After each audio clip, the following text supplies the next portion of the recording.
provided a reason why a few of the characters would change. And we'll get into that. But mainly, I think of Johnny Cage or Scorpion and Sub-Zero's relationship. I find it infinitely more satisfying than what And then T8 you did.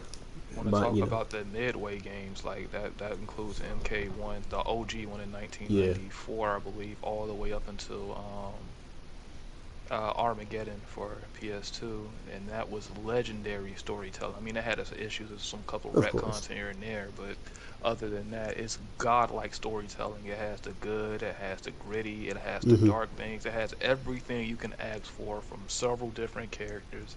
It's not all focused on just Liu Kang being the primary sole protagonist. Matter of fact, he died He died, a which couple of is times. yeah.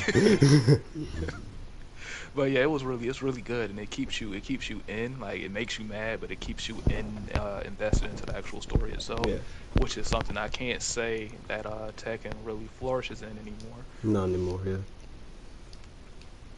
But let's get it started. Let's get it started. All right, all right. Give it a few for a few people to pop in. I have a bunch of questions prepared. I should also see if I can get Shonomaru up in here because I Oh wanted to ask shit, him he stuff brought the too. cards. Yep, I'm telling you, people do not want to win this debate more than me. I'm But no, telling no, you. no. I respect it because it shows that you actually care and this is Hmm. thought out. This is not a spur of the moment thing. Even though I really excel at spur of the moment type of topics, like I do Yeah, better like off the moment than just writing it down. But it still holds more weight when it's more serious, more thought out than yeah. Well, it just just gives a us a bunch of better random structure. mumbling. Yeah, it's definitely more organization. Definitely more Yeah. organization. Which is ironic. I remember I was doing a photo shoot on one of my models, and she asked me straight up, "You're the kind of photographer who likes to have as much control as possible." I was like, "Yep, that is true. I like to navigate a situation as best I can, even if there are unexpected variables. I just like to have as much control as humanly possible. It just helps us mitigate any issues." I mean, it helps. It helps with your professionalism in its entirety. Like nobody wants to deal with somebody when it's your job to know what you're doing, and situations arises, Yep. or a lot of situations arise, and then you're just as clueless as the person that you're supposed to be helping. Rather it be your venture as a photographer or my venture as a personal trainer.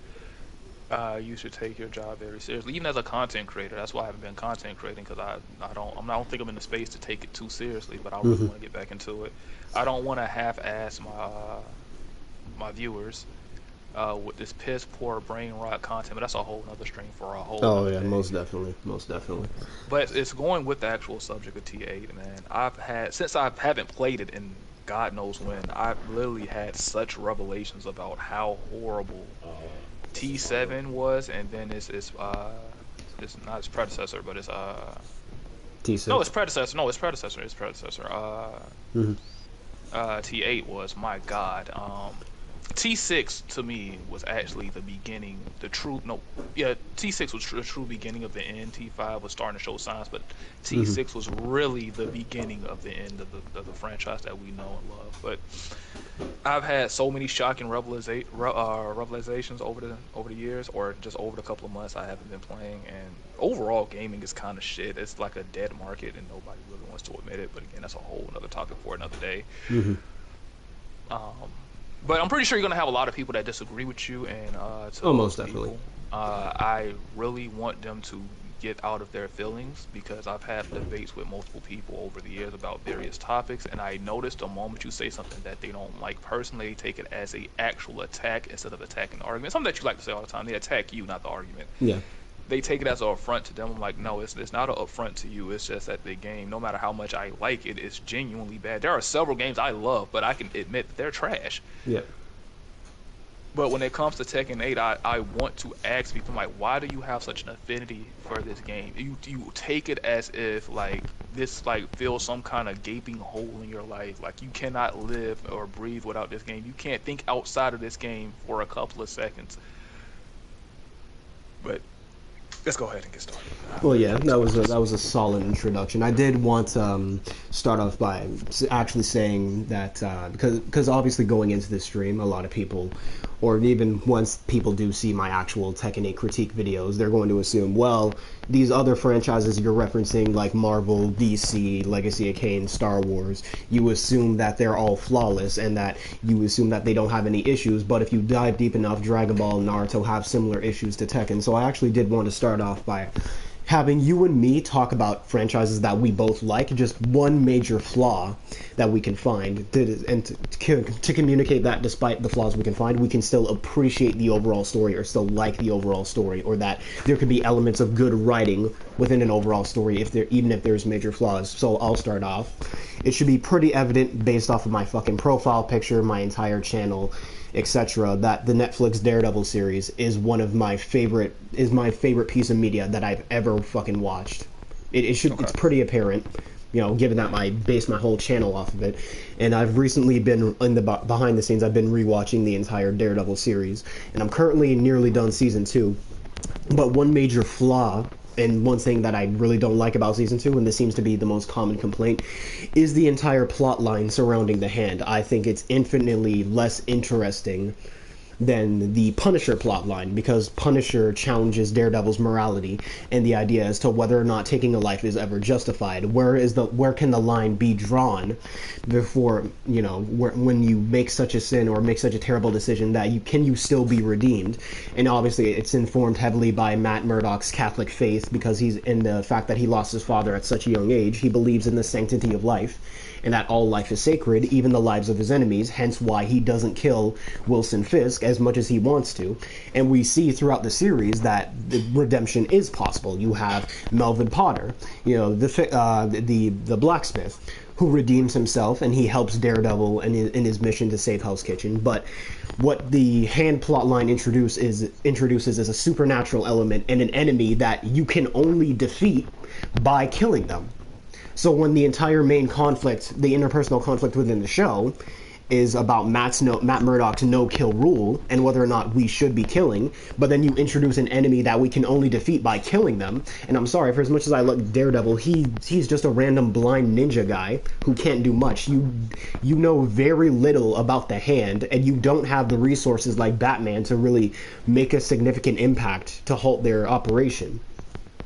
So for that reason, I don't really like the Hand plotline, and there's also a bunch of other logistical issues with the Hand. For instance, in the episode that Elektra is introduced, I think it's episode 4, they recognize that she's hacked Osano Robotniks with a USB drive of some kind, and it gives her information on their finances, and they know where Elektra lives. And despite knowing that, in the very next episode, they let Elektra infiltrate a gala that has one of their most confidential information and a very important member of their organization, and they let her take that information. But it's like, you already knew that she infiltrated your building the day before, and you still let her infiltrate, along with Matt. It was just, again, there's a bunch of logistical issues with the Hand. So what it sounds like from the first part you was talking about in the first beginning, because I'm not really a Daredevil fan. I hate people that sit there and try to say, oh yeah, I love this series, and then you go talk to a person that really knows the series, and it shows how much you don't know anything at all. But based off of what you were saying, one, it sounds like a lack of depth when it comes down to the conflict of morality. So you talked about an absolute punishment versus grace, essentially. Giving grace, giving a person a chance to actually right their wrongs, versus an absolute punishment. Once you do it, you can't go back, right? That's extremely lazy. That's very lazy. I used to hate Batman for that, but I kind of see the idea. But there are certain characters in Batman universe that are irredeemable. The Joker, obviously. But it builds tension. It's something that's necessary in any storyline to build tension, and without that tension or that depth, it kind of falls flat. And that's where the Hand plotline comes in. Yeah, it feels very flat, for lack of a better word right now. And then the whole Electric thing, it just seems like they didn't just read over the script at all. It seems like they didn't reference the source material enough at all. Like, again, laziness. Well, I wouldn't say referencing the source material is more so just a logistical issue. With you have this organization that's meant to be intelligent making a really stupid decision, not because of arrogance or an oversight. They're just stupid. That's what I'm saying. Like, to me, it's essentially, it just says they didn't read over the, like, when they actually do the script and the lines, they just read over it enough. Like, this is clearly retarded. in my case, something that we both know and we both I used to love. I can't say I love it anymore. I Hmm. fell out of love and fell out of grace with it a long time ago. But the Dragon Ball Z franchise, and the only Yep. reason why I say that is because I had a conversation with somebody earlier, which kind of relates to what I said earlier about Tekken 8 and how they Hmm. like have this natural affinity to it towards it. They take it personal. Yep. And somebody said how much they love Gohan, and I was like, well, if you really think about it, right? Gohan is one of the most underwritten BS characters. I like Gohan, but he's one of the most underwritten BS characters that I've ever seen in any anime franchise. Right Hmm. now, we all know that Gohan's a prodigy, but that's not saying much when everybody in the Dragon Everyone's a Ball prodigy. Yeah. universe is a prodigy of some sorts, right? So I guess he's a prodigy amongst prodigies, right? Hmm. But I had to break down the lore. I'm like, you have to think about it. Gohan is literally a nepo baby. He's a nepo baby through genetics. He's a nepo baby through his fatherhood, his lineage. It's just he's broken. Now, I broke it down all the way to the Saiyan saga, and I'm like, you have to really take into context, right? What kind of bullshit power up that he got at the age of 4 or 5? The dude literally, Raditz came in and essentially kicked Krillin, a well-trained and respected fighter, through a house, Hmm. kneed Goku one time and left him Laying them out. useless. Yep. Piccolo was just shook, and they went to fight this man 2-on-1. Right, these are the strong at the time, the strongest Yep. two people in the known, I say Universe. Yeah. known Earth, the known solar system at that point. These are the two strongest people on Earth.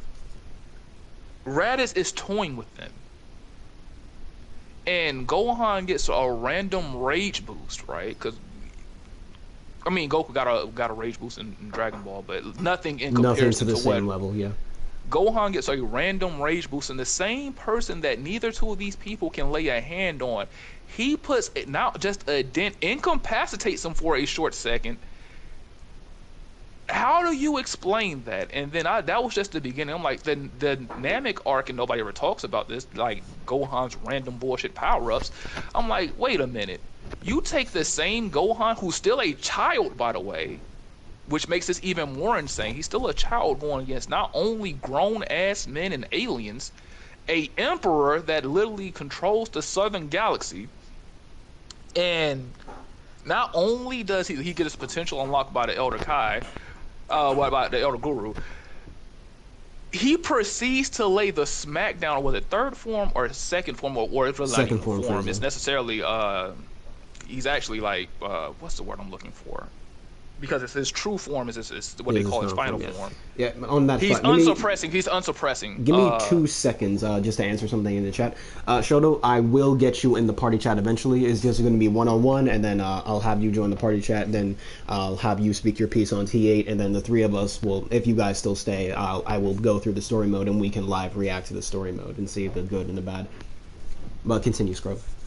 So yeah, they're essentially unsuppressed forms. So the first form, then he unsuppressed it to the second form. But essentially, the unsuppressed form of three, the same one that was bodying Piccolo, Mm-hmm.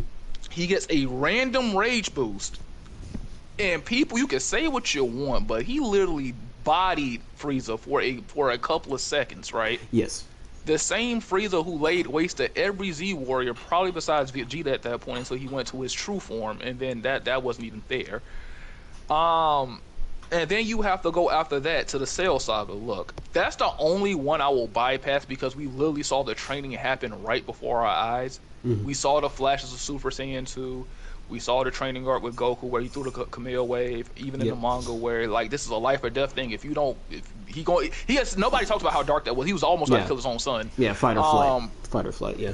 Yeah, so it's a do or die situation.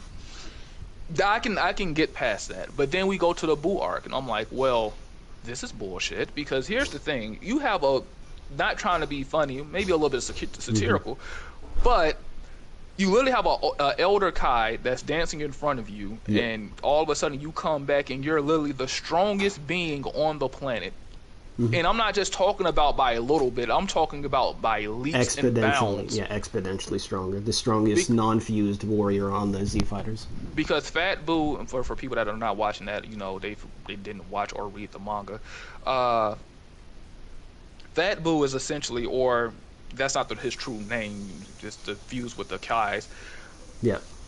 Uh, or just go by Fat Boo for layman's terms. Hmm. He's the equivalent of a Super Saiyan 3, maybe a little bit weaker because it was saying in Daizenshu and saying in the manga that Goku could have killed him if he really wanted to. Yes. Yes, he could So have. just slightly weaker than Super Saiyan 3, right? And then Hmm. you have Super Boo that is infinitely stronger than a Super Saiyan 3. He can beat a Super Saiyan 3 with no problem. Well, he should have been able to beat Trunks. You got to think about Gotenks. That's different because that's a multiplier. Yep. But if you would again went against Super Saiyan 3 Goku, Goku would have lost. Then you have this guy, Mystic Gohan, that makes Super Boo look like trash. Hmm. Again, the context is you had a random Kai re-unlock latent potential that should have already been unlocked by the Elder Guru from the Namek arc. And since we're going back, I'm gonna go ahead and bring it full circle. Since we were originally talking about holes or things that Things in the story that you're not sold that, on. that Yeah. that I'm not sold on, that just doesn't make sense. And then you want to go to Super, which we all love to hate. Most people, because the Super does have a cult-like following. I wish to understand them, but you have that same Gohan, right? Hmm. Now, Goku at this point is infinitely stronger than anything that was left on the planet outside of Vegeta, Hmm. right? Infinitely, it's not even close. So you have a Super Saiyan Blue form, which is total ki control and strength. People forget that's a Yep. multiplier on strength too. It's just not ki control. It's not Yep. just mastery of ki control. It's multiplier of strength.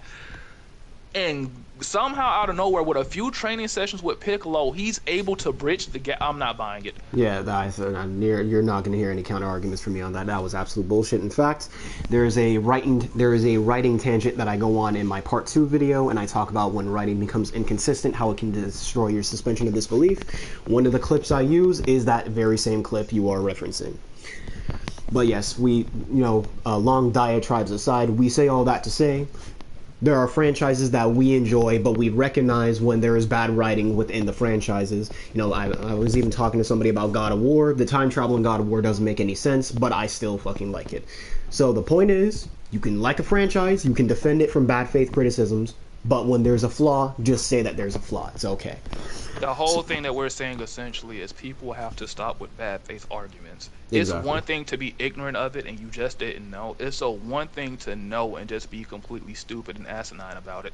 You know when you're just choosing to be an ass about it. Like that. Yeah. That's one thing. But if you're completely ignorant and you're willing to accept that, oh well, I didn't see that.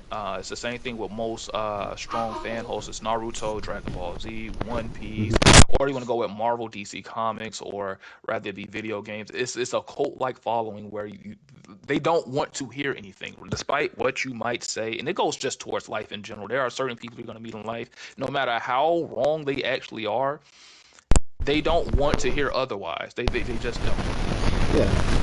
I even say in my part 1 video that that's the exact difference between ignorance and willful ignorance, right? Ignorance is when you just don't know more information exists, not that you don't want to know. Willful ignorance is when you're aware that more information exists, but you still choose to ignore that information, maybe because it challenges your personal beliefs, it provides you some form of discomfort, because it's not, reality isn't easy, and that's why a lot of people don't like It to immerse challenges your themselves in it. perception of reality. Exactly.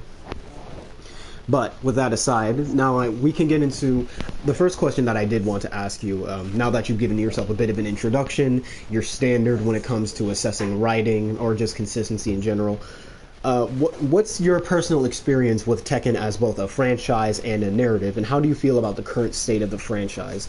And what do you think is the peak of Tekken's story and why? Okay, over the years, because I'm old now, I'm 31 years old. Yep. So I've been Tekken is the same age as me. That's the funny thing about it. Is that me and Tekken are the exact same age. I started off in 1994. Mm-hmm. So when I grew up a little bit more, since I have an older brother that's like 15 years older than me, I got all this hand-me-down. So I essentially grew up with it. When it goes to Tekken 1, the way I would describe Tekken 1 is essentially a diamond in the rough, right? It's not perfect by any means, but it has a solid foundation where everything can flourish from here on out. And then you have Tekken 2, right? Mm-hmm. Which, to this day, Story wise, I would have to say it's peak Tekken, right? Hmm. There is nothing that comes close to the darkness.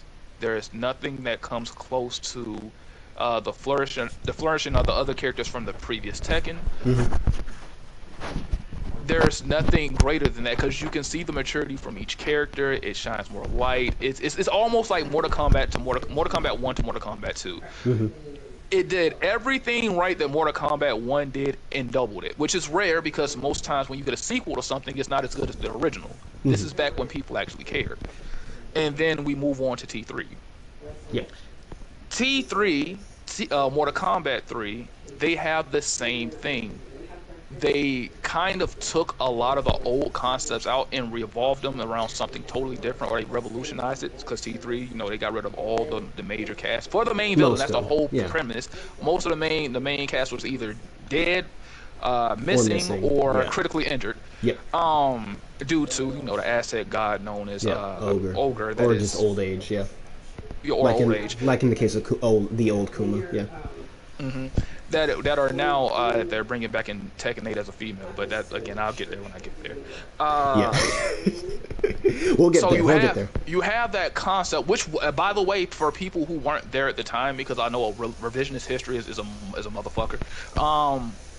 For people at the time, people were not fucking with these new characters. They weren't. When Hmm. it first came out, people were mad. Where's Kazuya? Who is King Junior? Who is Horong? Who are these characters? And don't get me Yeah. wrong, I like the cinematics and all that because I was a child. But people that were already invested in their Hmm. like teens and 20s, they want to know where are the original cast. Yep. Rightfully so, but that's what they want to know. But as far as storytelling wise and narrative, it had problems because the whole Jun thing was a huge mystery. But they did it on purpose; it was intentional. Hmm. And for the most part, the story was really good. It was solid. And then you have T4, which is personally one of my favorite stories, but I have to admit the badass retcon that was in there that they did kind of just threw away from T1 to 3, which is the whole double gene thing. I did not like that. I'm sorry. Hmm. Don't like it. Yep. Everything else from how gritty and dark the story is, to us deep diving to the characters, to the new profound art style, Yep. from the endings with the new animations, all that is dope. Like that was great. Cinematics wise, it was awesome for its time, right?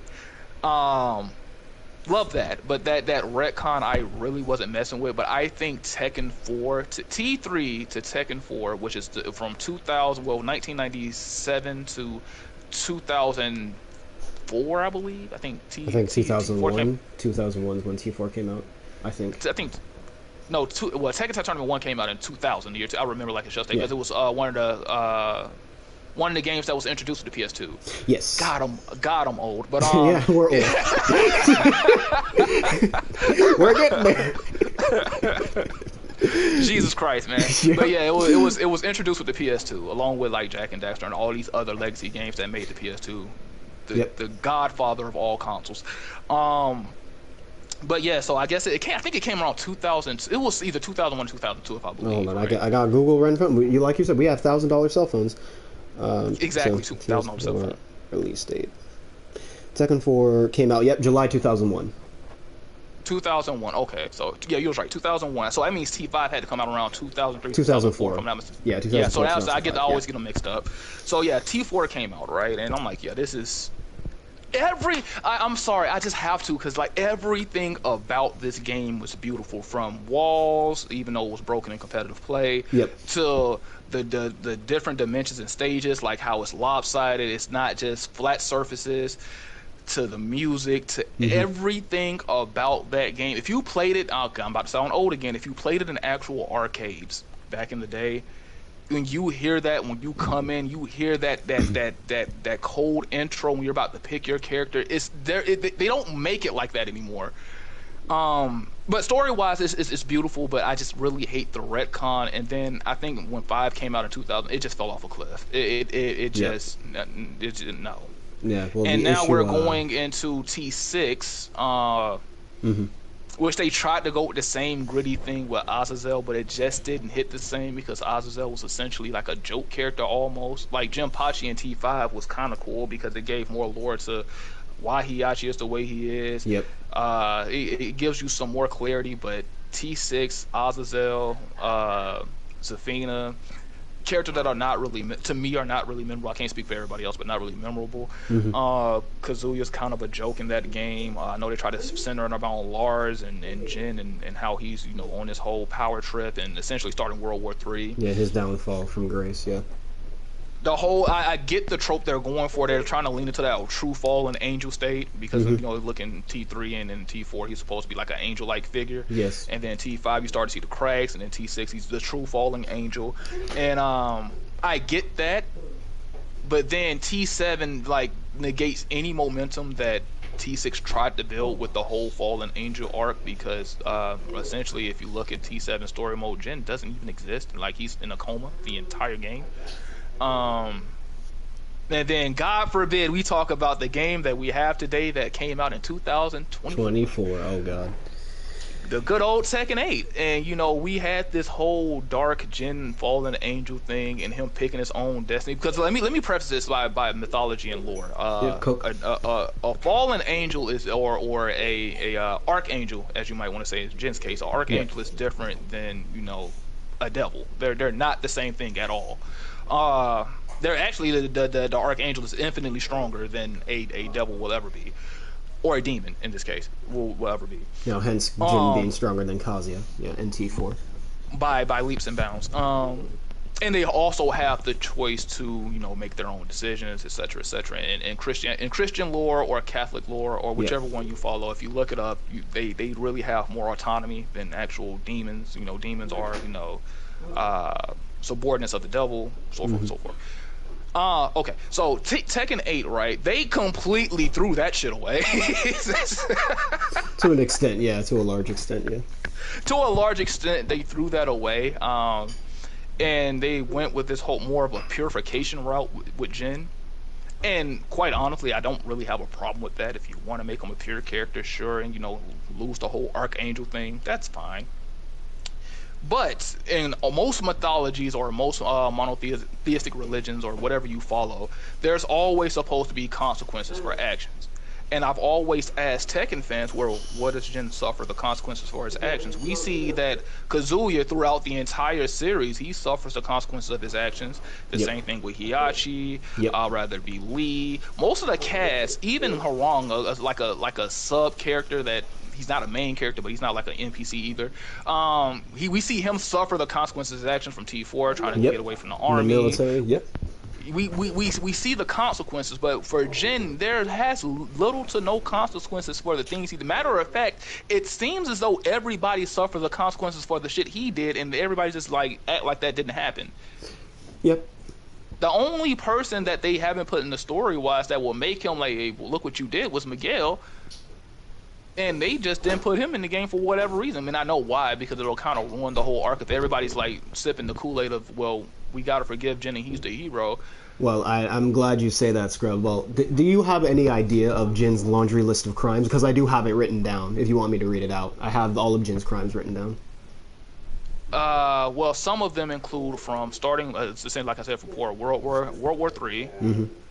I think he was one of the people, along with Kazuya and Hiyashi, that was doing human experimentation. I know that was definitely Hiyashi that was doing that. No, it wasn't human experimentation. I got you. So Jin's crimes: bankrupted Lily's father and led to his health to decline, and by buying his oil fields.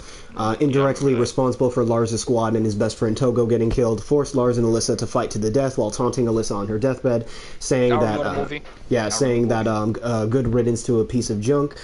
Directly responsible for Miguel's sister getting killed, led to King's orphanage. C6. Yes, led to King's orphanage being overflowed with children, implying that Jin has destroyed hundreds, if not thousands, of families and created a bunch of orphans. Strong-armed Eddie to fighting in his Tekken force, and led to Eddie feeling guilt for the amount of suffering that he caused throughout the planet.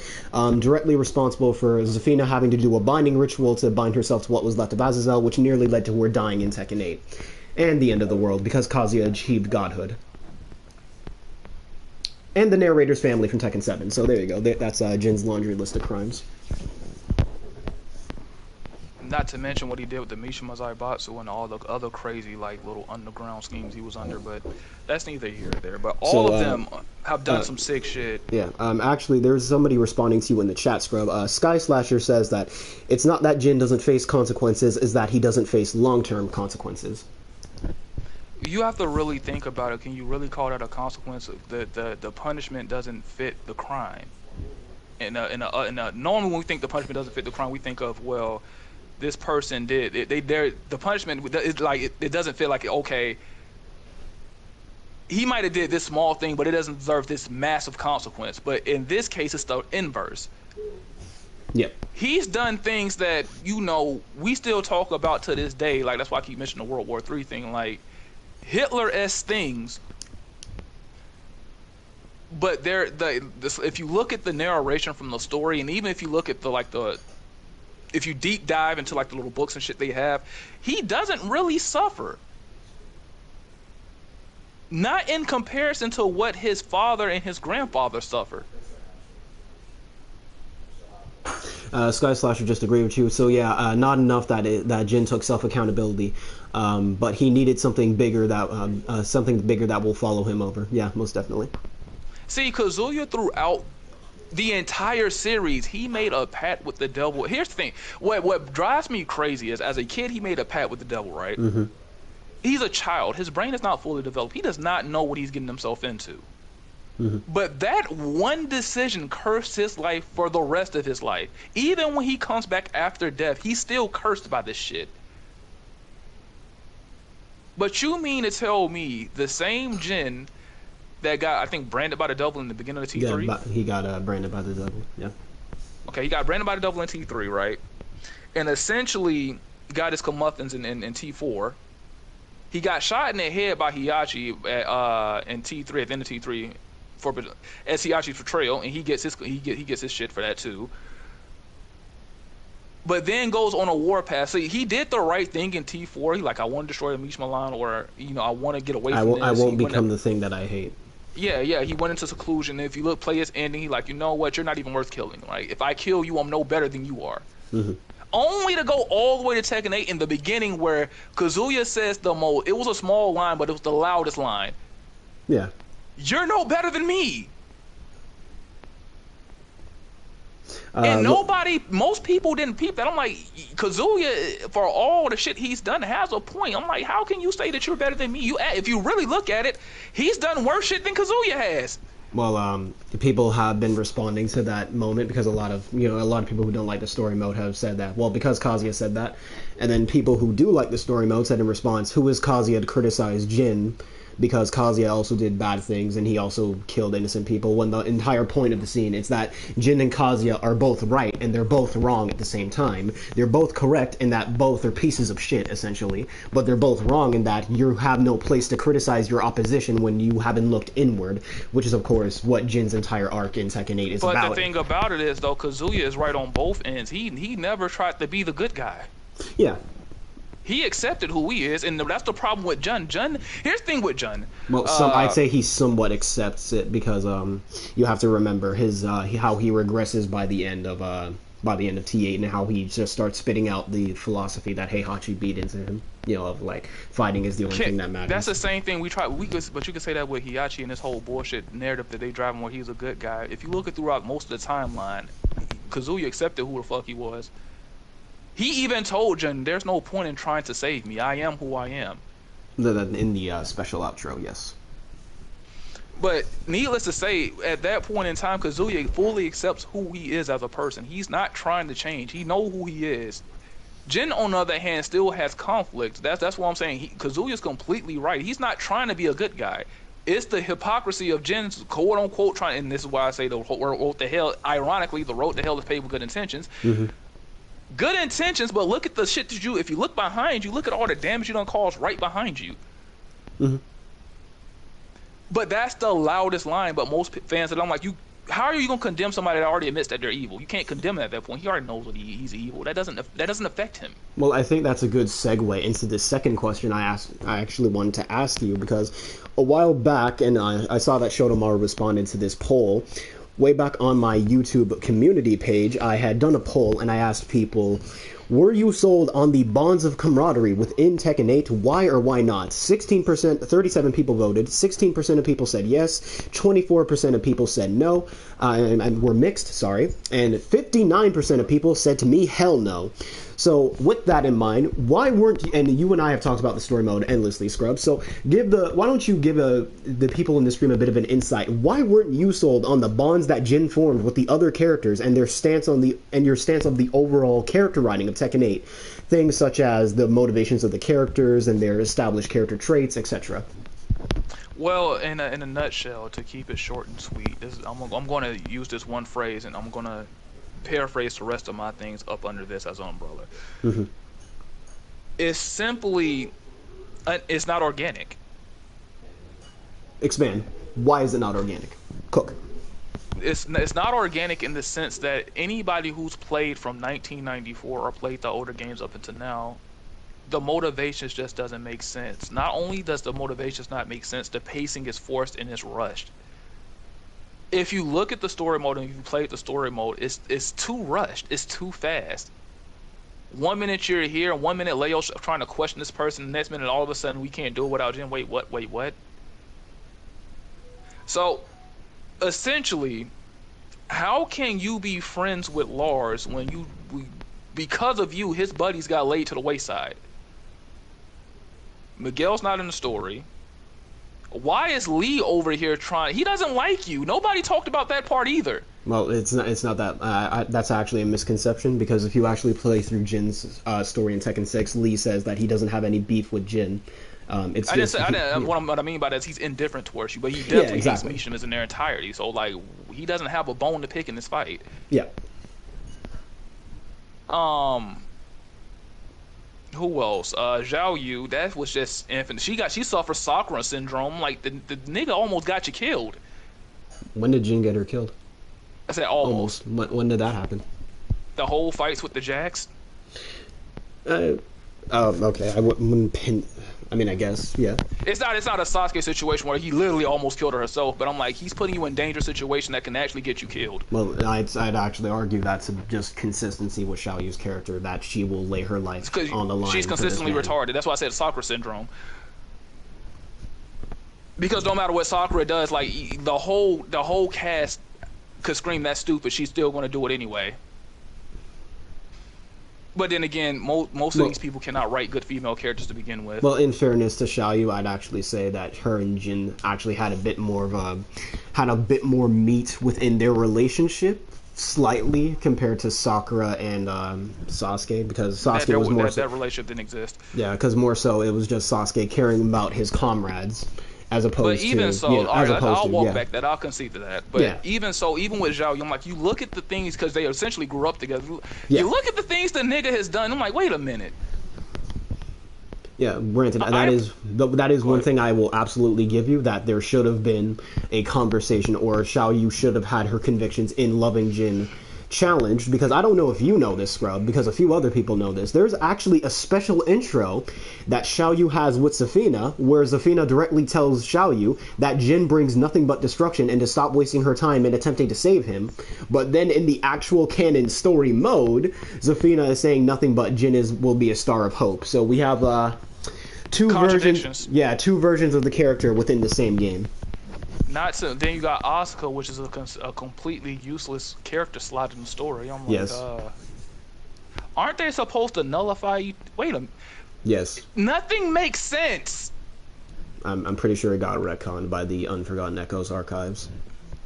Then who else was in like the whole like the Avengers essentially of a fucking Lily, Tekken? You had Lars. Lily should be pissed the fuck off. Yes. As you stated earlier, yes. So Lily should be pissed off. Lee shouldn't give a shit. Zhao, you should be having major questions from T3 to T6. That like, can be reaffirmed. Man. That can be reaffirmed if executed right, because that's Leo is the only one that remotely questioned, and then immediately like turns back and say, "Well, Jin's the hero." Like, so going back to what I was originally saying under the main umbrella, like a lot of the things. Not only are they inconsistent, it's inorganic. Yeah. It's forced. It's contrived. It doesn't mesh well, right? So if they would have took at least 30 minutes of the story for him to, and they tried to do it for like a split second with the whole Devil Jin and Jin thing of him, like, the whole subconscious area. But Yeah, I'm like, that could have gone on. I will forever say, I will forever scream that that scene, it's a decent scene, but man, Devil Jin should have been in the game more. I will never not say that. if anything, like Devil Jin, because that's part of him, and now anyway, it should have. Because like, here's the thing: what I don't like, they try to put the blame more so on Devil Jin than Jin, and I did not like that whatsoever. I'm Um, glad you say that because there's a post that I'm going to read that tries to defend that wants to defend the character writing of Tekken 8, but we will get to that. So, but continue. but that's what I'm saying. If they would have took 30 minutes to acknowledge the horrible things he's done, and have him like not one, well, essentially to relive them for a split second from T3 all the way to T6 and where we are now. Or even so, this could have been like a DLC part that would have been made a lot more sense, where like a connection between Tekken 7 and Tekken 8. While he's knocked unconscious, you're reliving Yep. all this shit, which gives him a new sense of purpose. Hmm. And he himself goes to all the people he's hurt and say, you know what, this is where I did this, this, and this. This is my atonement, because there's repenting, atonement, actually trying to, do better from Redeem here on yourself, out, yeah. redeem yourself. That would have made more sense to me, but trying to force it in the story, especially when you're in the middle of the story, doesn't make sense. They could have prefaced this earlier in the beginning of the story and it would have made more sense. But then again, you have to throw away the beginning with the whole Kazuya part, so everything would have to get pushed back. Well, it's not that you couldn't have made it work. The issue is, you also need to keep in mind, and this is something that I do not like about Tekken 8 story mode. We had an entire 6-month time skip, and we know little bits and pieces about how the world building and the characters have shifted. And the part of that 6-month time skip was to justify certain character shifts. So, for instance, Lars and Jin's relationship, and eventually Claudio and Jin's relationship. Because why take the time to develop the characters on screen when I can just establish a time skip and then say that they changed off screen, and I don't have to actually write that scene. But we had an entire 6-month time skip. You could have established that the characters became better people over the course of the time skip through a few flashbacks. So, for instance, one of the scenes that I said should have been in the game, Jin could have apologized to Alyssa over the course of the 6-month time skip. Maybe he had a conversation with Lars that helped better mend their relationship. Maybe he could have gone to different people, or Lars could have reached out for people trying to help in the war against Kazuya. Maybe that could have mended. I feel like that would have mended a lot of the issues that people have with the character writing of Tekken 8. Or simply just, if you're too lazy to do that and you want to save money, just do the panels you did from T4 and just have people read. I know that's a foreign concept for a lot of people now in 2025 to actually read, but yeah, just put the little panels there, a couple of texts here, or do what MGS does, to fill in those gaps. Add the lore in the little books, and you could just read from there, so you can oh, this is why this has happened. If you're under such budget constraints, but we know you're not, because Tekken 7 was a massive success. That, and There's that. there have been no behind the scene interviews that tell us about the process of building the story mode, so we don't even know what kind of hurdles that the writers of T8 had. Not to mention this random ass fucking self-inserted war, like this whole like Infinity War-esque kind of thing going on. I'm like, what is this?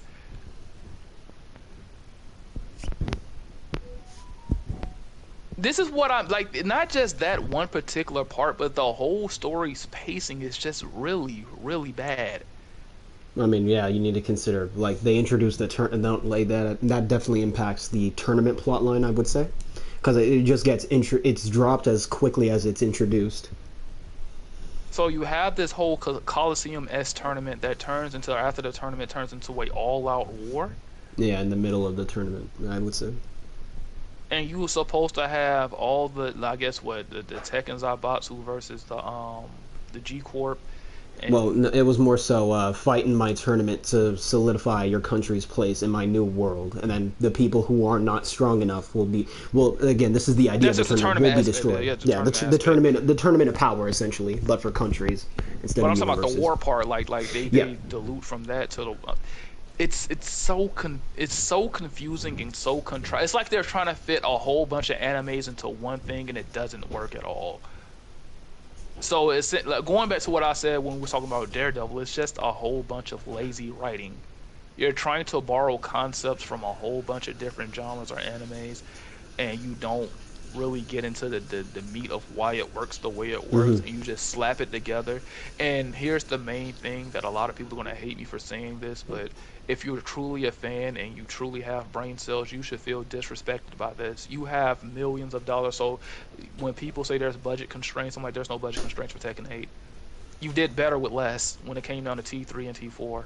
I've said that, and that has made people upset. But to circle back to this, your issue with the character writing, it's not the idea of the characters working together and wanting to help Jin. It's more so how it was executed within the story.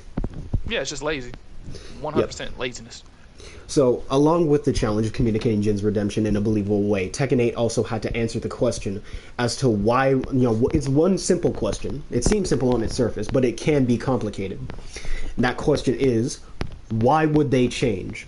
For instance, why would a character like Lily ever, logically speaking, why would she ever want to help Jin after what he did to her father? So, do you feel as if they answer that question as to why the characters would change?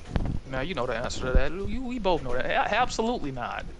Hmm. Like let's take people self-grandizing and like everybody wants to be the morally correct person. If somebody took all of your finances and literally fucked you over, would you have remorse for that person? You might not hate that person, but you definitely wouldn't want to be around them, and God, you wouldn't want to help them.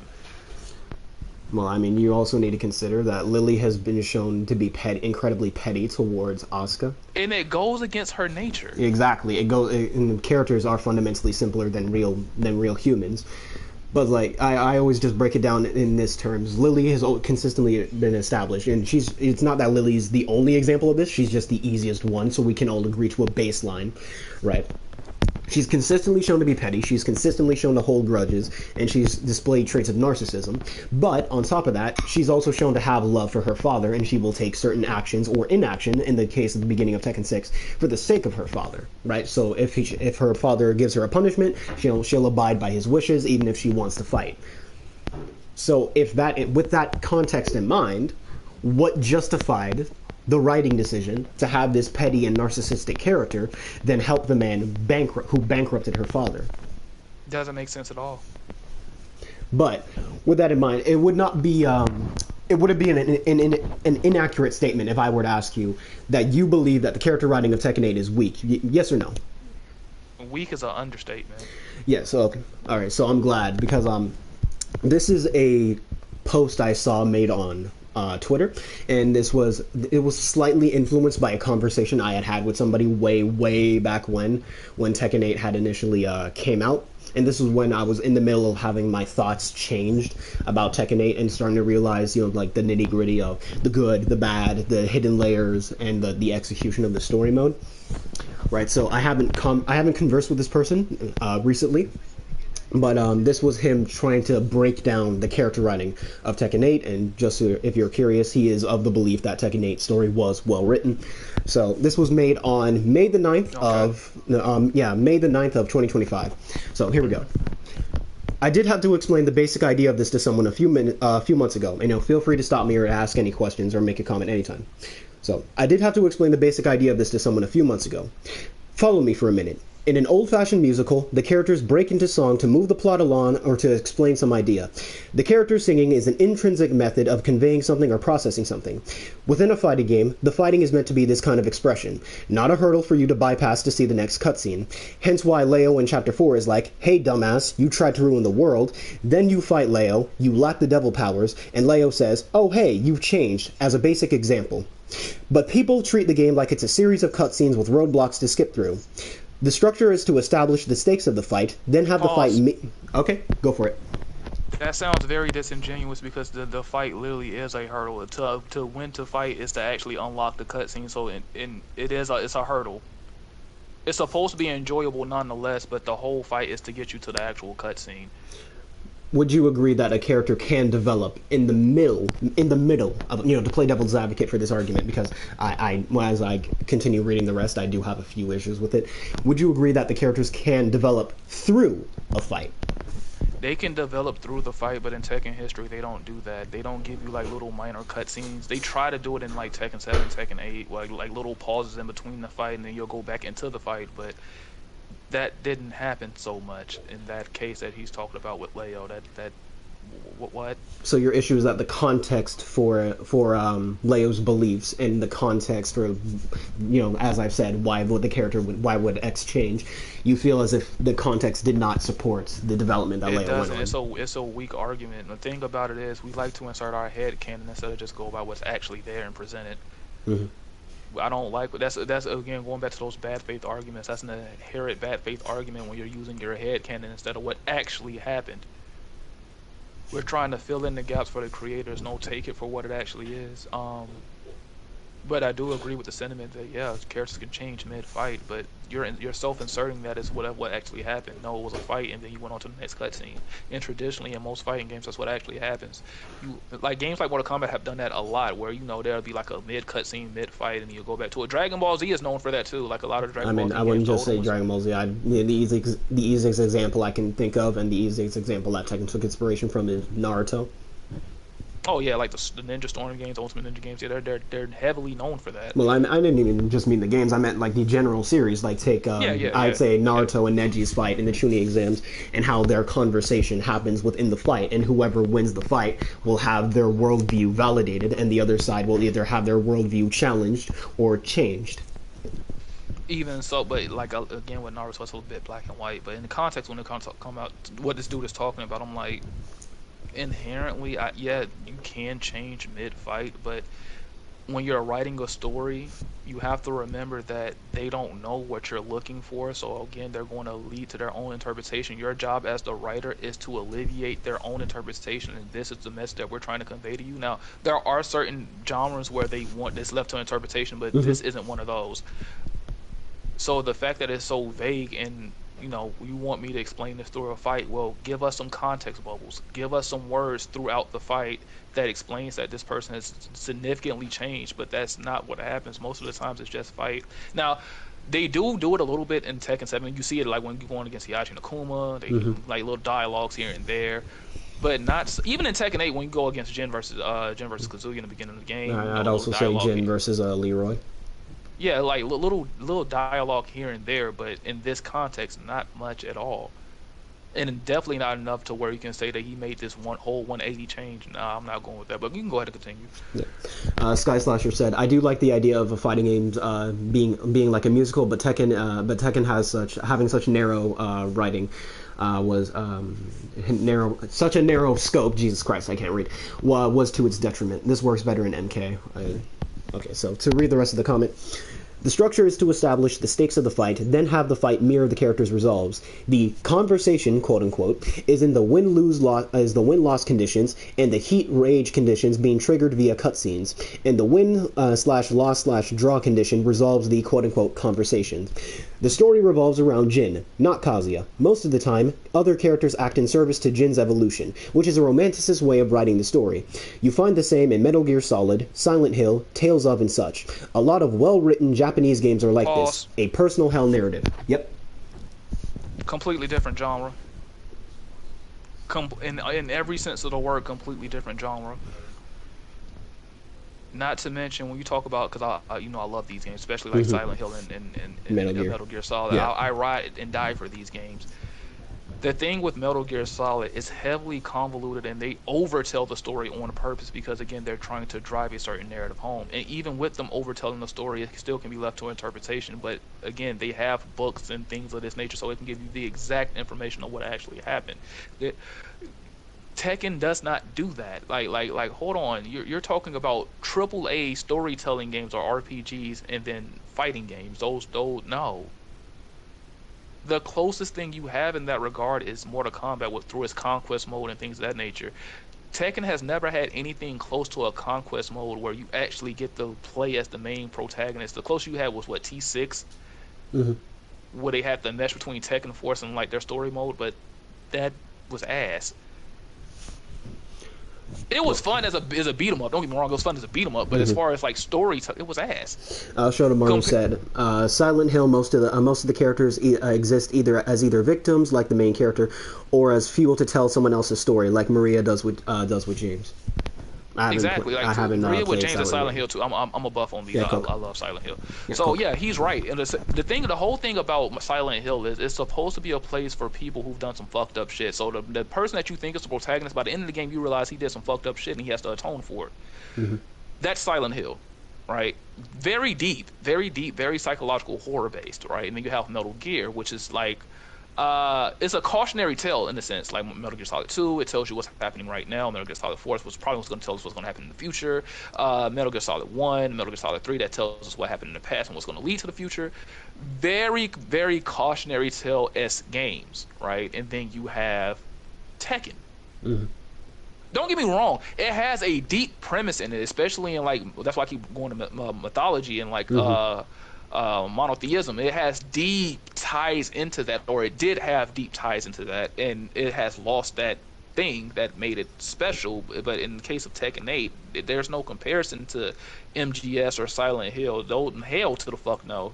That's being completely disingenuous and actually disrespect to Metal Gear Solid and Silent Hill. No, we can't. No, absolutely not.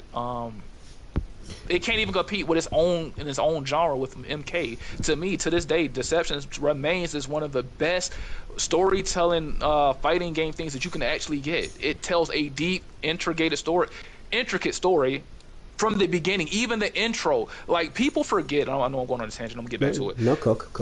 About how deep the 3D Mortal Kombat games were and how they set the foundation of how good lore that set the precedent of how storytelling should be for a fighting game. How great it was. When you go to Deadly Alliance and it really piggybacks right off of MK3 or Ultimate MK3, whichever one you played, Hmm. and they break the champion's neck by definition, it's telling you that nobody, no matter who you are in this game, you can be touched. Hmm.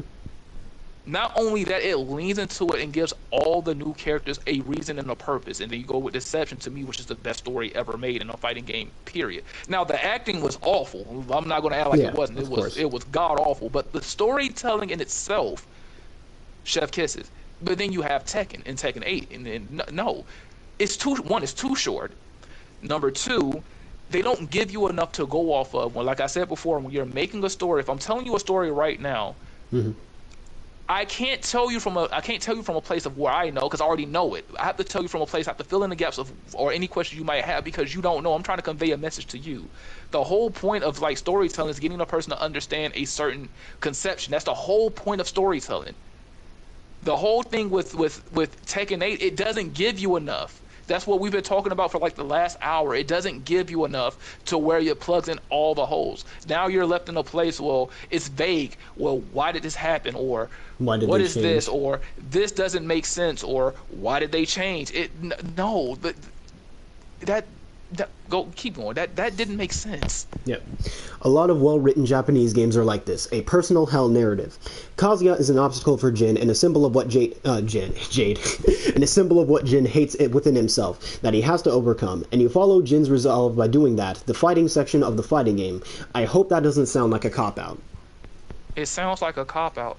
And the whole thing about what he hates in himself at the end, which he actually did correctly, I'll give him that. He learned to accept it. He can't change it. It is him. Accept it. By him trying to fight it, that's the premise of Silent Hill. So I can give him that. Yeah. That's the premise of Silent Hill. The more you try to fight it, the worse it gets. Once you come to terms and accept that it's part of you and you live with it, just like with people in real life, Yep. accepting yourself for who you actually are, life becomes a lot more peaceful. I will give him that. That does make sense. But in the context of Tekken 8, they don't give you enough for you to actually get that.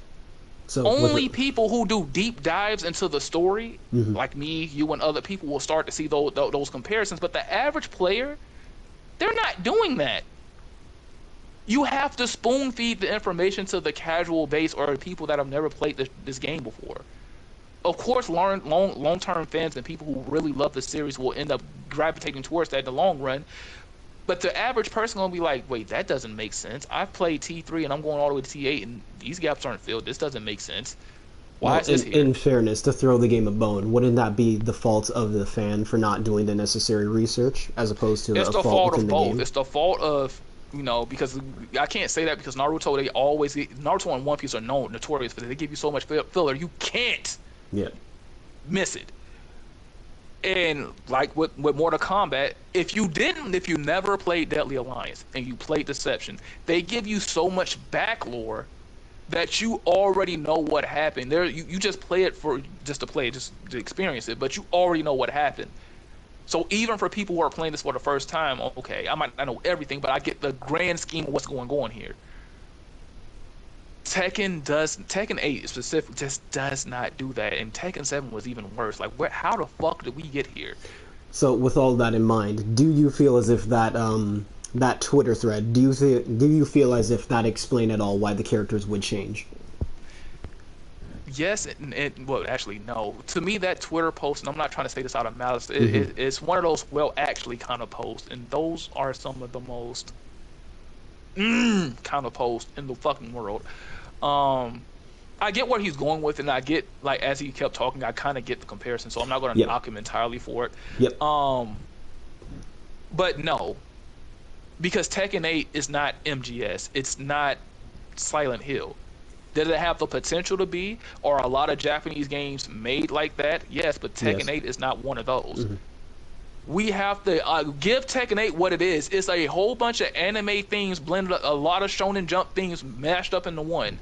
This is not some creative narrative that makes you do a lot of internal digging and soul searching and things of that nature. It's not that. Does it have the potential to be? Most yes, definitely. but I'm not going to judge something based off of potential. I'm going to judge off what it actually is. Actually is. Yeah, and well said, well said, well said, well said. So no, it's kind of BS, but I do get what he's trying to go with it, though.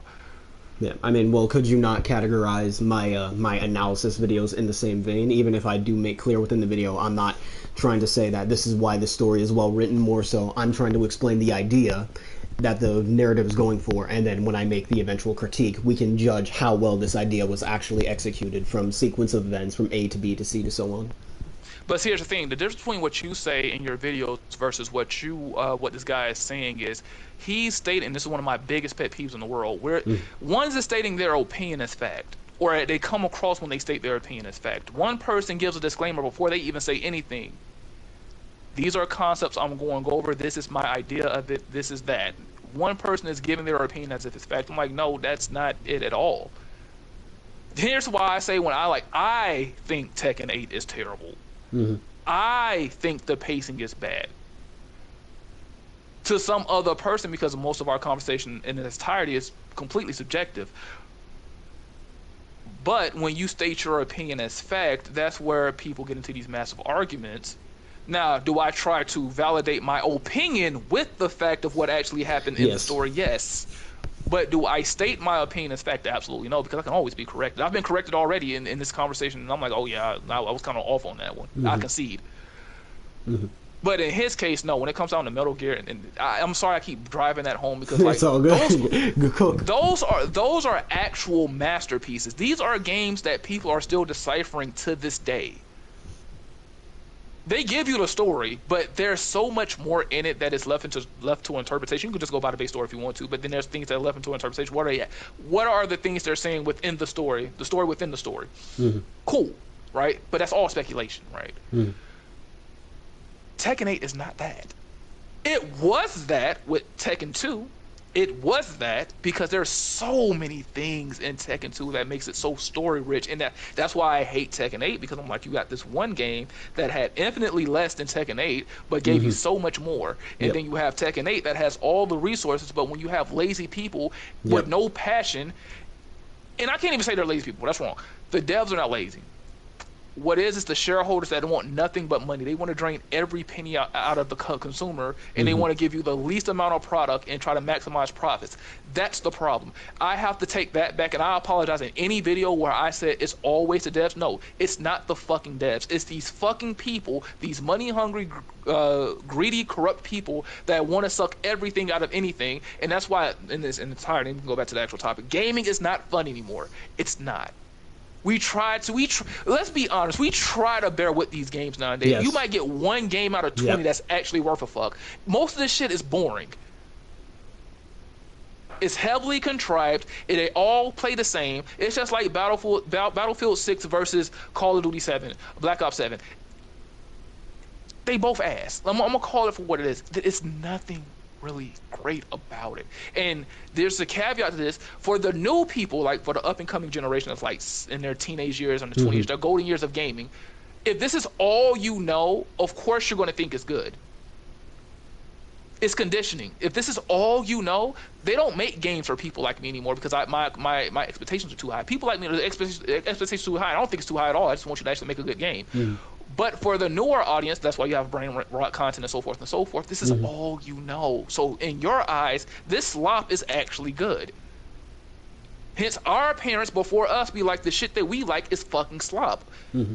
And to some, when I look back at the shit they had, I'm like, yes, you got way more for less. And I understand why they call what we have slop. And now I understand why I call the shit that they have slop. But going back to what we're talking about, I'm like, with Tekken 8, the newer audience are going to ride for this game Hmm.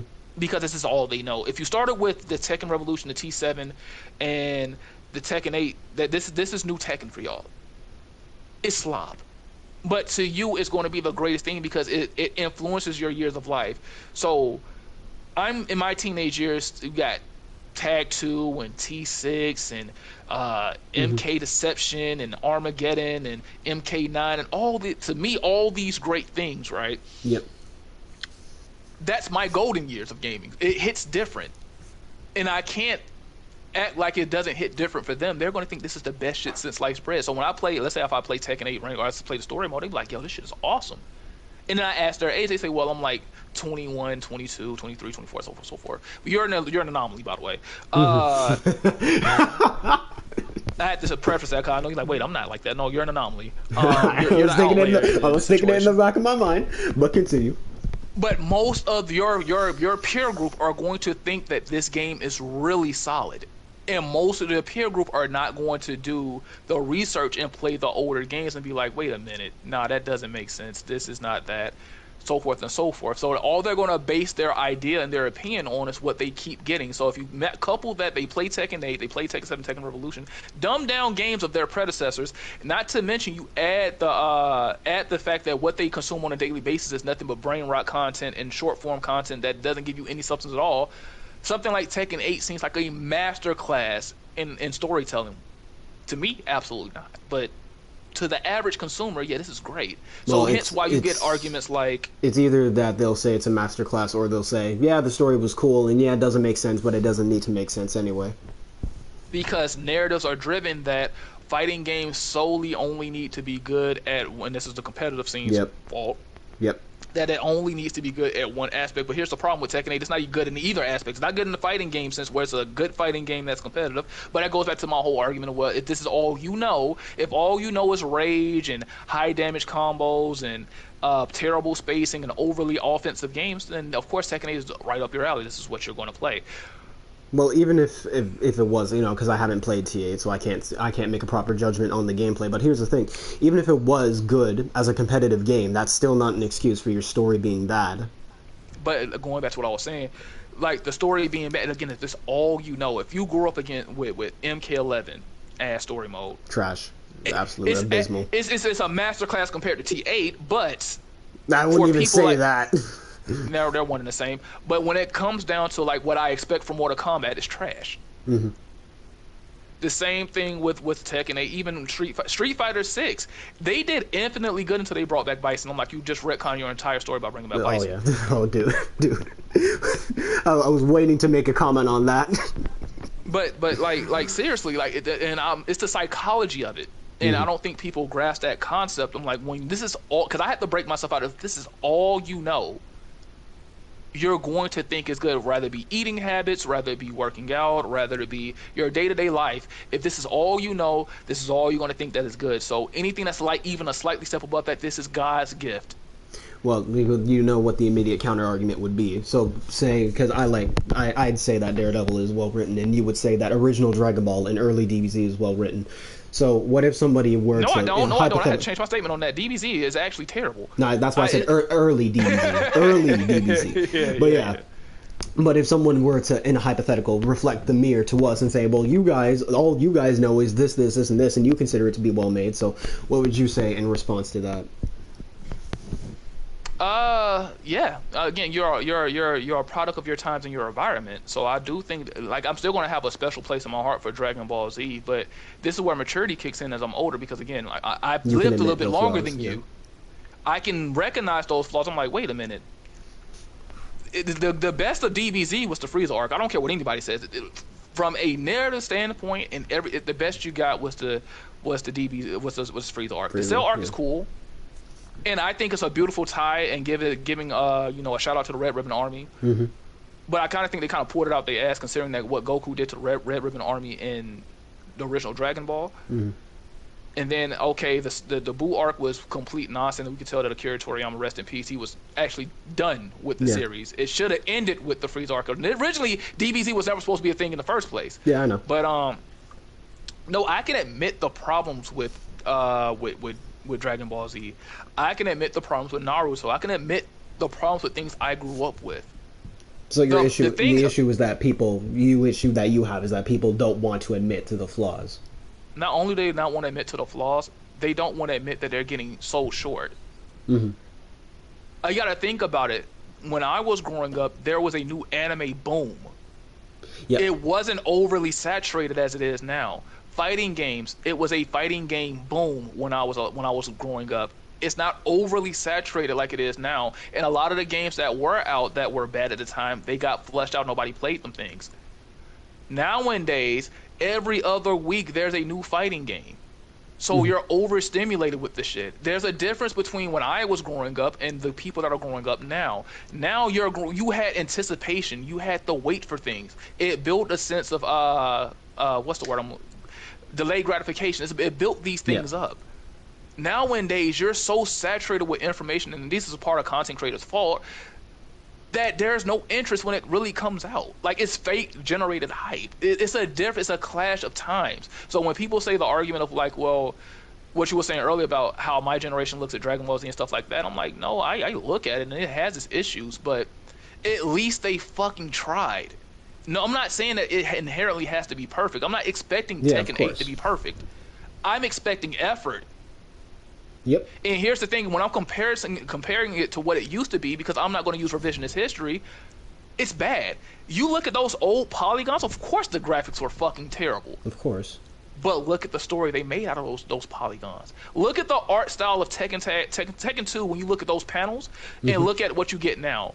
I mean, dude, they were in their bag when they made that shit. Like even T4's panels, T2's panels, Tag 1, both Tag games. Because I was recently playing Tag 2. I was looking at so many details in Tag 2, and even though the game is incredibly tilting, I was still saying, oh, I didn't know this was a thing. You know, that's really cool. That's a hidden detail. I never recognized that before.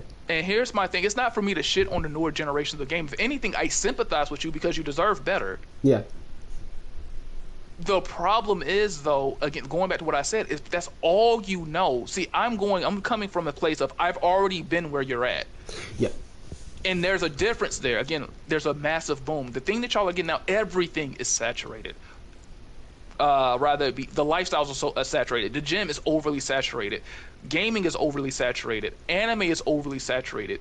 They're producing new animes every other week. If you're producing things too fast, that means, guess what? It's a lack in quality. You can't tell me for a second that you can produce a high quality anime or a high quality game every other year. You can't. Yeah, there is. Yep. It's hard. Well, they say AI, but I'm like, AI robbed you of the soul of the game. The beautiful thing about games is they're inherently imperfect. Just with anything in life that human has made, is inherently imperfect. But it's the effort that makes it so beautiful. Yep. Or how close it can get to perfection, even though it's still going to have mistakes. How close it can get to perfection was what makes it absolutely beautiful. Let's take a game like Tenkaichi 2. Is there a problem with Tenkaichi 2? Absolutely. There's some complete busted shit in Tenkaichi 2. Yep. But with all that being said, you can tell the heart of the game is still there. And that's going back to Tekken 8. The heart of Tekken is not in 8. It's not there. It hasn't been there for a while. But for people who are just coming to the franchise, they wouldn't know any better. And I'm not mad at them. I just want to educate them. Like, you don't know any better because you weren't there. And if I try to tell you go back and play the older games, it wouldn't make a difference because you already have your mind made up from what you already know. So you're gonna. It's just like when people went back for a little. If you were there, I don't think you were there, or you were paying attention at the time. There was a mass exodus from Tekken 8, and people going back to play Tag 2. Yes, I saw They're that. like, well, this game is shitty. This game is. I'm like, you weren't there for that time, and that's why this game will not appeal to you. If all you know, going back to, I'm gonna keep saying it because I want people to understand this concept. Yep. If this is all you know, you're going to immediately reject something that is different. 9 times out of 10, not all the time, but 9 times out of 10, you will not be able to appreciate what came before it. From a person like me that grew up with it, Tag 2 hit in my years, like when I was 20. I was graduating high school when that game came out. Mm-hmm. It's going to hit different for me. But for new people, it's like, oh, this game is ass. I'm like, because you're used to Tekken 8. And you're trying to compare it to something that it's not. And that's the problem with a lot of people. We're trying to compare it to something that's not. I accept Tekken. That's why I stopped getting mad at it. I'm like, Tekken 8 is not T2. It will never be T2. It'll never be T3. It'll never be T4. This is a new era that has passed me by. This is not Shield Scrubs era anymore. I'm 31. A lot of the things that these people care about nowadays, it does not matter to me. The way they produce games does not fit to. It doesn't appeal to me. They don't make games for me anymore. Mm-hmm. They make slop because guess what? Now this is not an offense to the younger generation. Y'all like slop. Y'all like glitz and glamour. I'm like, haven't you noticed that the older games are more gritty? It's less flashy, but it's more gritty. Yep. It's more grounded. Nowadays, it's more about how long, bro. Tekken 8 combos last 10. You can literally take a piss and come back, and you're still getting hit. Yeah. Well, I'm not saying it from a scrub perspective. I used to be a competitive player. Yeah. It lasts too long. It's too aggressive. There's no options out of things. It's overwhelming force. There's no critical thinking here. Well, you know what people would immediately say to that. Well, couldn't we apply the same mindset from like going from T2 to T4 and about how T4 is more flat, or tag 1 or T3 are more flashy than T2, and then they could apply the same thing. Well, it's not flat. Those games aren't. What? Wait a minute. They're not flashy. No, I'm saying couldn't somebody hypothetically make that kind of argument? You could. You can make any argument you want to. It doesn't mean it's correct, and that's just being disingenuous. You got to think about it. T2 and T3 came out on a PS1. Mm-hmm. The jump. Here's the thing. The jump for. I was talking with my girl about this. I was giving her one of my famous yap sessions, and I'm pretty sure she tuned out half of it. But yeah. And I was telling her, I'm like, the PS1 to the PS2 is a infinite leap compared to the PS4 to the PS5. The PS2 to the PS3 is a massive leap. And even Tag 1 compared to T2 or T3, it's not that flashy at all. It's really not. In comparison, if you look at Tekken 7 and Tekken 8, bro, Tekken 7, go back, you play Tekken 7. Mm-hmm. They did damage, did hella damage, but the combos weren't really that flashy. Did they last forever? Sure, but they weren't flashy. This game, everything's a blue spark. Everything's a just frame, even though they're not true just frames. Everything has enhancements. Everything has a install or whatever. Yeah, install, Super Saiyan, whatever you want to label it. Whatever you want to call it, everything is too much. But to me anyway, it's overstimulating to me. It's too much. But for a new crowd that all they watch is TikToks and Instagram Reels and YouTube Shorts, this is what they consume on the regular basis, so this is what they're going to appeal to. So if you go back and you play a game like T, it's going to be boring as shit to you because it just doesn't appeal to you. But at the same time, you wonder why you're ass at this game compared to this game because, again, legacy skill actually does matter. Just same with like legacy mindset when it comes down to what I expect from certain games. I don't mind things going in a different direction. I don't mind that at all. The problem is just the effort's not there when it comes to T8. The effort is just not there, and there's nothing you can do or say to anyone with common sense, whether you're a new viewer or not, it just doesn't have the effort. You can tell that it's lackluster. You can tell they don't care. You can tell that this is a rushed product. If they would have gave it another year and put the game out in 2025, it would have been infinitely better.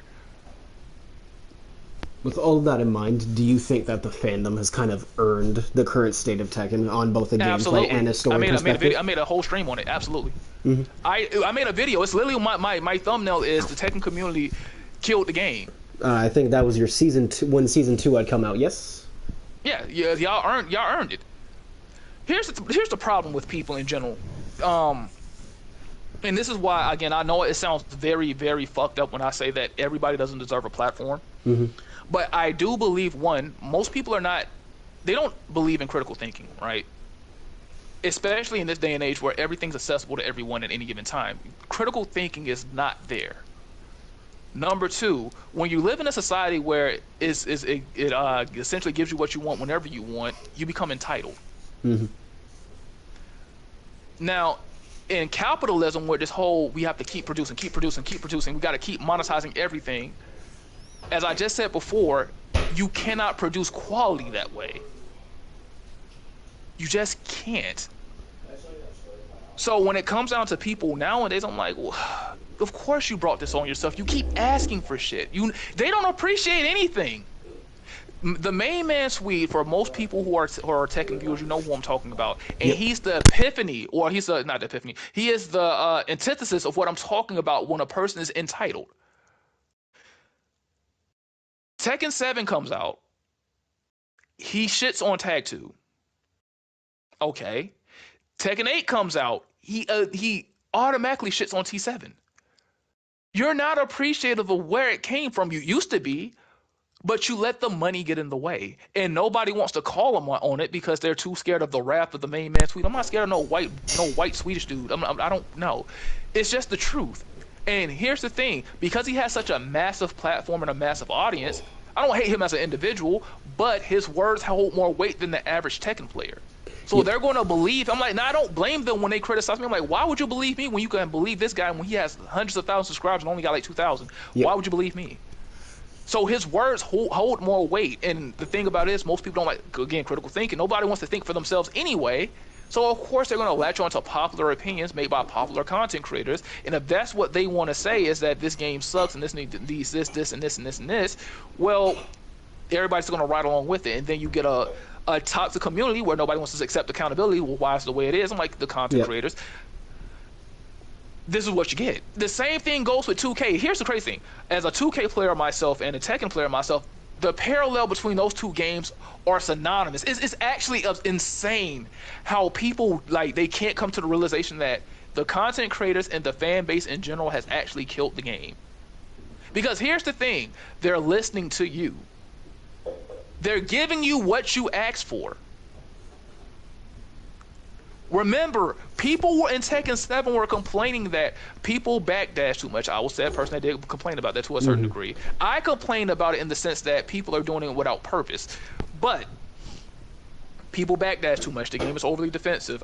It's essentially boring. It's too many timeouts. It's 2 minutes this. It's too much that. Yep. And they actually give you what you asked for. Yep, because they made the game Very more aggressive, offensive based. Yep. very offensive, heavy damage, very flashy. They gave you what you asked for. So at this point, what's the complaint? This is why the old saying goes, be careful what you What you ask wish for. for. Yep. Because once you get it, it might not be what you think it is. Now people want to go back and say, and this is why I get mad. I'm like, people like say, oh man, Tekken 7 was the glory days. You bitched when you had it. There's a saying that's going around now that is really true. You never know when you're living in the good old days until they're gone. Yep. As much as I disliked Tekken 7, it really wasn't that bad. The only thing I really hated was story mode. The game itself, it has its balancing issues, of course, but that's any game. Any game. But it wasn't that bad. I hate the monotony of Tekken 7, but it really wasn't that bad. It can't be that bad if I have 1,000+ hours, and it can't be that fucking bad. Mhm. But Tekken 8, I refuse to play that shit. And here's the crazy thing. I'm a person who gets paid to play it. I don't want to play it. If I stream consistently Tekken 8 day in and day out, this is not an ego thing. People would tune in. I would get subscribers. I would get paid. I do not want to play that shit. My whole channel, if you could tell this, is essentially, it was a Tekken channel. I don't want to play the game. But going back to what I was saying, yes, the community actually has ruined the game, and that's what I said in my video. I'm like, you can't blame anyone but yourself because you asked for this. Those are my words verbatim. You asked for it. Whether it be competitive standpoint or story standpoint, you asked for it. And you know what the story standpoint? Well, we didn't say that we wanted this. You said it by not saying anything at all. Mhm. Nobody cared about the story, so guess what they're going to give you again? Another piss poor story. Yep. Nobody complained about it in T6, nobody complained about it in T7, and nobody complaining about it now. besides people like me and you. So Well, you're going to keep getting the same thing. yeah, and the So issue if was the that Go ahead. sorry to interrupt, but the issue was that that those games also came out during the era where it wasn't expected, or it wasn't the belief was that it wasn't needed for a fighting game to have a good story. And even now, Bullshit. yeah, even now people are starting to regress back to that mindset. It went away a little bit, I'd say, in 2020, 2024, but then once MK1 and then Tekken 8 came out, then people started flipping back to, well, fighting games don't need to have good stories. Fighting games have never had consistent stories. It's just like Yes, they have. yeah, it's just like Dragon Ball. Turn your brain off and enjoy it. You know, shut up and consume. It's the same kind of argument. You know, Shotomaro will expand on this once I get him in here. It's the same kind of argument that people make for Star Wars. But again, that's where the age for me. That's where the age kicks in. As a person Yep. that's about to turn 32 in a couple of months, the age kicks in. I'm like, no, that's not. That's a lie. MK1, most fighting games was heavily story based. Mm-hmm. If you look at MK1, the premise of MK1 is supposed to be a massive tournament where essentially the best of the first best of the 10 best, wins, yeah. they get to take, yeah, they get the best of the best. The first of 10, and Shang Tsung's trying to take over Earthrealm, etc., etc. It's based off of a story. Mm-hmm. Now, again, with MK2, they took that story and added layer after Expanded on layer, it, and yeah. then 3, they expanded on it. But no, these are heavy story-based games, and they took it a step forward with the 3D era. There was all story. But what are you talking? That's a lie. Even with something as simple as Street Fighter, it's heavily story-based. It's not the best story in the world, but it is story-based. Shotomaru just said, you got to remember this. Both of you guys got to remember this. People will say the dumbest things because it's easy. Yeah, most definitely. It's such a coping mechanisms. It's just a cope mechanism. No, you bought the slop, right? Mm-hmm. Let's take 2K26 and me, for example. I didn't buy it. Love just bought it for me. I knew the game is slop. I wasn't finna buy that shit. The game is slop. I told myself, I'm not playing this unless somebody buys it for me. The same thing with Tekken 8, it is slop. I only told myself the only reason why I'm playing, I'm going to buy Tekken 8 to give it a fair shot. Give it a chance. But by me giving it a fair shot, I automatically gave them my money, which automatically get casted my vote as I think this game is okay. Mm-hmm. I should have did what you did and never just bought the game in the first place. But, you know, I hold myself accountable to that. I should have never just bought it. I knew better. Mm. I even said it before the game came out. If you hate Tekken 7, you're going to really hate Tekken 8. Yep, I'm glad because we can segue back to the main topic. I'm through that because I remember that was the first thing you said to Zeku, and it was the first thing you said to Tenez. And now Tenez, obviously, he has his own streams where he's constantly raging at T8, and I'm like, yeah, no shit. Because it was like it was shit in T7, so of course you would think it's shit in T8. But now I can ask you the next question on that topic.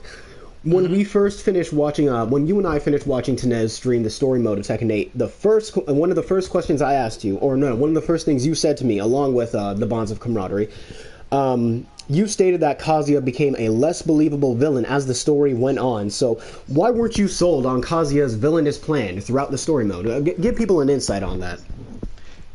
Kazuya became a joke character. Because at this point he's comical. How many times are you gonna write the same story? We get it. He's evil. Do something. At this point, Jin is more evil than Kazuya by actions alone. Kazuya in T1 had a purpose. Was it right? That's No, debatable. Obviously not. It's debatable. Because I can't... I put myself in the situation of Kazuya. I've probably done the same thing. Well, Right or wrong? morally, he was planning to kill his father. Then he could take over the world for himself. Well, that's the takeover world thing was T2. No, that was all the way back in Tekken 1. It's even in my video. That was in his bio. That was in his bio for Even in the T1. motion video, he said that.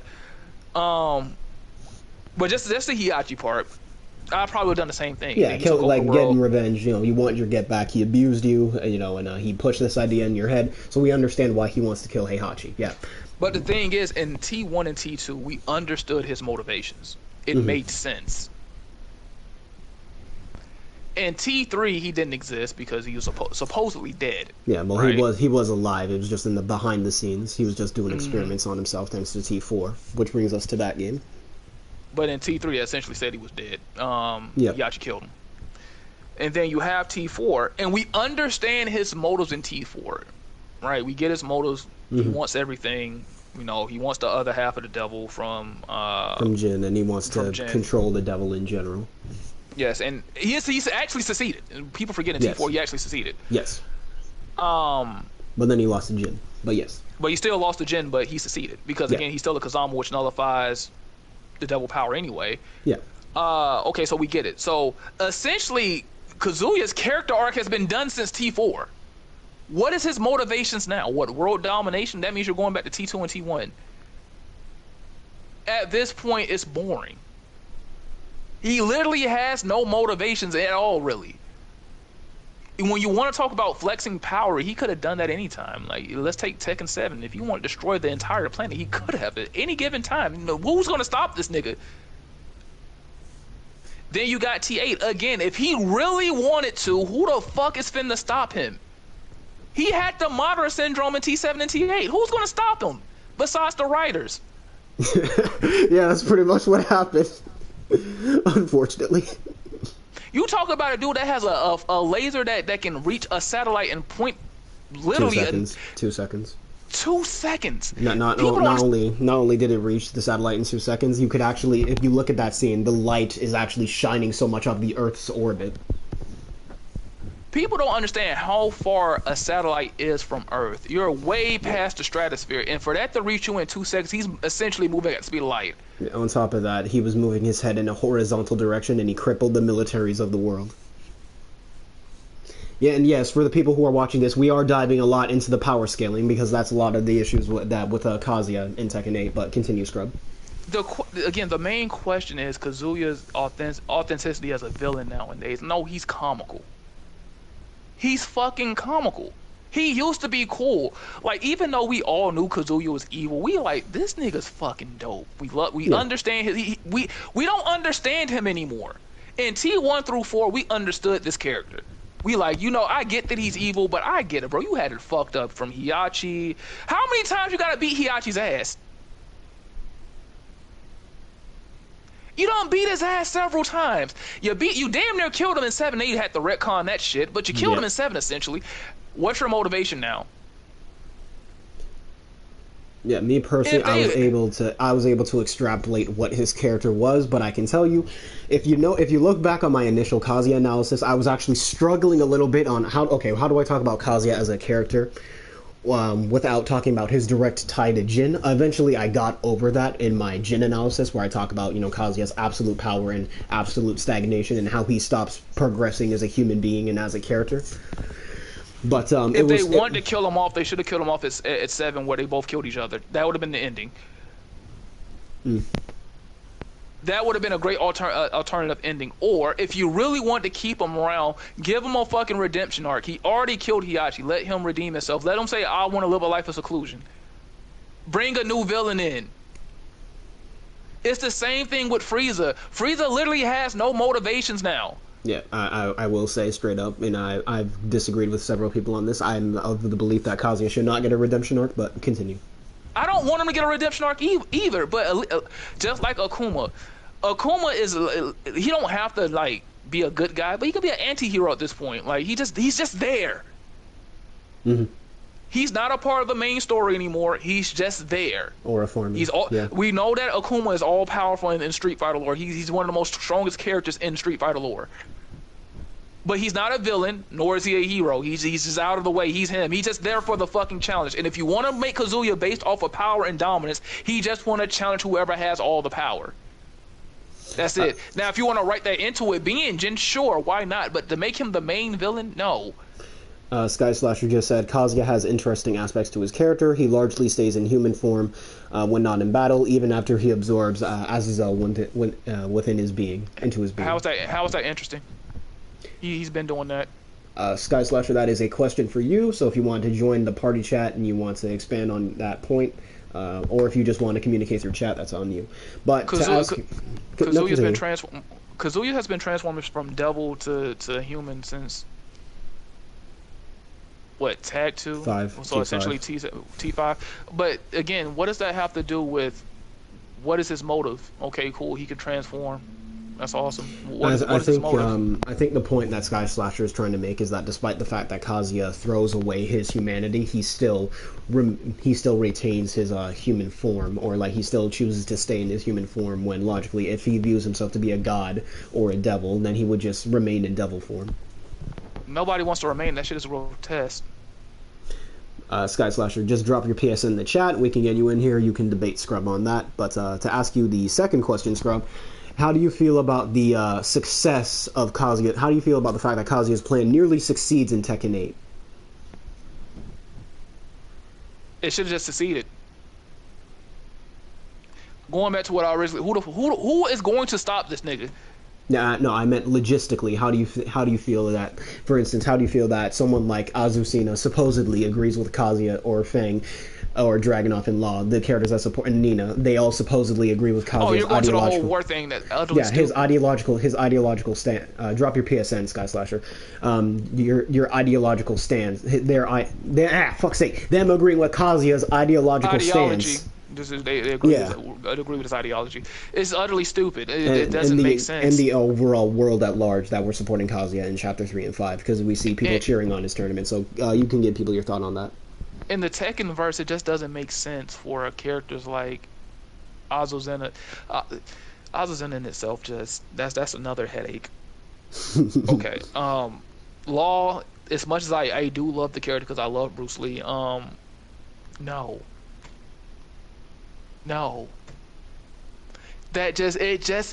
It doesn't make any sense. If all the characters from the beginning, the only reason why they was involved in Tekken is because of their own motivations.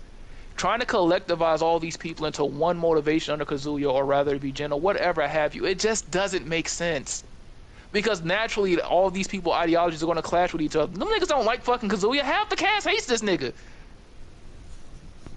I'm glad you said that, because the issue with the actual execution of the Kazuya's plan, that you see me saying that they agree with his ideology, that's the concept that the writing was going for, but or the concept of Kazuya's plan and the way that was executed is that the idea is Kazuya is able to corrupt. The idea that they're going for is that Kazuya is able to corrupt people, right? So he's able to touch on people's worst trait, humanity's worst traits, to make them do the things that he wants. So, right, in the case of Law and Azucena, he's taking advantage of their greed. In the case of Nina, he's taking advantage of her apathy. In the case of Fang, he's taking advantage of his desire for power, and that's why they agree with him. And supposedly, the greater world at large that is supporting him in Chapter 3 and in Chapter 5, they agree with Kazuya's authoritarian state that he's going to create out of the world. That's the idea.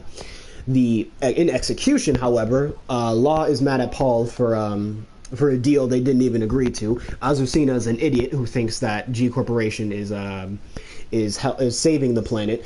Fang didn't care about the tournament. He wasn't even in the tournament. Dragunov doesn't speak, and he has no reason to support Kazuya, but he's just there because he looks evil, so therefore he is evil.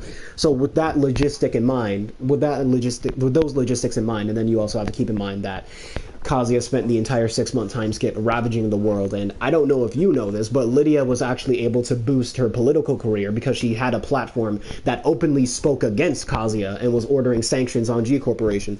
So with all of that context in mind, how do you feel about the fact that Kazuya's plan still succeeded anyway, even though all evidence points to the fact that his plan shouldn't succeed? It's still fucking stupid. Yeah. But here's the genius in Tekken 8 that nobody ever talks about. Tekken 8 actually disrespects you to your face as an audience. Mm-hmm. Think about it. Cook. Literally fucking Kazuya's Donald Trump. Oh my god. Not. Oh god, you're giving me Vietnam flashbacks. Please no. Please don't. But no, think about it. People are making excuses for this fucking character. Mm-hmm. About his motivations, that they're headcanon superpowers that he has. Now, if you would say he has telekinesis, he actually does have that. Well, he does. He does have it, yeah. And they say, you know what? Instead of us making a good story for you, we're going to have you write it. We're going to do it. Yeah, we're going to do it, essentially, yeah. We're doing the work for you.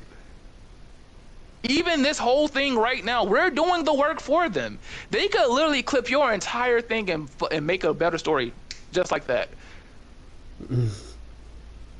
We're doing the work for them. It's a slap in the face. They say, you know, it's just like in general, like the gaming space in general. We'll give you a half-made game, We get your feedback, and then we add shit on it, and then you later on you say this is the best game ever. No, you didn't give us a full product from the first place, so we're paying top dollar for a for a bad product. Not to mention we have to pay for the DLC, so we're paying triple, sometimes quadruple of what we would originally paid if you made the game right in the first place. But I digress. No, Kazuya, it just doesn't make sense, and it's not meant to make sense because they don't want it to make sense. Yeah, I will be speaking about this at length in my videos. Obviously by the way that I speak, and given by the way that I talk, and given the fact that you and I have complained about it endlessly, you know that I think it is utterly stupid that the public is supporting Kazuya and Jin in Tekken 8. But here's the thing. That's why I said with the whole Donald Trump thing, or any great politician or leader, they have the people support their own demise. Yeah, essentially that is unfortunately the actual explanation for why his plan succeeds. It is not because of anything he actually did. It's just because people are stupid. People are stupid. Either they're fearful or they're stupid. And here's the thing: even smart people, they let fear take over, and they're too scared to do the right thing out of fear of death. So I'm glad you stated that, because. And you know, this is where I get called out for being, you know, a fucking fanboy. But you want to know what series actually did this fucking storyline much better and still made the characters look intelligent? Fucking Daredevil season 1. If you watch Daredevil season 1, Wilson Fisk is doing the exact same thing Kazuya is doing. He's taking advantage of people's fear. He's taking advantage of greed. He's taking advantage of their apathy. The seven deadly sins. Exactly. Essentially the seven deadly sins. And we're within the context of Daredevil, we're introduced to a populace that it's not that they don't want to take a stand against corruption. It's just that people are too afraid, or they just lack the power to do so. But it plays out in a way that makes sense because Wilson Fisk is withholding certain information from the public, and he's manipulating the narrative to benefit his own goals. That's why it works within the context of Daredevil, because want to know what happens once the public does learn about Fisk's crimes? They all fucking hate him. It's the deep psychology of human beings, right? Exactly. You will take the most upstanding person in the world. If you can get him to fear you enough, he'll go against his own religion. He will forsake his own religion, his own beliefs, his own ideologies to stay alive. The whole thing about human beings in its entirety is survival. Despite what people may feel, and like their self-grandizing of their own character, or you know their whole moral superiority, I'm like, you put yourself in the right place. Look at horror movies. See what people do when you put them in some of the most horrific things. We've literally seen it, like atrocities happen, and people bat eyelashes towards it. Mm-hmm. Think about like the early years of the 1600s and the 1500s, where people used to have picnics, and these used to be public gatherings for executions. I mean, you cannot say that these people are fucking sane, but if you speak out against the king, guess what? You might be next, so you're not gonna say anything. Well, and here's the thing: I'm not gonna blame you. We don't even need to go that far. We don't even need to go that far. Just look at Red or LTG and how they still have a group of supporters. Of course, here's the thing with Red Ranger. The great thing about him is, and like people don't understand the psychology of him, and he does it unintentionally. He gathers the people that are beneath him, and he presents them something that they know they need, which is attention. Yep. I will be your friend. These other people might not fuck with you because you're actually fucking weird and you need to do some self-reflection and you know some looking within.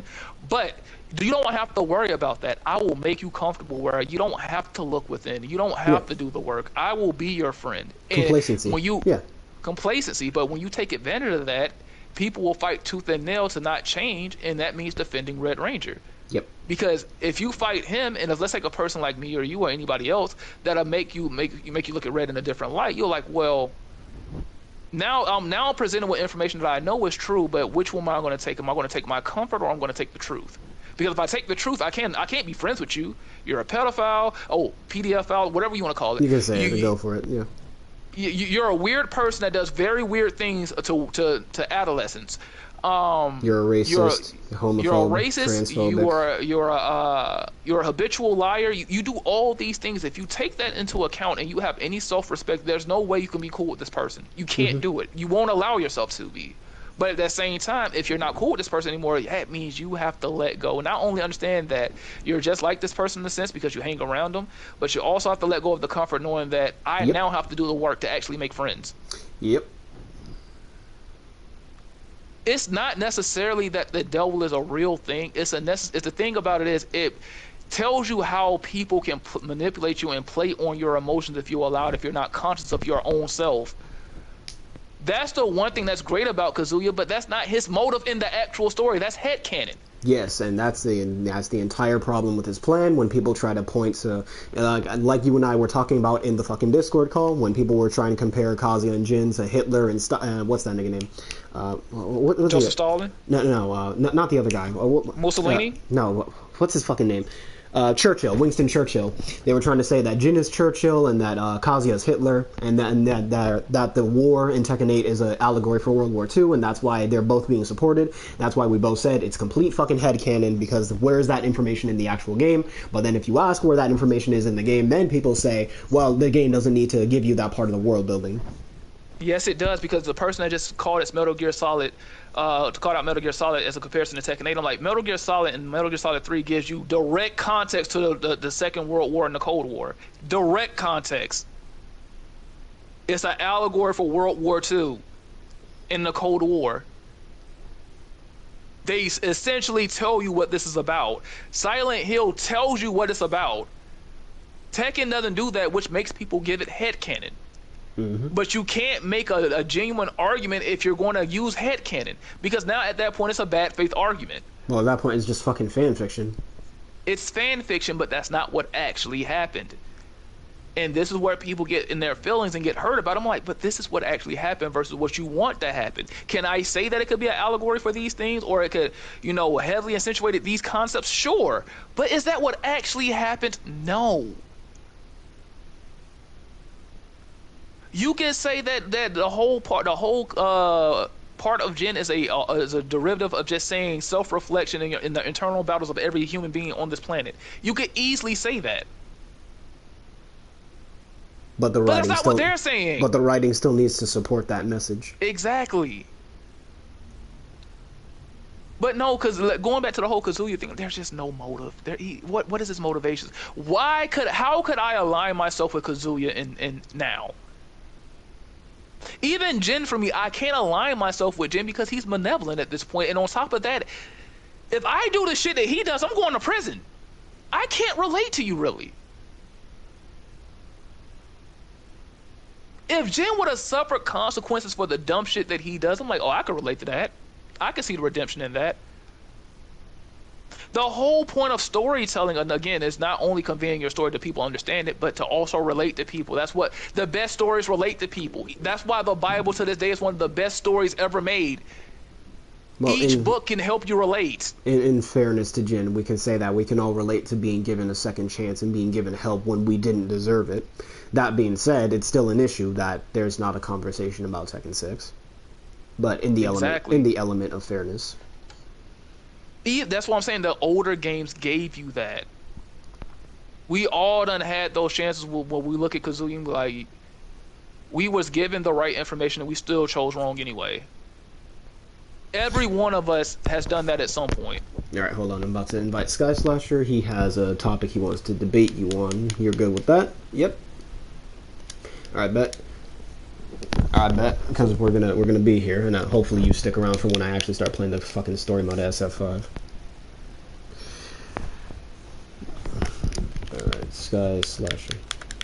I wish I had a proper PC. We can all just be on a fucking Discord. I'm telling you, that shit would be so much easier.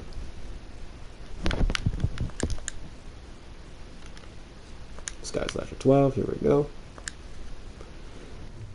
Alright, Sky Slasher, I just sent you the invite. If it doesn't work, if you have to be, just make sure you have your settings unlocked. But yeah, essentially that's all the questions I have for you. So I got some questions for you though. Alright, cook. Since you've been deep diving into the lore, actually more than I have, I'll give you credit where credit is due. Like, I'm just going off of muscle memory at this point, so a lot of the things I say can be corrected. What is your distinction between new Tekken? Because there's a lot of people that say, well, this is the new age Tekken and this is old Tekken. What does that mean to you? New age Tekken, I'm trying to just... If I were to say what's the distinction between new age Tekken and old age Tekken, I'd say it's probably... Where does the timeline even begin? Because some people say that new age Tekken starts at 6. I'd say New Age Tekken is just when did the series? What is the main thing I look for? And I look for just evidence of contradiction. So evidence of it's saying contradiction that fundamentally changes the characters or regresses the characters. So when I look at okay, well, when did the characters start to regress? That's the starting point for me. New Age Tekken for me would be Tekken 5 because that's when a lot of the characters started to regress. That's when Paul's idiocy enhanced to the maximum. That's when they would introduce a concept and never follow up on it. So for instance, you have Asuka having the Kazama power and then it just never gets mentioned again. You have Law's Paul, like I said, Paul and Law's idiocy being taken to the extreme. It's when Lee's endings were nothing but him just saying excellent, and this Degradation of the characters. yeah, it's also when they started introducing rivalries that just never end. So, for instance, Brian and Yoshimitsu, King, and this when they brought back Armor King. So I'd say a lot of the issues. It's like I said in my Tekken 7 video. It's I wouldn't say it's more so. A lot of the issues that I noticed that I have with the franchise started with on the franchise story, started in Tekken 5, but it was somewhat tolerable somewhat, and then Tekken 6 it's just a natural progression of that downfall, of that downward spiral, I would say. Okay, my next question is because we talked about the Tekken community earlier. It's more so a question and a statement at the same time. I know that you think the Tekken community is at fault, but at the same time, could you really blame them to a certain degree? Like I know I blame them, but Blame who? the community. For what?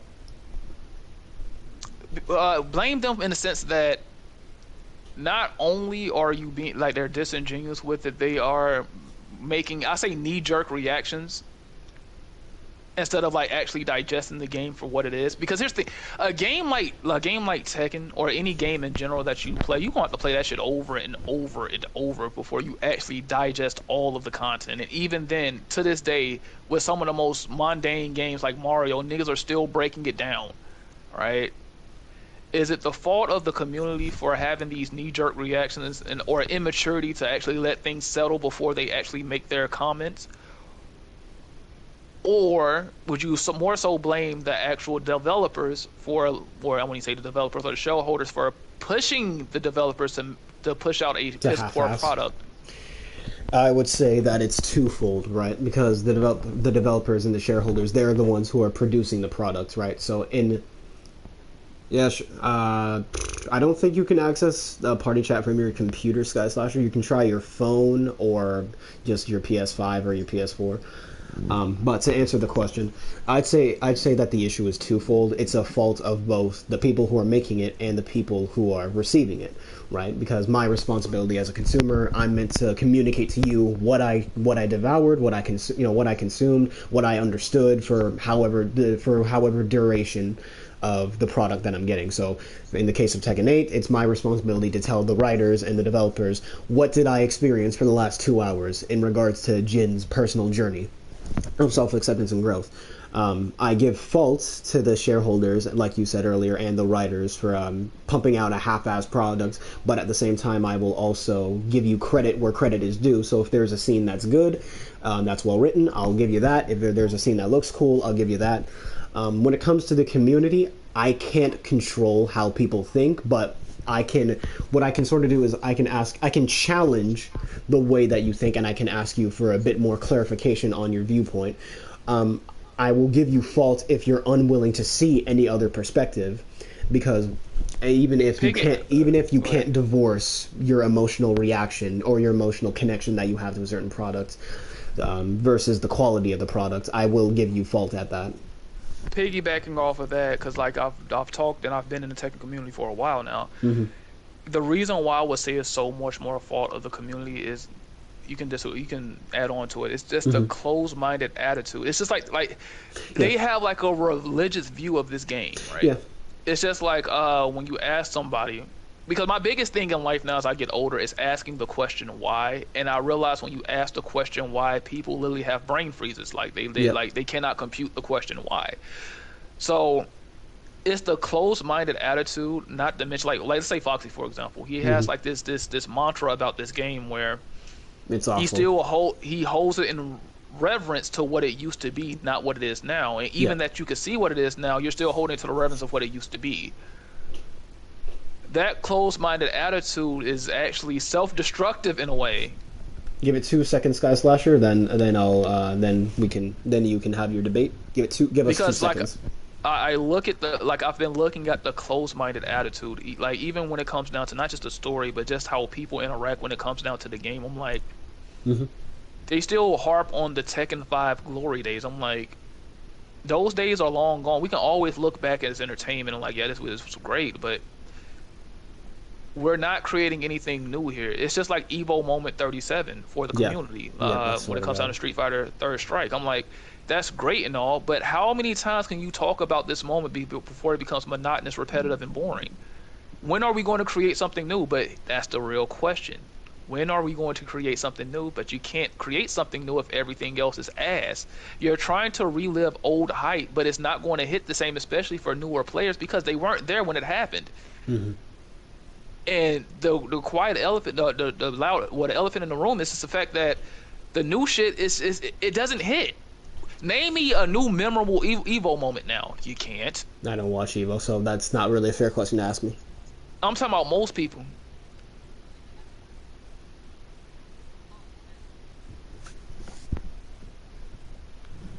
That was pretty cool. You guys talk. I will be right back. All right. Uh,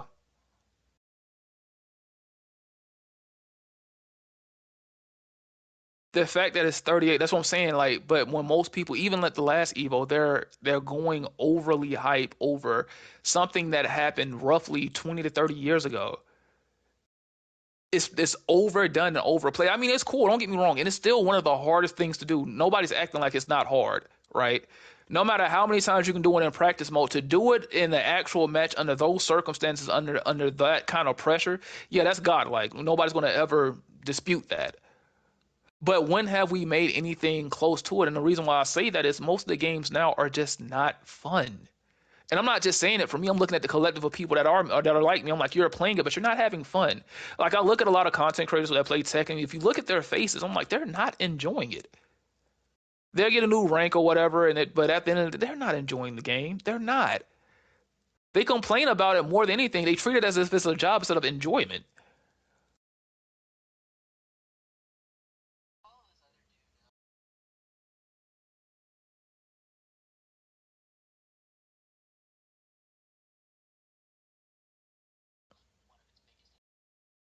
They're, go ahead. I'm just finished.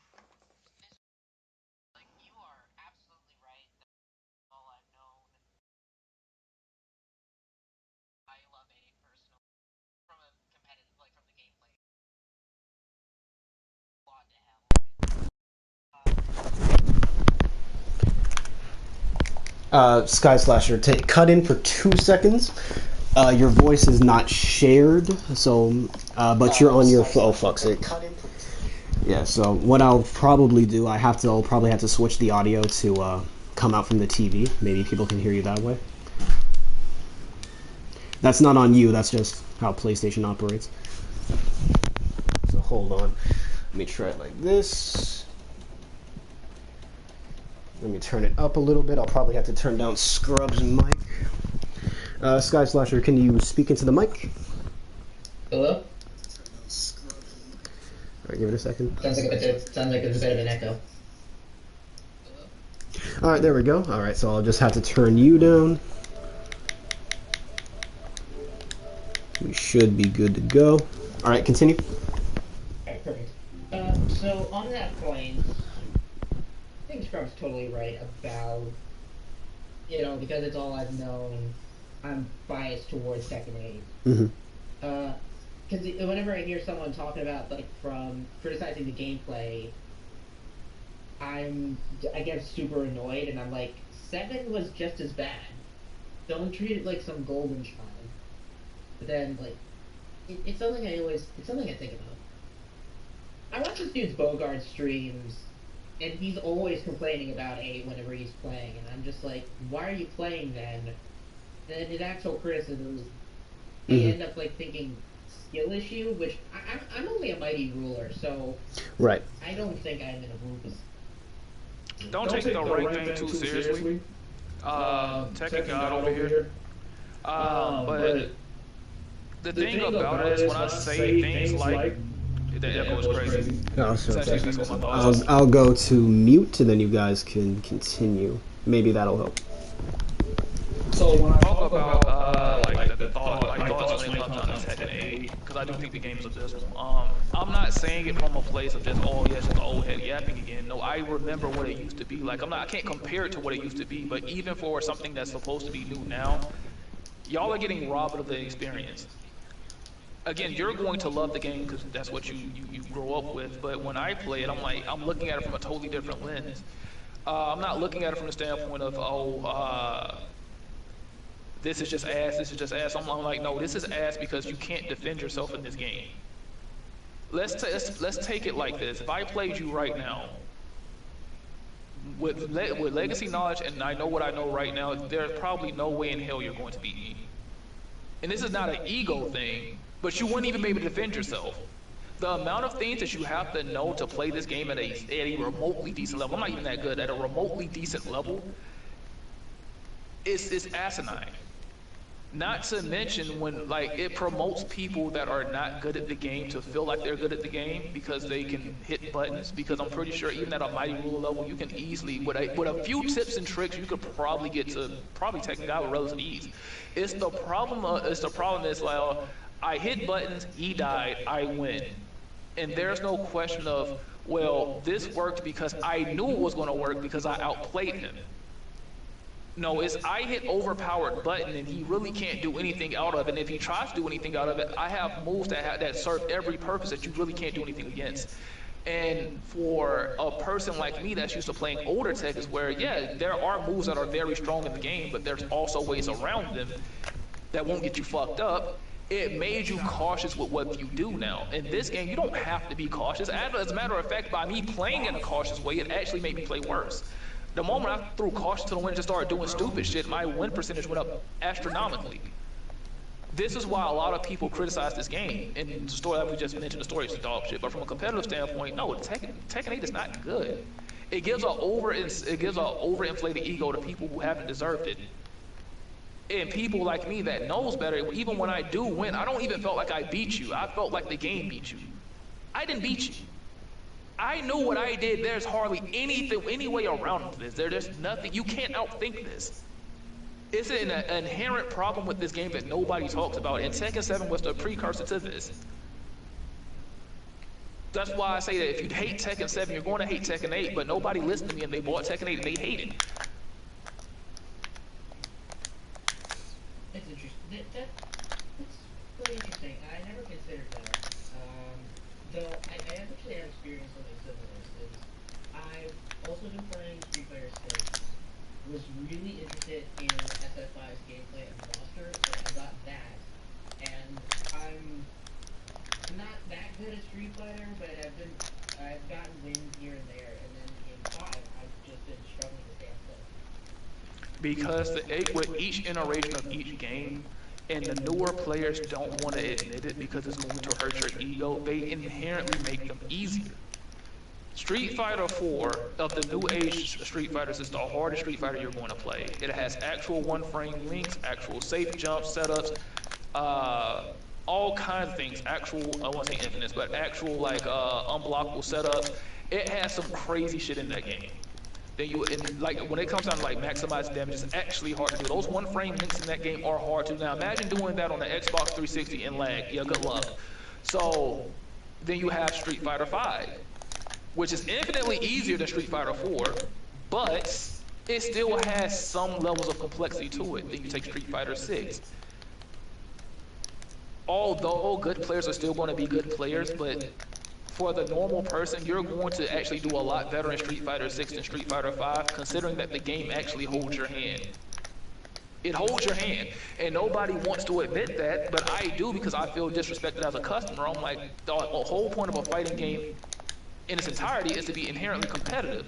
But if you shrink that margin by making the game easier and accessible to everyone, then it's no longer competitive. Now it's a fun game. It's not a competitive game. Fighting games are one-on-one games where it's supposed to be competitive. And this is a thing they've been trying to fix for like 30 years. If a fighting game is competitive, it's naturally going to alienate certain people because they're going to lose. And people are sensitive. Nobody wants to go get their ass beat for hours on end. Nobody wants to do that. And unlike team games, when you lose a one-on-one thing, you can't blame anybody but yourself. That's a problem they've been trying to remedy for years, but you can't remedy that in a competitive fighting game. So you get games like Tekken 8 where you hit the flashy buttons and you win. And here's the thing, with Tekken 8, you'll go on massive win streaks and all of a sudden you just go on massive losing streaks because they have skill-based matchmaking. With skill-based matchmaking, if you start winning too much, you're going to give you somebody that's really hard and shouldn't be fighting in the first place, and you're going to get your ass whooped. Tekken's the same way. So they've been trying to like use different variables to fix this problem but you can't. You just have to accept it for what it is. Make the games actually competitive or make them casual. You can't have it both ways. Like, it's like a lot of modern Smash Bros. Games. Like, they like want that balance between something that's casual and something that's competitive. And while Smash, because of like its variety of options and just to get that line a lot better, as the competitive side is nowhere near something like Melee, which has been like It's the forefront. I cannot believe I got that. And it's coming from someone who got his love of fighting games from Ultimate, so I agree. So when people go back and play these older Tekkens, and I'm like, this is one of our friends that we know named Foxy. When he gets mad at somebody in Tekken 8, and they say challenge him in Tekken 7, because I'm like, that's not a fair challenge because that game is different. If they played that game and all they know is Tekken 8, they're going to lose. It's not a fair fight. Different characters, different movesets, different moves have different properties. It's not a fair fight. Versus if y'all both play Tekken 8, y'all have a fair fighting ground. Even though the game is bullshit, it's a fair fight. Y'all both understand how the game works. I cannot, it's just like me and you. Let's say we fought and you beat me in Tekken 8. It would be unfair for me to tell you to play Tekken 7. You don't know how the game plays like that. You don't have as much experience as I do. It's unfair. Although I do agree with the consensus that, yeah, Tekken 7 is harder than Tekken 8, even though Tekken 7 is still easy, it's harder than Tekken 8. It still doesn't change the fact that you don't know it. So that's just where the disconnect with Tekken 8 players and all the older players is, because we're criticizing from the standpoint is that your game is easy made and you don't want to hear that. And you're telling us, well, you should just adapt. And both sides, two things can be true at the same time. Old heads should adapt, and newer players should understand to have like respect for the older games that they actually are harder and that you are getting your hands held a little bit. But that's not going to happen. You can go ahead.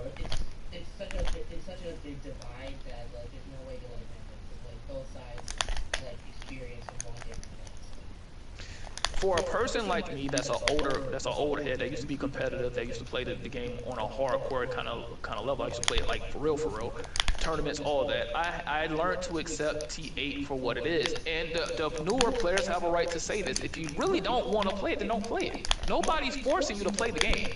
That is true. But as I was talking with Soul Edge earlier, people can't disassociate what they love from what it is right now. I can, that's why I don't play it like that. I understand what Tekken 8 is. It's not a game meant for me. I'm pretty sure you heard me say when I said, like, the newer games are not made for my kind of audience. It's not made for me. It's made for the newer audience. So with that being said, I'm like, if I play it, it's just for fun. I can't get mad when I get beat by some random shit that the game is made that way. It's the same thing with Smash Ultimate. They have dumbed it down. I'm not even a Smash player, but I can tell they've dumbed it down compared to its counterparts. They've dumbed it down. So I'm coming in with a mindset that doesn't work for that game. And the old heads get mad. I'm like, you can't. Just don't play it. But the other problem is if it continues the way it's going, you're going to keep getting the same thing. It's going to get worse and worse and worse and worse. The problem with the casual audience is, since they have no real ties to the game, if it doesn't fit their needs, they're not going to play it. But you have hardcore audience like me that used to be hardcore. We are the people who play the game after the casuals leave. But the crazy thing about it is we are part of the reason why the casual leave. Let's take Tekken 8 for example. You're a Mighty Ruler, right? Yeah. If we were playing T7 and I was on my True Tekken God, right? Guess what rank I started at? I started purple ranks with you. That's not fair. You're fighting somebody that you should not be fighting at all. It's not even close. So imagine you keep running into Smurfs like me over and over and over. So what is that going to do to that casual player? He's proud of his mighty ruler rank. He worked hard for it. He accomplished milestones.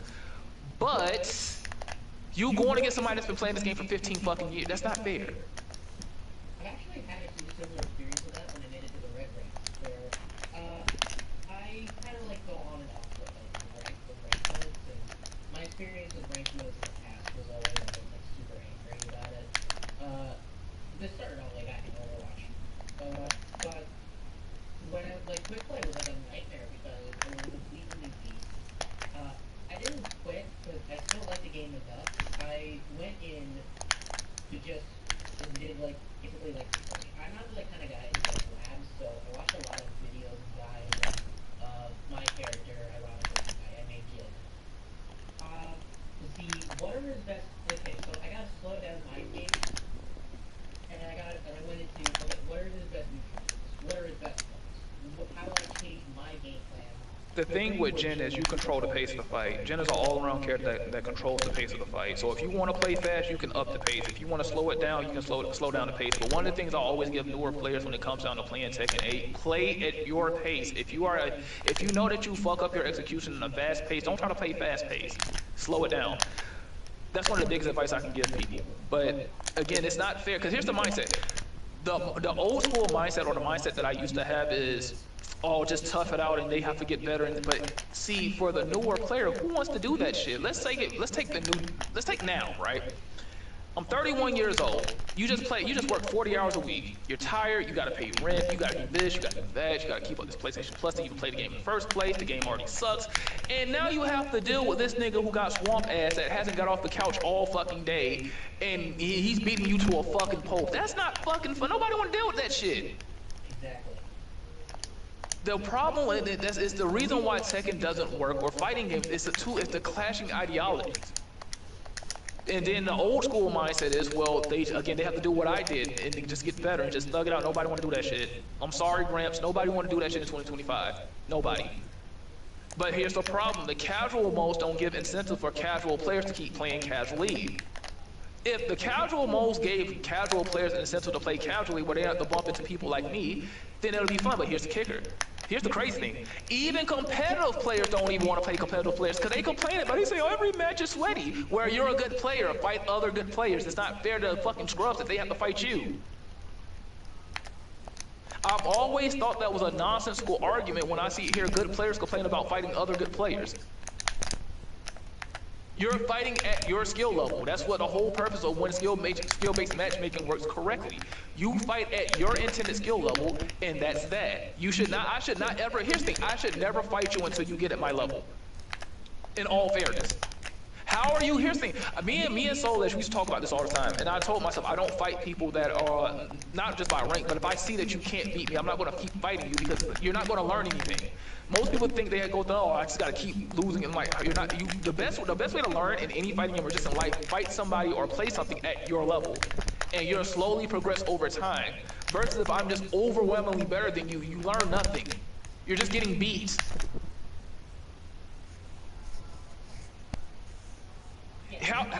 Here's the thing, if I'm way better than you, right, even if you did improve, the fact that you're losing like that, how can you tell? You're still getting slaughtered.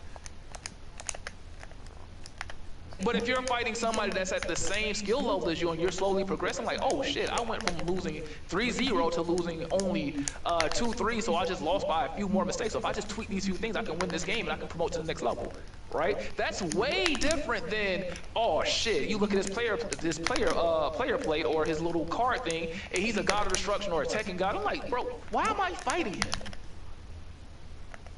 Or it might do the opposite and give you an inflated ego. Well, I beat this Tekken god. You beat him on an alt character he doesn't know how to play. But if you went to an actual Tekken god on his main character, you will lose. It doesn't make sense. Soul Edge can chime in on this, but it just doesn't make sense. Yeah, I agree with that. Okay, there is one situation. This actually happened with the SF Live jury where I joined a server that still like plays the game. I I asked because I'm tired of just losing randoms and rank, so I'm not learning anything from that. So I asked someone to just like run a few matches. This dude was way above my skill level, but I wanted to. I asked, okay, can you help me understand the game and what I'm doing wrong and what my game plan is, like what I should be thinking about, what my game plan is. Mm-hmm. That was like really helpful. It was like really nice. It wasn't as frustrating, even though again I kept repeating over and over. I actually learned how to do V reversal and V shift because of that. Yeah. It's okay. Because it's always like with randoms and online, which here most of the time those are gonna be opponents you have unless you have a dedicated friend group in the game. But even so, like the problem with people at higher levels, they tend to gatekeep the knowledge. It's just like when you look for a YouTube video of one specific thing and it drives everybody nuts, because I know I experience it all the time. You look for one specific thing and they give you everything but what you're actually looking for. They tend to gatekeep the knowledge and they keep saying things that are common knowledge, or the way they explain the knowledge is it's not digestible to people who don't know. So if I was saying that uh, Kazuya's electric, if perfectly executed, is 13 to 14 frames, right? And I'll say, well, you have to block punish on that. Most people wouldn't understand what the fuck I mean by that. They understand the concept of electric, but they don't understand the concept of how hard a block punish with an electric is. I'll explain it real quick. So why is it's so hard? Because not only do you have to have just frame timing for when the recovery animation happens after the move, because there is a recovery animation. Once that's over, you have to press forward immediately.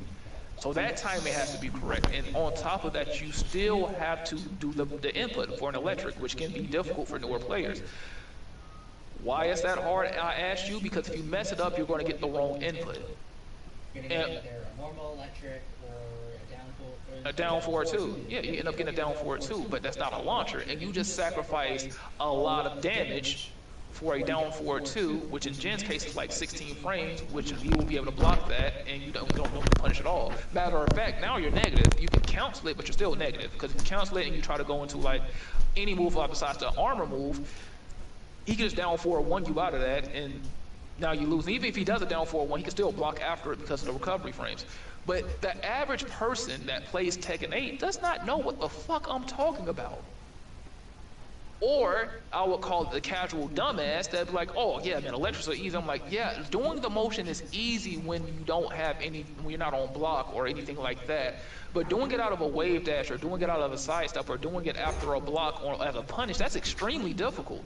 Reacting to a whiff punish, let's say he whiffed like a jab or a down forward two, it's hard to react to that because now you have to visually confirm that he whiffed and now you have to input it on reaction. That's hard.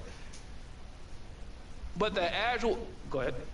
Sorry, yeah, I still struggle like with doing electric on fish.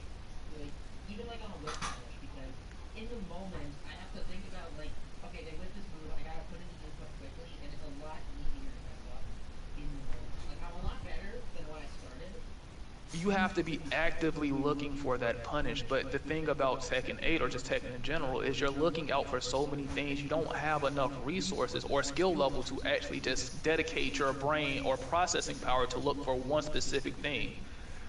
And that's what I'm saying. I tell people what separates casual players from good players is at certain points, the more you look for it, it becomes muscle memory. Oh, he whiffed electric. But these are things that take damn near fucking months on end to years. You don't do this shit overnight. So you have the casual dumbasses that'll sit there and watch a JDCR or a knee or a Satan and think they can emulate them. No, you can't. And then they're like, well, I shouldn't be losing to this trash. I'm like, you think you shouldn't be losing to this so-called trash because you're comparing yourself or think that you're on a remotely close level to these high-level players. I'm like, if you understood how big that gap actually is, you will be very humble. I, on the other hand, I've experienced how big that gap is. I'm pretty good, but I've played against your Shadow Sweezies and your high-ranking players, and I realize that gap is massive, and I'm pretty decent. So I can only imagine what somebody thinks they can do against that's not better than me, that fights that they're getting fucking creamed. But the thing about it is you don't have humility because you've never fought these kind of players before. and you compare yourself to these players that are at the top, like a low high and shit like that, I'm like, you gotta understand, these people do these things on the regular. You don't. So when people have the mindset, this is essentially saying that you think you're better than what you actually are. And the moment that people get humble about that, you actually can dissect your gameplay and say, oh shit, yeah, I do fuck up here. But how many people you know actually look at their replay and say, oh shit, I fucked up here? Even the game will tell you where you fucked up, but no people actually look at their replays. They just go back in there or watch JDCR or the main man suite or whatever content creator you like, and they be like, oh shit, well, if he can do it, I can do it. I'm like, no, that takes hours. It's just like learning a wave dash for the first time. It's very humbling. If you've never done it before, it's very humbling. You realize how mechanically bad you are at Tekken or trying to do a correct Korean backdash for the first time. It's extremely humbling. It's hard.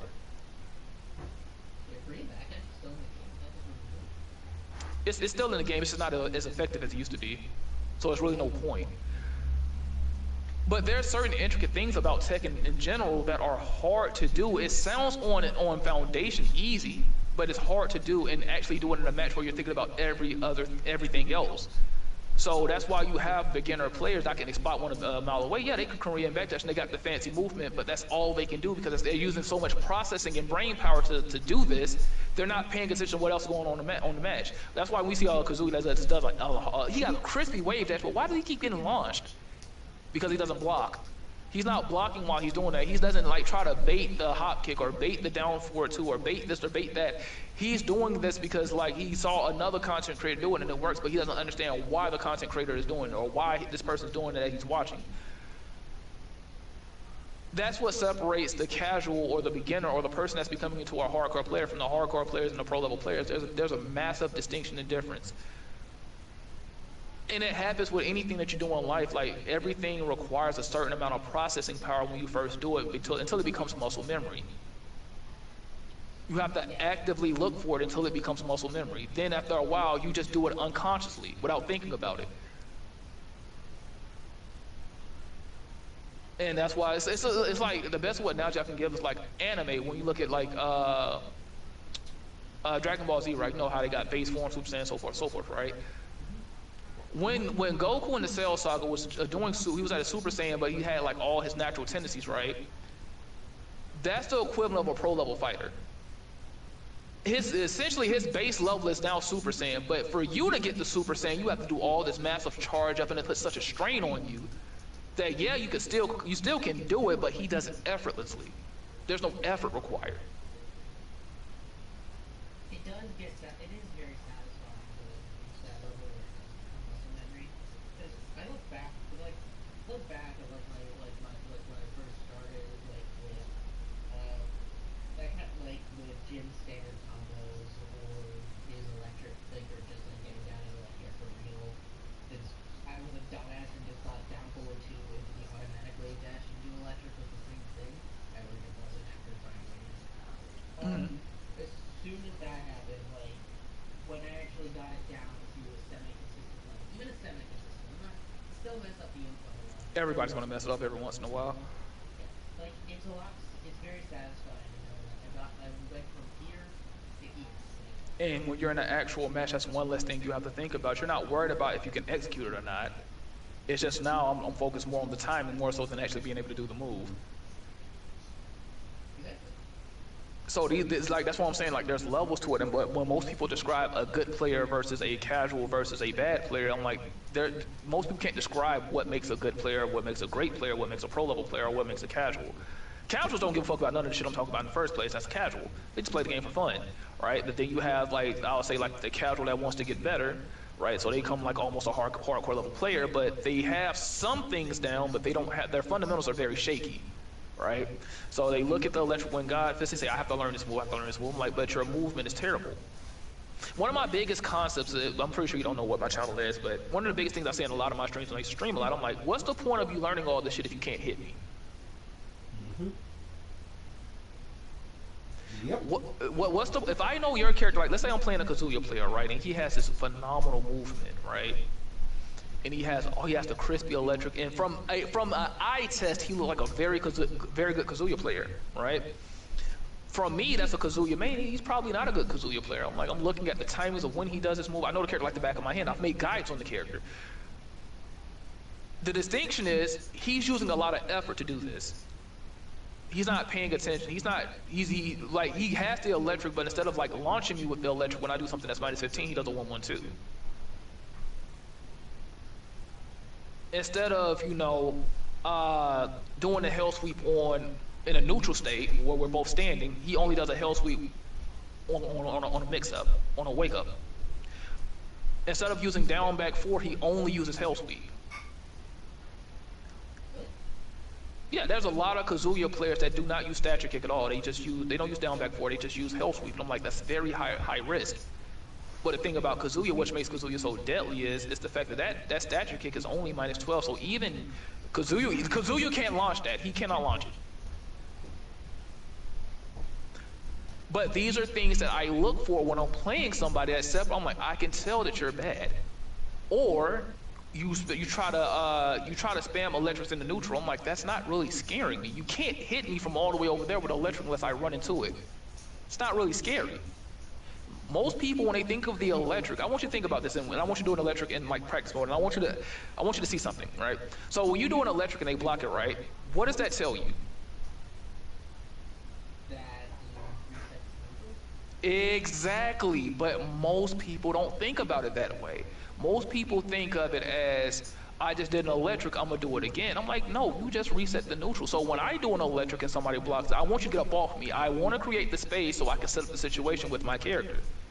Kazuya thrives with space. When you get up on Kazuya, what is he gonna really do to you?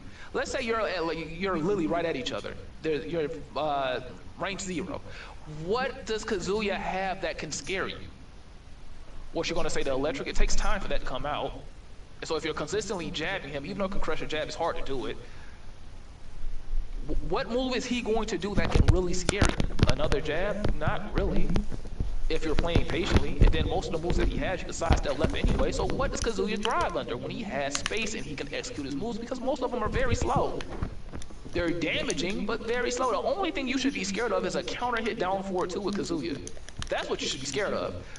But even then, if you're playing smart Tekken and conservative Tekken, you're not going to get hit by that often. If anything, if you're an even better player, you'll be baiting that out. Oh, I want you to do it. Because every time you do, I'm going to get a minus 12 punish. And for certain characters, that's a knockdown. Kazuya versus Kazuya matchup, he does a down forward 2 and I'll block it, that's a knockdown. Now you have to guess. You did a high risk, high reward move, and now you have to guess because you decided to do a down forward 2 and you guessed wrong. You're throwing out Hail Marys when you don't need to. The thing about a good Kazuya player, they can rely on their defense. They know their defense is actually really solid. So most Kazuyas, you died because of you, not because of them. You killed yourself. Bad Kazuya players, even though you can do it, it's not an optimal game plan, but it works for certain players. You try to force the situation. He's good at that, but it's very risky. Let's take a Boy of Love, for example. He's a great player, right? But he plays extremely risky. If you block one of those hell sweeps, he dies. But the thing about it is, the difference between a Boy of Love and a casual Kazuya scrub is, he'd already done set up the mind game already. The fucking Kazuya scrub hasn't set up anything. He's just doing it. So, like, what you're saying is, like, a good Kazi in that situation would set up the situation so that it would you possibly make a mistake and hit the You're so worried about everything else, you're not guarding your legs in the neutral. So that means he can. And remember, the hell sweep is unseeable.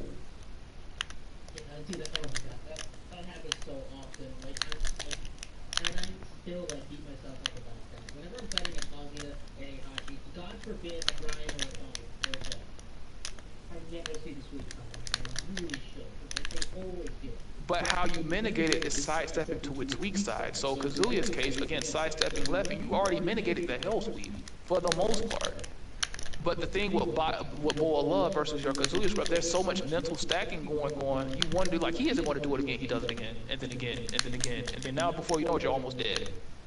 With the Kazuya scrub, you're not worried about that shit. You're just gonna sidestep him left because he hasn't set up anything. There's no other fear. The thing about Boy of Love versus Kazuya scrub is the Boy of Love has immaculate execution too. Not only his execution, he still has good defense. So you're not just gonna open him up unless you're another level, another character, another player that's on his level or higher. But you're just not gonna open him up. The Kazuya scrub, on the other hand, the moment you put him in a situation where he has to play defense, he's panicking.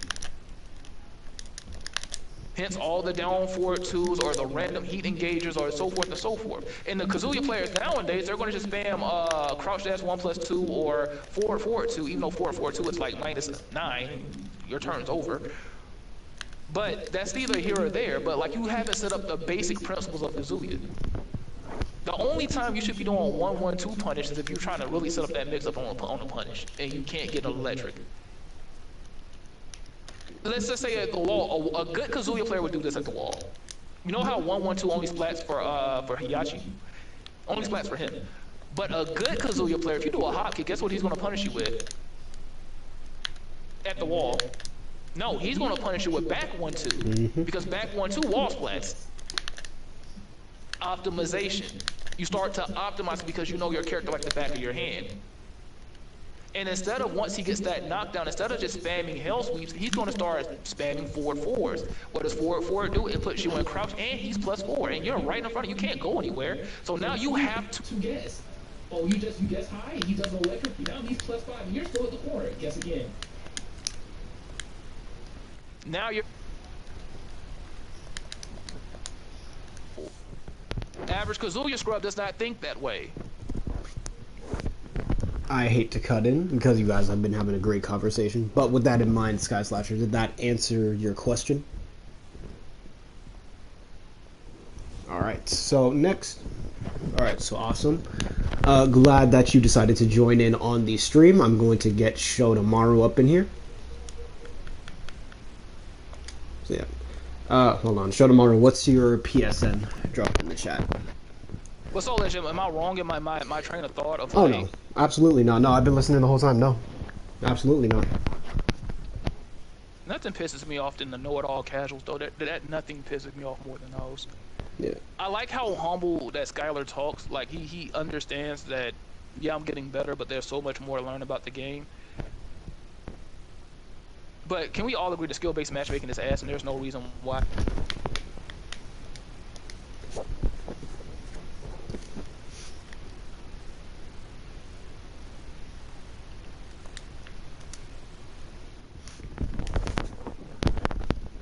And you want to know why they're smurfs? Because they're scared to fight people at their competition. They don't want to lose their precious rank.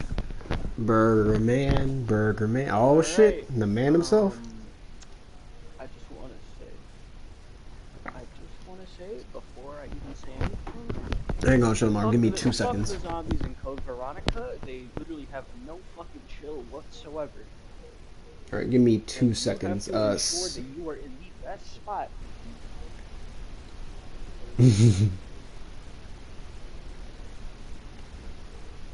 Alright, so Sky Slasher, do you plan on, because I am going to be streaming SF5 the minute I get finished asking Shotomaru questions, are you planning on staying or are you leaving the party chat?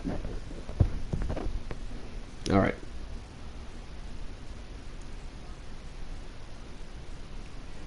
Okay, well, for now, I'd say Sky Slasher and Scrub, for now, just go on mute, and then, so I can ask Shoto the questions, and then you guys can unmute, and if you choose to stick around, we can all play through the story mode together. It's gonna be so exciting. Yep. Or if you guys want to continue your conversation, would it work better if I just mute you guys for now?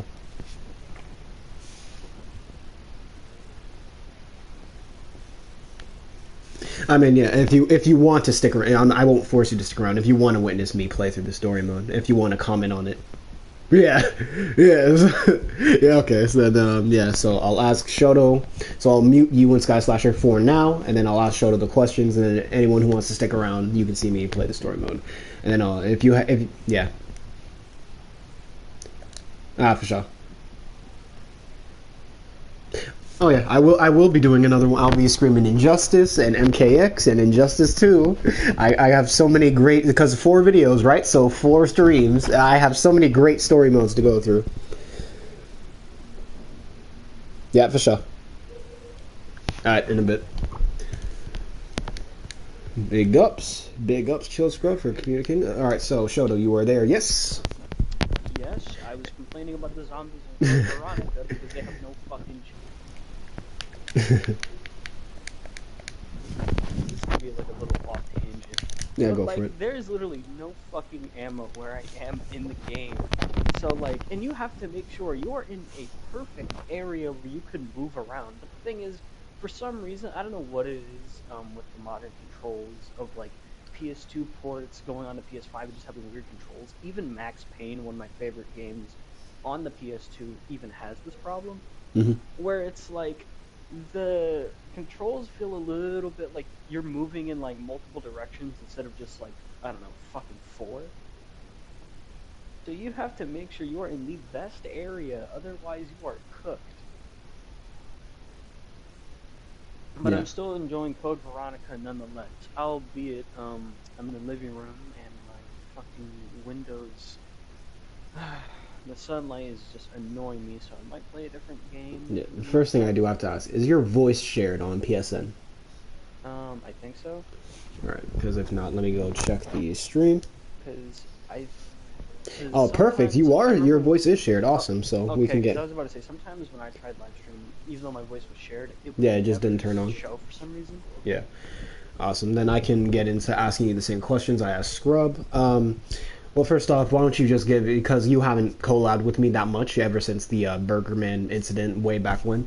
So why don't you give Yeah, I've people just a, been kind of like doing really my own thing. yeah, but as you should. Why don't you give people an introduction to yourself, what you think the peak of Tekken's story was, and what your current stance is on the both the franchise and the story? Okay, so, um, now again, if you've been around since the Burger Man Chronicles, I was kind of there, but like not really. Hmm. I was the victim of a clip that he tried doing where he's like, "Come fight me" or some shit. It was funny as hell, but Yeah. I do. Well, I kind of just make videos about like whatever, Hmm. like kind of just comes to mind. I don't really talk about like movies or anything like that. Just like whatever topic I can really talk about. But Yep. I don't really want to stroke my own dick too much. I just kind of want to get to Tekken. Hmm. My thing with Tekken say is that the writing was a lot more cohesive there, and then it has some cool ideas, but it's not like It's not really well expanded executed. upon. And then the more Yeah. and more it kind of goes on, the more it kind of has like the Black Ops 4 zombies kind of style of writing. And what I mean by that is like with Black Ops 4 zombies, and I know you're not like too big on Yeah, but continue. because I know fucking Call of Duty's on the big hate train right now.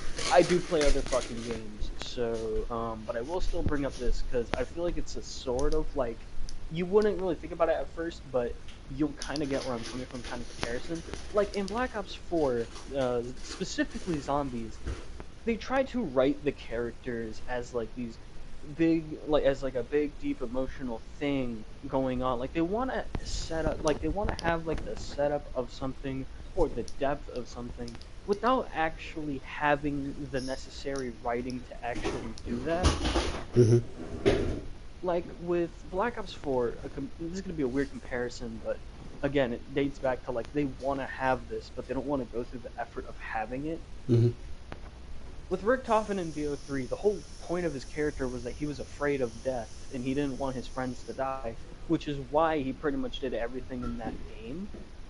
And so, they actually put in the effort into giving him that character. And then in 4, they tried to make it seem like his sacrifice was such a big thing, but like it was pointless because he got replaced. But the point was that they wanted to have a big emotional thing for a character and add depth to a character without actually going through the effort of adding said depth to a character in that particular game. With Kazuya, pretty much it's like that. They want to have him be this kind of deep-ish philosophical villain, but at the same time, it's like they don't want to put in the effort and time to do that. Hmm. Yeah, I can see that. I will agree with Chill. He does not suffer enough fucking consequences. Like, That I is can't that is call a it a common consequence if complaint, people but it's just do common basically because it's what he accurate. did. Wait, what? I said that is a common complaint, but it is common because it is accurate. I mean, yeah, like if a complaint is already common enough, then like that already means that a lot of people have come to the consensus that this is a certain way. And now there are common misconceptions, but that's a whole different thing entirely, and I'm not really here to talk about that. Hmm. But like, okay, let's look at Heihachi, right? Like Heihachi, like literally everyone fucking hates this man, and rightfully so. Kazuya, same shit. With Jin, it's like you have everyone that kinda likes him, and then you have just maybe one or two characters that don't like him. Literally, the only character of note that is a consequence to Jin is Miguel, but like he doesn't show up, so like there literally is no consequence to Jin's actions. And I feel like had they written Jin as kind of like a character that, they fucking did some things, but they actually wanted to, again, put in the time and effort to make him try to fucking redeem himself, then, like, yeah, it would have been completely fine, but no, they don't want to do that. Because, again, it's like they want to have the stuff necessary to develop a character, but they don't want to put in the time and effort to develop a character. Mm-hmm. And I can't say that I can't compare it to Metal Gear and Silent Hill, because the thing is that Silent Hill and Metal Gear and any other game, even Kingdom Hearts or Final Fantasy, they actually try to put in the effort into a character to develop them. Tekken, again, the biggest complaint that I have with the overall story from like 6 onward Is that they don't try. yeah, they don't try, and I feel like that's like both like a dev problem or a people problem, because it's like at the end of the day, it's kind of up to people to You get what you pay like for. come to this conclusion and be like, hey, this thing sucks, and it's up to them to make enough of a point for the developer to change this thing and take the feedback in a good way. Yeah, Like, no, that makes a lot of sense to me. That makes a lot of sense. Yeah. Because like at the end of the day, if people don't talk about a particular thing, then that thing is never really going to change. Or at least that's how I view it. Like, if nobody talks about how this thing is like whatever, then like that thing is never really going to change. Yeah. Now, again, with Heihachi, literally everyone hates him. There's consequence to Heihachi's actions, and then, I mean, literally the whole fucking story of Tekken is a consequence to his actions. Mm-hmm. Then you have Kazuya, who, like, again, he actually somewhat faces consequences. Jin does not face fucking consequences. Hell, even fucking, like, even if you want to get really weird, even Goku and Dragon Ball, or at least the people around him, face consequences just for Goku existing. I'd say Tony Stark in the MCU. He constantly faces consequences of his actions. Literally, Civil War is like a big, like the outcome of Civil War, at least the aftermath. The outcome of Civil War, Age of Ultron, hell, Iron Man 1. Yeah, Age of Ultron, Iron Man 1. A lot of the MCU is Tony's consequences.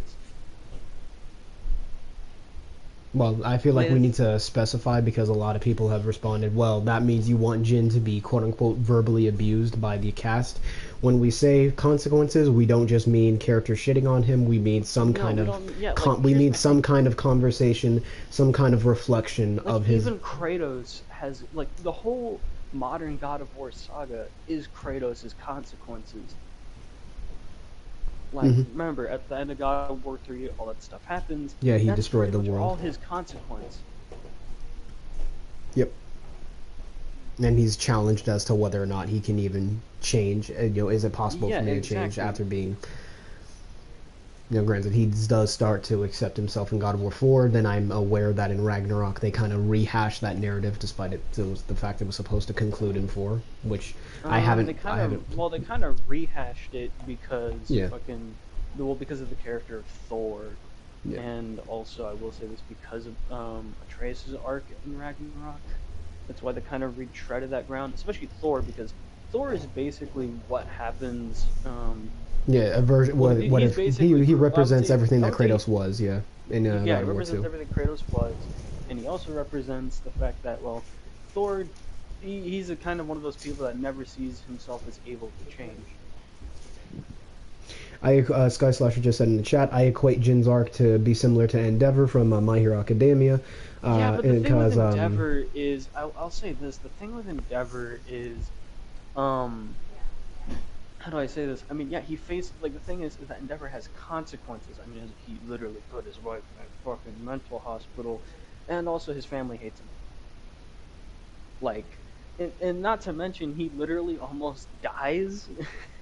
So Endeavor almost dies, and it's up to that point where, and like, again, pretty much all his family hates him, and his own son is a fucking villain. So it's like, the man pretty much has to be better. Like, there is no other way for that character. But also, again, he faces consequences. Literally, a lot of Endeavor's story is his consequences. Well, the most common response to this line of thinking is that the characters are working with, they're invested in Jin because of the necessity of the situation, so that's seemingly why his laundry list of crimes gets ignored. But my thing is, if I did accept that as the argument as to why we can't have a conversation about Tekken 6, what then is the justification for the general public supporting Jin in Chapter 3 and 5? Like, Why would everyday people like Jin after T6? exactly. Why would everyday people like Jin, despite all the death and all the pain he's brought in? And I'm sorry if I'm talking in a very quiet way. That's a whole like thing with a neighbor. I'm not Yeah, you're really good, man. You're good.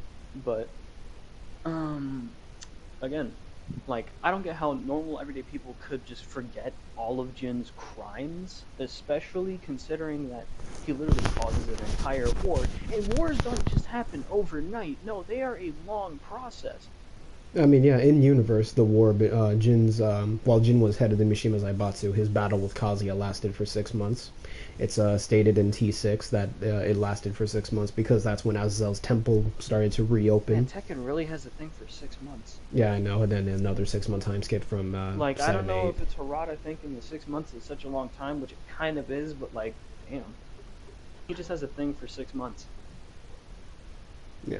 Another thing that I did want to ask, I don't vehemently hold this belief as close as I did when I initially came to it, but we've spoken before about the similarities that Lars has to Steve Rogers from the MCU, and you told me that you were sold on Captain America's story, but not so much Lars' story, despite the fact that they have similar struggles and they have similar aspects of their characterization. So like, give the people an expansion on that. My thing with Cap is, well, he's a man out of time trying to fit into a modern world, and that's why I was like, with Cap, it kind of works more because it's like, with Cap, again, he's a man out of time with very different ideals, very different mindset, trying to fit into a modern world that has seemingly tries to forgotten. blur the line between good and evil. Yeah, that tries to blur the line and has also completely forgotten about Captain America. He is a man out of time with like some people would consider outdated ideals, trying to make himself, like, I wouldn't say more modern, but like trying to fit in. He's trying to bring back what originally was. Yeah. With Lars, I feel like, okay, I'll say this with Lars.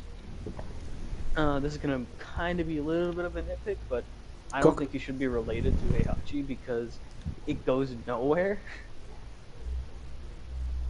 Like, it kind of goes nowhere that Lars is related to Heihachi in a way. It just kind of goes nowhere. In what regard? Like, it's kind of like they don't like, okay, with Jin's relation to Kazuya, it's a pretty big thing with his character. With Lars being related to Heihachi, even with Reina, which I don't really care that much about Reina, I do think a lot of her is kind of a Mary Sue, but like at the same time, I can kind of believe a character like this existed if they had actually written her well enough and given her something, because all the bitch is potential and nothing else. But that's also the way I can kind of describe Lars. Potential and nothing else. Because I feel like also Lars, like, his relation to Heihachi goes nowhere and doesn't really add anything to his character. It's just like an add-on in a way. Yeah. But I feel like Lars, honestly, they could have kept the, even though I just said it doesn't really go anywhere, I feel like had they actually given the, like, kind of half son of Heihachi thing a bit more depth, then maybe he could have actually just taken Jin's whole thing and pretty much just made it better. His situation. Because Jin's whole thing was like, I'm related to this horrible person, but I'm not horrible, and well, Tekken 6 ruins that, so.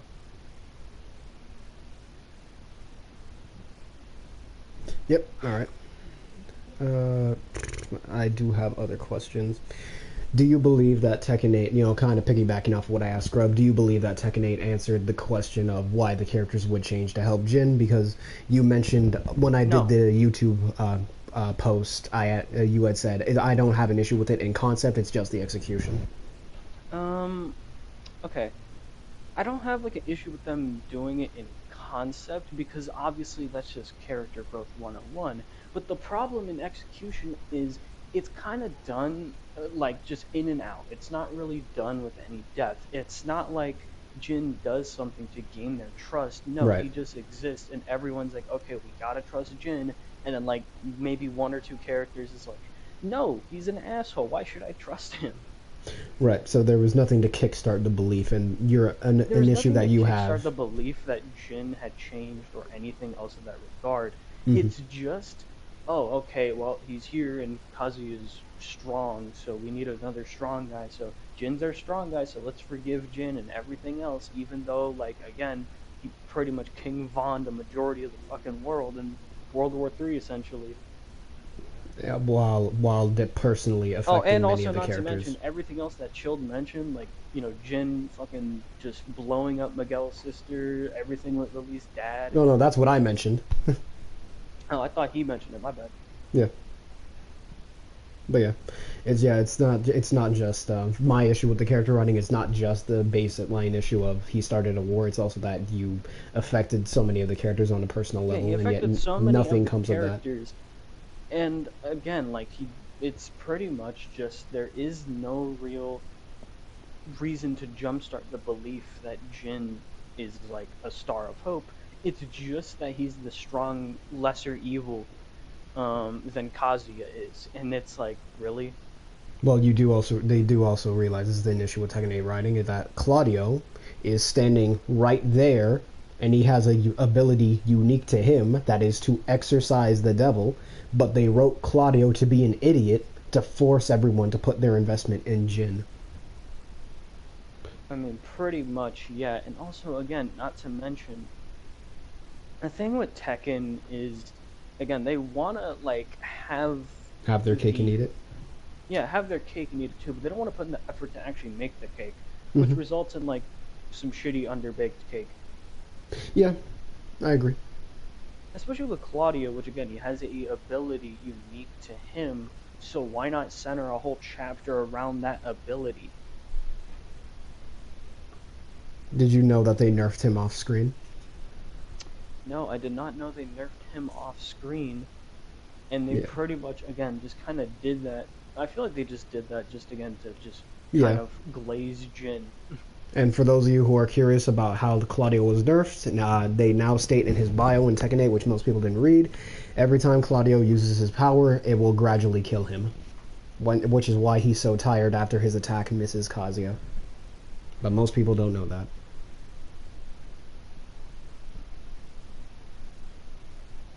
Now that to me is just stupid.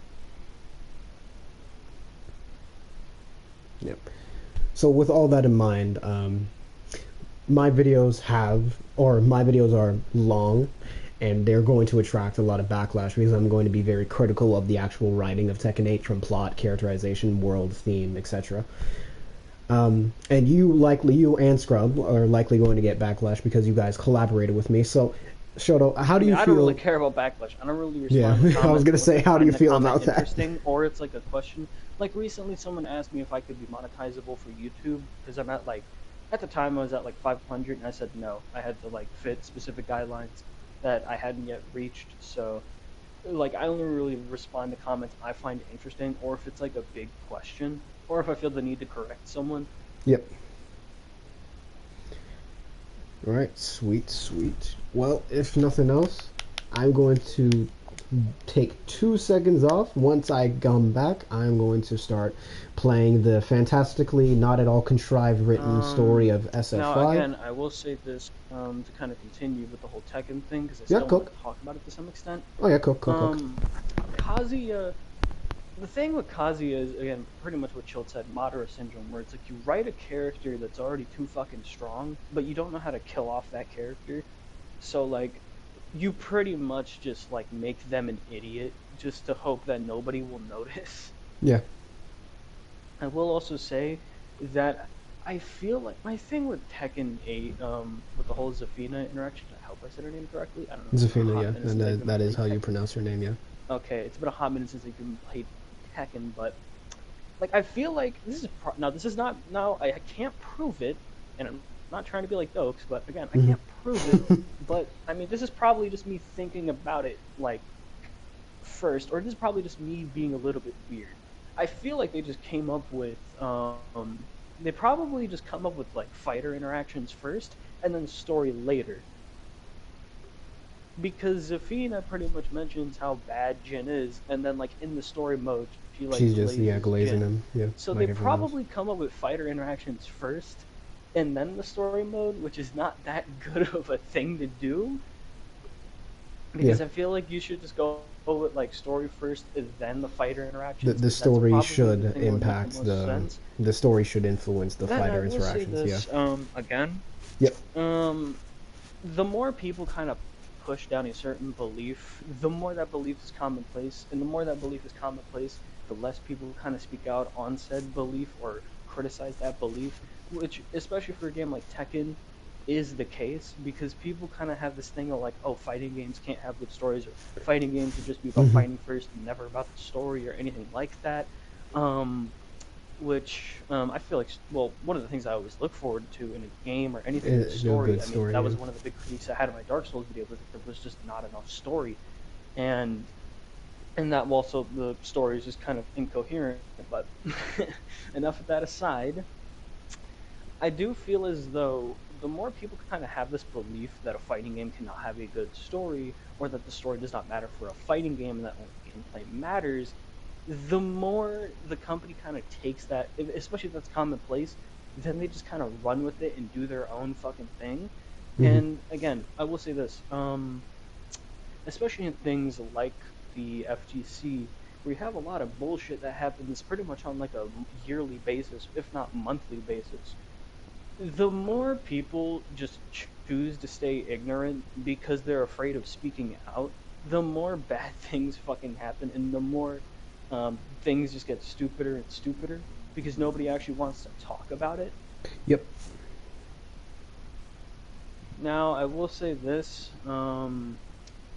unlike what Capcom did with Street Fighter 6, where it's actually indecisive on if Bison returning is canon, they should not have made fucking Heihachi return. I'ma just be Absolutely. completely honest. He Absolutely. should have just completely had stayed dead. Or if you're gonna bring him back, commit to the fucking redemption arc. Yeah, commit to a fucking redemption, or better yet, you could probably have him just be a fucking like you ever seen The Walking Dead, right? Mm. Okay, well sometimes they just haunt the characters. You could probably Yeah. just have him fucking haunt Kazuya for all I care, even Yeah, though like that probably nightmare wouldn't make sequences. Yeah. sense. At least you're not fully bringing him back. Yeah, nightmare sequences. Yeah. Like Negan talking to his Hmm. past self. Yeah, absolutely. Again, like That would be an Tekken easy way 8 to just justify a fight too. yeah, that would also be a very easy way to justify fights in the story. And to that post that was comparing Tekken 8 to musicals, it's probably a bit weird. And also just kind of feels like what Chilled said, a cop out. Um, like comparing the two is just not really that fucking good because the fights have to happen for a reason. Whereas the Yep. song is usually explaining something, the fight is usually because something happened. Because something happened. Yeah, well said. Hmm. Like you can't just fucking compare the two because it's two completely different reasons of writing. And also, um, I will say this: some characters in Tekken, I feel as if do have a lot of underdeveloped stuff. Like, okay, if Reina wasn't built up as like a new villain or possible new villain, one, I would not care, and two, I would sort of be fine with that because that's just a character that exists. However, they decided to have this character be teased as a brand new villain and then also retcon a big thing, and then on top of that, underdevelop her. Hmm. So it's like, not only do you have this new character that you never heard of that retcons a big event in the story, but then they're underbaked as well. Hmm. And to me, also, not to mention, like, you're telling me that Heihachi suddenly fucking somewhat cares for this person? Yeah, fuck that. Well, you need to consider Tekken 7's narrative. Heihachi's tragic character flaw in that game was that he can't trust people, right? And that's the flaw My that thing he and with Heihachi is yeah, he that's the can't flaw, trust and he and people Kazumi because share. he can't trust people because he's a petty, bitter old man. Yeah, that was Like the if whole they point came of. to like if like here's my thing. Had Hmm. they written Heihachi in a way kind of similar to like how Sandman does, Sandman was not in In Spider-Man Spider-Man 3, 3. but in a particular comic I forgot the name of. In that storyline, Sandman realizes that everything he's done is just mistake after mistake after mistake. And well, yeah, I mean Flint Marko isn't a good man by any means, even though he kind of was on the Avengers, but that's neither here nor there. Hmm. Yes, this actually happened. Yes, I do. Like I he remember tries that. to go out as the honest person. Had they made Heihachi kind of like not like fully be good guy, but realize, man, all my life I've been a piece of shit, and actually written it in a way that made sense. As opposed to just trying to retcon the story to justify him viewing Yeah, that. like Yeah. you could have literally had Heihachi be dying of something and then realize like, man, he's been like a bitter old piece of shit the whole time and that's why everything has happened. Then that would have been fine for Heihachi. But instead they tried to retcon it in a very stupid and weird way to make him be a tragic hero rather than someone who realized that like he spent his life just being a bitter, angry asshole. Hmm. And then with Kazuya, he just pretty much is just a Saturday morning cartoon villain at that point. Like there is not much to really say about Kazuya.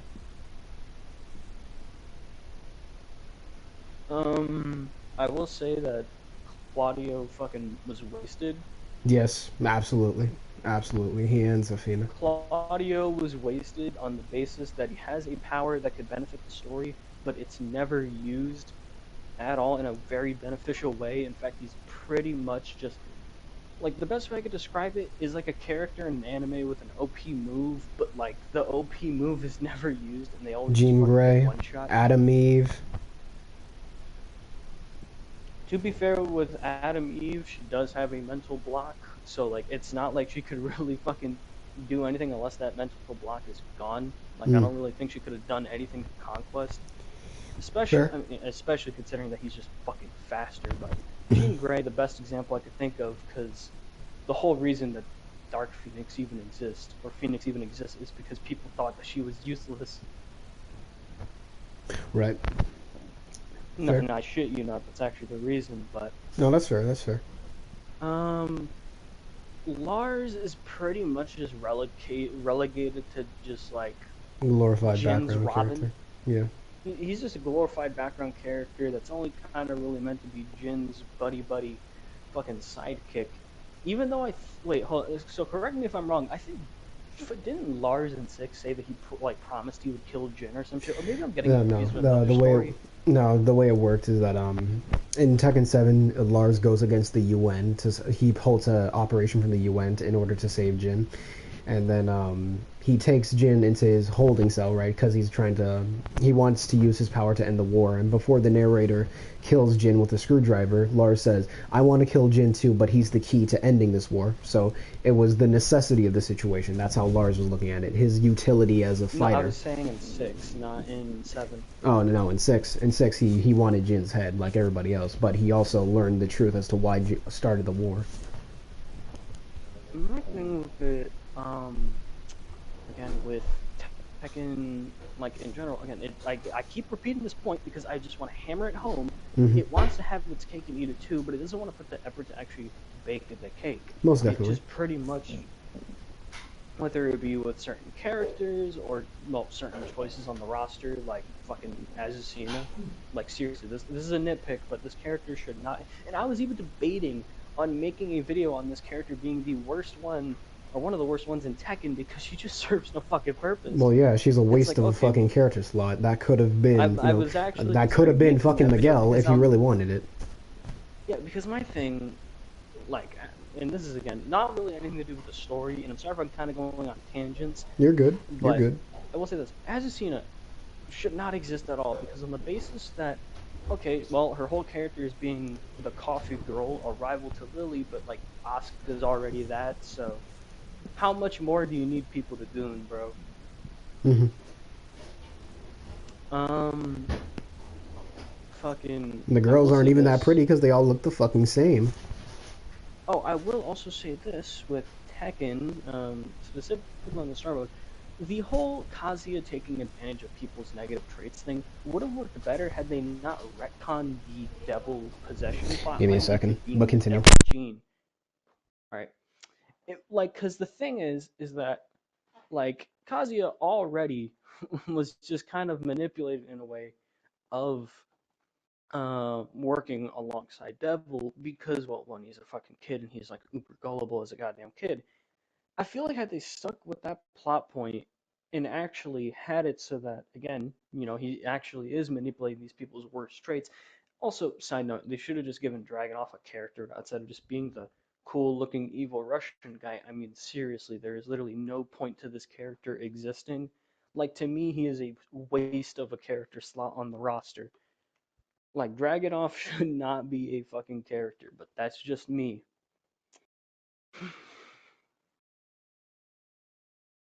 And also, I will say this.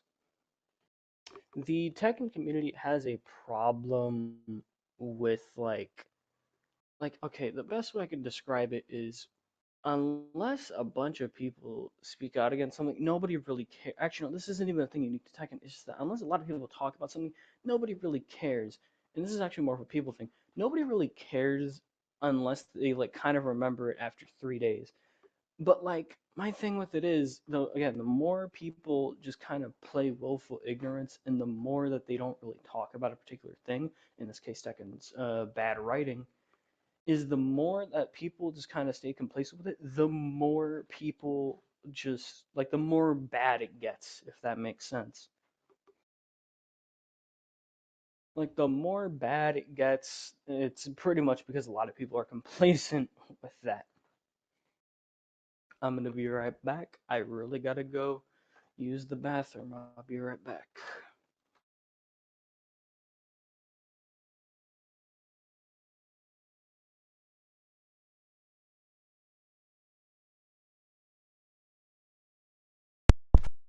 All right, I know Shoto was going to be right back. Thank you for the input. For the rest of you here, I will take 2 seconds because I just put my wallet in the fucking washing machine. God damn it. Fuck's sake. My cards are fine, but my wallet is fucked. God damn it. Alright, I am back. Nigga, I fucked up my wallet. I put my wallet Oh in the yeah, no, washing I machine. heard. I was like, shit. Oh my god, but continue. Oh shit. I will also say this.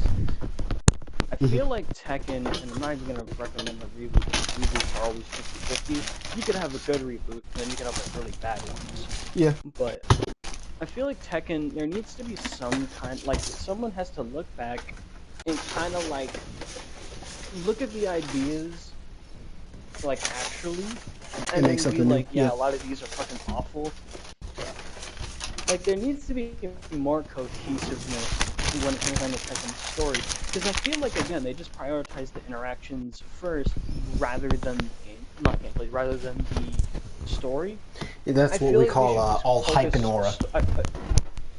Yeah, that's what a lot of anime does. Pop a lot of the shit with Chainsaw Man or Demon Slayer, and I could go on and on and on about both of those, but here, I feel like one thing Tekken really needs to do is cut back on the fighting interactions and the aura and hype, and solely focus on the story and look at it, or just go through multiple revisions of the story. Possibly, like if they were gonna possibly delay the game and actually take your time, because it Hmm. just feels like they didn't take their time with it because they just wanted the aura and hype moments. Hmm. Most definitely. They pretty much just wanted people to be like, "Oh, look, this thing is like cool and whatever," instead of actually looking at it and be like, "That doesn't make sense." I mean, One yeah. Look example at I could Cook.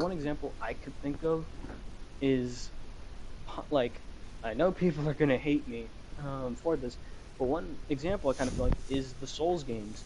I feel like the Souls games are kind of all awe and nothing else because the stories are just not there. I played Bloodborne. It looked cool visually, but it was all aura and hype. It wasn't really like the story grabbed me or anything.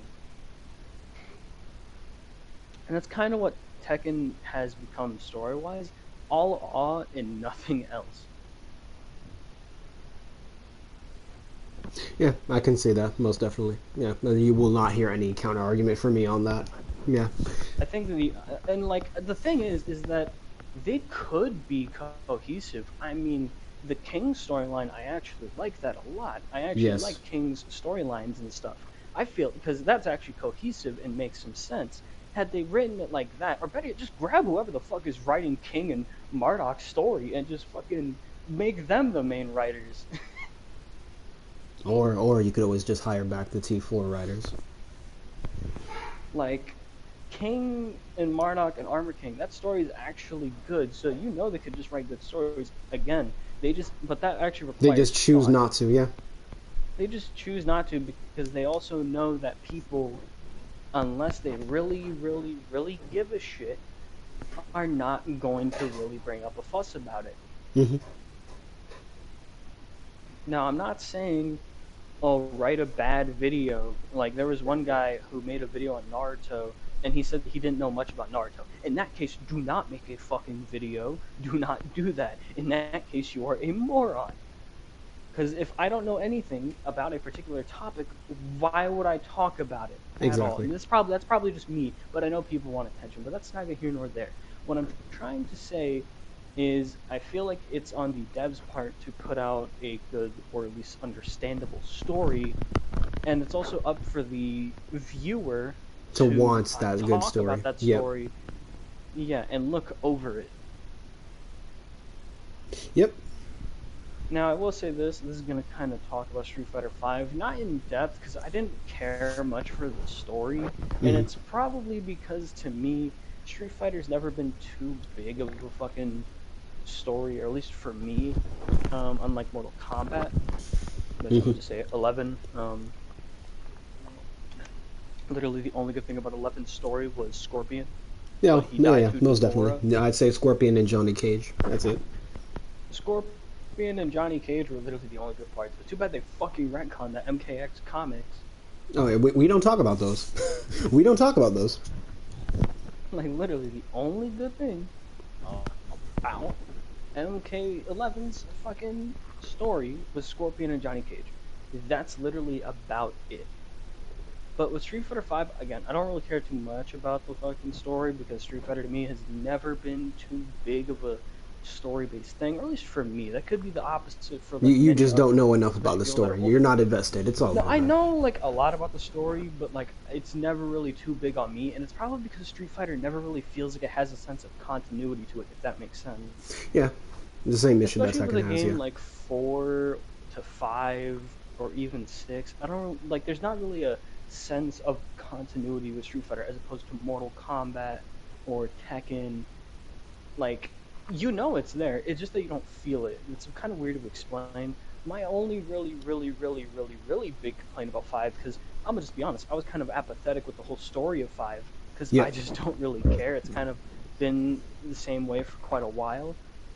Guile should have been more relevant, because if you're gonna have Charlie, a big character that is involved with Guile, and Chun-Li, at least have Guile have some relevancy in the storyline. I feel like I'm going to complain about that a lot when I Considering start playing the the actual fucking- story mode. And also, here's my thing. Mhm. Capcom just loves retconning a lot of shit, and it's probably why I don't care that much about Street Fighter story-wise, Mhm. outside of like the lack of a feeling of continuity. Like, okay, in Alpha, I think he sacrifices himself. In 5, he dies by like Bison fucking donutting him through the chest and having him get shot. Yeah, then In he Udon self-destructs. comics, which in the Udon comics I know they're not canon. He does like this weird like flash kick thing, and like basically falls. I think it's like a mountain or something, and he just fucking dies trying to kill Bison. Like Charlie Nash has died more times than fucking like he's died more times Than than William Jin or Afton? Kazuya can get plot armor.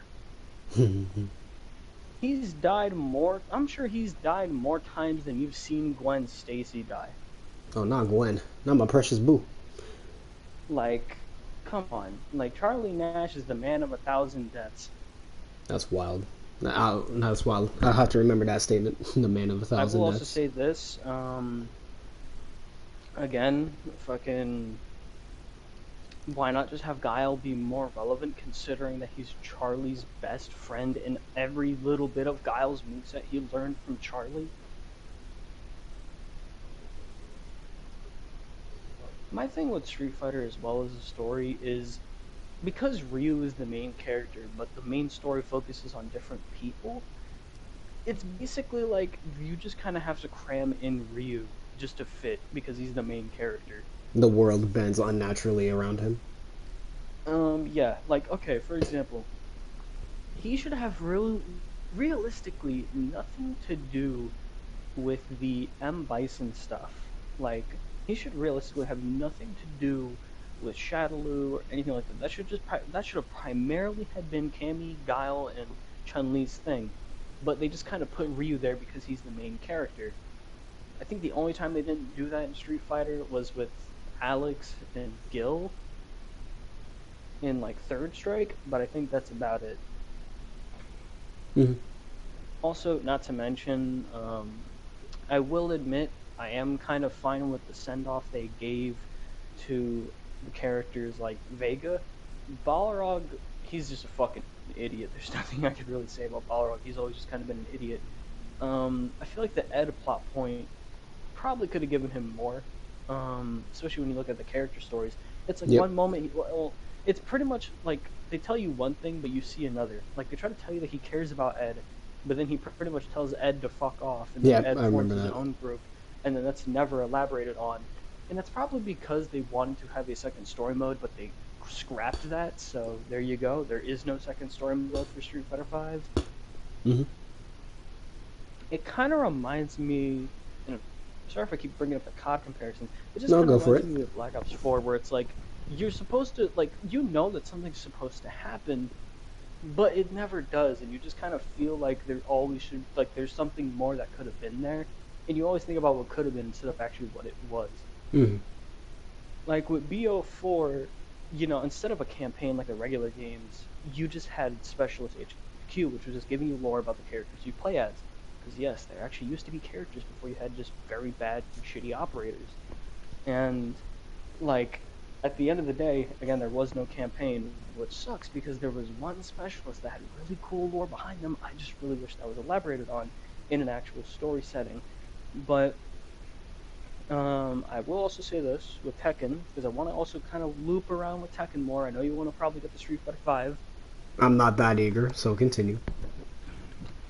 Um, Tekken, like if I had to pick from the big three and the issues with their storytelling Mm-hmm. and fighting games in general with these three, Tekken doesn't want to put in the work. MK kind of like they have some things right but a lot wrong, and rather than improve on the wrong and make the right even better, they're like, okay, let's reboot. Yeah. Like MK would rather reboot than take accountability for bad writing. Yeah. Like I don't know If anything, they try to use the reboot as an excuse for the bad writing in the case of Chronica and MK11. Mm-hmm. Which also, I don't like the inclusion of Chronica, because it's like, every game has been kind of built around the Elder Gods, in a way. And so you're telling me that they're beings higher than the Elder Gods outside of the one being. But, like, it's never elaborated on. I feel like the Titans are just there to have, like, an excuse for a character. Or, like, it's like, I don't know, it's like in a scene in a movie where a pothead is high and they're talking about something they think is cool when in reality it's super stupid. That's the Titans in MK. Mm-hmm. Like, they're cool on paper, but in execution, because you already built a universe around the Elder Gods, there's quite literally nothing to them. Like, there's quite literally nothing to the Titans. And then Street Fighter, there's just a lack of continuity, or a feeling of a lack of continuity. I think that's a criticism we could apply to all of these games. Mm-hmm. which is Well, with concerning. MK, at least I could kind of feel a sense of continuity. Same goes for Tekken. With Street Fighter, there's not really much. Like, I don't hop into a Street Fighter game and feel like, yeah, these characters have grown. No, they just kind of always kind of stay the same. Hmm. I will also say this, with Street Fighter 5, um, fucking, I hope that is the actual send-off to Bison, because I mean, like he's been like the main bad guy for a while. At least give Gil another shot. And because I don't know, because I don't think the DLCs are really too canon to Street Fighter 5. I don't know if the DLCs are canon. If they are, then well, fuck off. Yeah, I don't know. I have no idea about A that. topic And, a topic I will bring up is character resurrections, because I knew that was a big thing when Heihachi and Bison were revealed. oh yeah, that was an I want entirely to kind of different thing. explain about that, because I feel like some people get the misconception of like, because okay, Shang Tsung, he's not really resurrected, it's a different version of him, which fair enough. I mean, Shang Tsung, I mean, he's kind of like, I wouldn't say he's Liu Kang's antithesis, because realistically I've always kind of thought of that as Shao Kahn in a way. I don't know, that's probably just me. And then with Geese, that makes no fucking sense. He should just stay dead. But he could still haunt rocks, because I know you don't know too much about King of Oh Fighters yeah, or I don't, Fatal that's Fury. outside my wheelhouse. But again, I feel like Geese, if because I've never played City of the Wolves, and I don't intend to, because I'm not fucking buying a game with Ronaldo and some random guy I don't know in the game. But if they did bring back Geese, that is a huge disappointment on their fucking end. And with Heihachi, he should have just stayed dead. Or commit to Bison is their the arc, only yeah. one I could justify, because his whole gimmick is that he never dies. But surely that does get old after a while, because then Yes, it's like, that does get what's the really conclusion? old. Especially since you have other characters you could work with, such as Gil, who was literally trying to be the next bad guy. And then fucking also Gil is just also walking plot armor, because Akuma tried to actually, you know, Akuma hit him with the The Raging Demon. yeah, he hit him with the Raging Demon, and he somehow survived because, oh, I did something last minute. Yeah, somehow Gil returned. Somehow Gil returned. It's kind of like with well, I'm not even gonna say Injustice, because at least they have a reason for Superman being, you know, brought back into the story. You mean the good Superman, or With Gil, it's just, oh, I did this thing last minute. has the Raging Demon ever worked? Yeah, no. That's it's an It did entire work on different topic. Bison, but then they just retconned it because we need Bison back for the next game. Of course. But, Like- do you have anything else to add or to ask? I will also say this about fighting games in general. Yep. Number fucking one. This is mainly with the story. I Yep. actually think the story through, because if not, then you're just gonna get, like, again, you're pretty much just gonna get fucking a bunch of shit, and you're gonna confuse yourself, and then you probably don't even know what the fuck you're gonna do for the next game. Yeah. And like, I feel like they also kind of jumped too far without actually having a plan. Like, what I mean is, Tekken always time skips to 6 months because Harada's 6-month fetish. MK always reboots, and while Street Fighter always kind of stays the same. Like, they need to kind of like, not make direct sequels, obviously, but like, still have something there, but don't jump too fast to try and have that thing there. Yeah. Build up to your payoff, yeah. And just also, fuck the amount of time skips. Invincible has this. I'm not sure if the show is gonna go through with this, but the comic of Invincible has so many fucking time skips, you can count them on your fingers.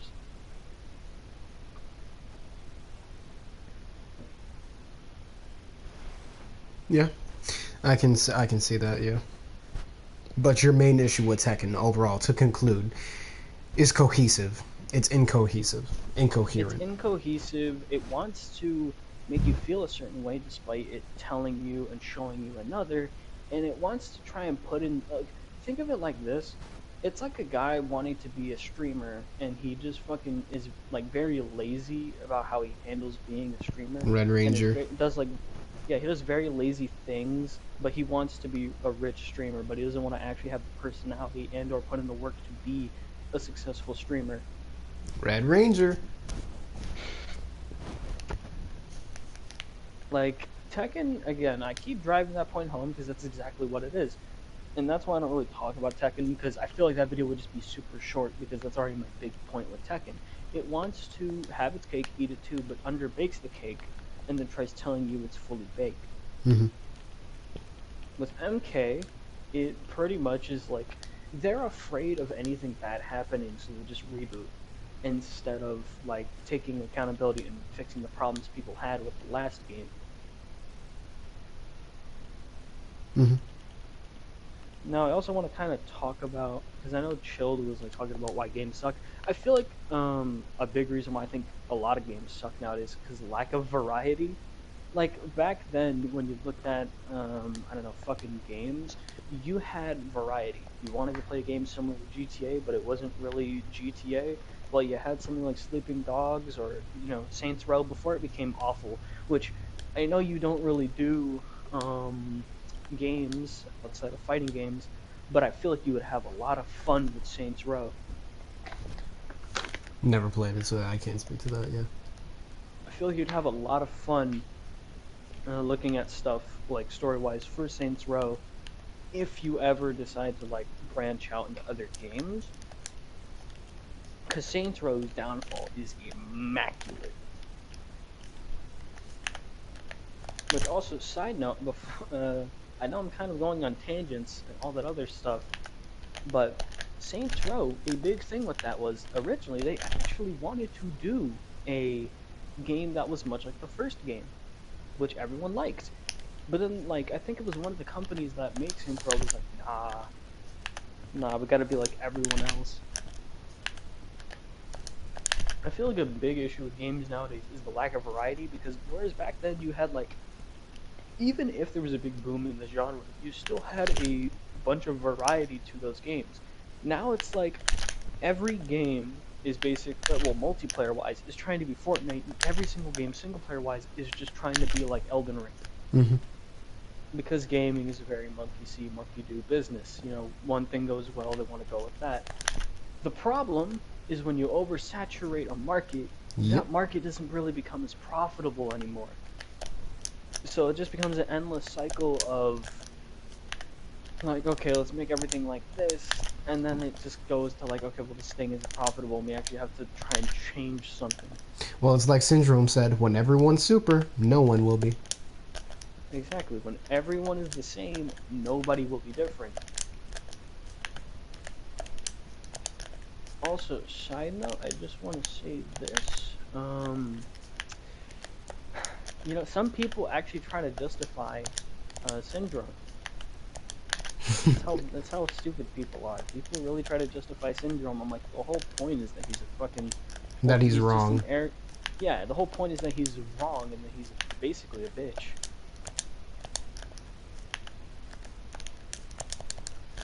Yeah, I think I don't know if you watched the channel The Sea. I think he made a video on the worship that villains get because they're relatable, or because they kind of had a point.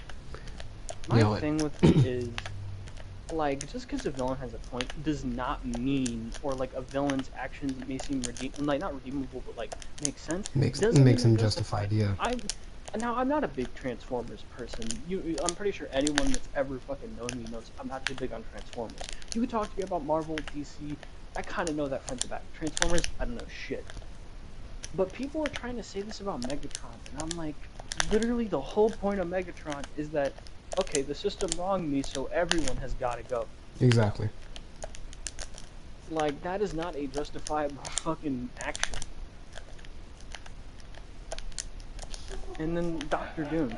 People try to rationalize Doctor Doom and be like, oh, he's a justifiable villain. No. Doctor Doom would literally he would probably pollute the earth just because Reed Richards found a way Yeah. to, like, cure pollution. Like, that's how petty Doom is. Like, Doom cannot fathom a person being smarter than him and or better than him. Yep.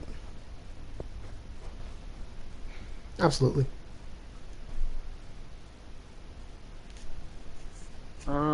Also, I kind of want to go on a few more side topics, because I know this was about Tekken and fighting games, but I feel like, because, well, we're already talking Yeah, about we a lot of strayed so shit. far away from the original topic, We but it's all strayed good. so far away, but, like, again, I hope I hammered that point home enough. And if you want to even make this into a video, you could just cut out all the side tangents. I probably will do that, yeah. Okay, good. But I feel like people need to know what kind of, or at least content creators kind of need to know what influence they have over their audience. Like, if you're speaking about something that you don't know about, like Naruto, and then you try to say something about it and people believe it, then, well, it's going to make everyone look like a dumbass. Yep.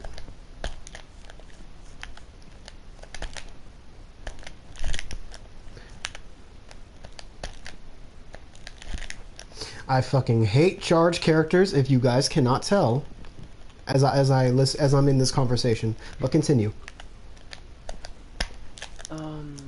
Another thing is, actually know when to talk, because I know you like high top films, but I'm gonna just say this. I wouldn't say that I like him. Not anymore. Because, okay, he made a review on No Way Home, so you would think that this would at least be somewhat cohesive, but again, he was drunk while making the review. Actually, no, he was drunk while watching the movie and tried passing it off as a legit review. I'm like, I could not take you seriously. Mm-hmm. Now, I will say this, to kind of bring back the original point, or a original point from earlier, just because you love something does not mean you have to endlessly dick ride it. Absolutely. Like, okay, for example, I like Marvel movies, but I could admit that certain things were not good. She-Hulk was not good. Fucking, like, what? Fucking Miss Marvel was, like, kind of I didn't really Endgame. care for it all that much. Endgame. Loki, that was a good show. Moon Knight had some not good moments, but a lot of good moments. Daredevil also had good moments. But it also had moments that didn't make sense, but it's okay. Exactly.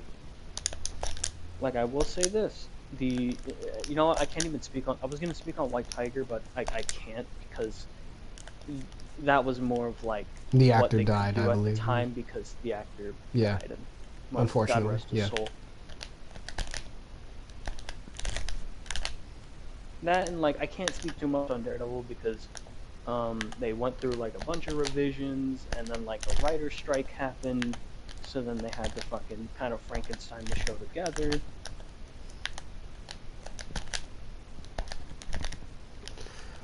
Or, like, another one, Star Wars. The sequels suck ass. A lot of the Disney shows suck ass. But at the end of the day, you still like Star Wars, but you could admit when a franchise is wrong. A thing with Tekken players, or fighting game players in general, is that they can't really admit when their franchise is doing something stupid and or wrong.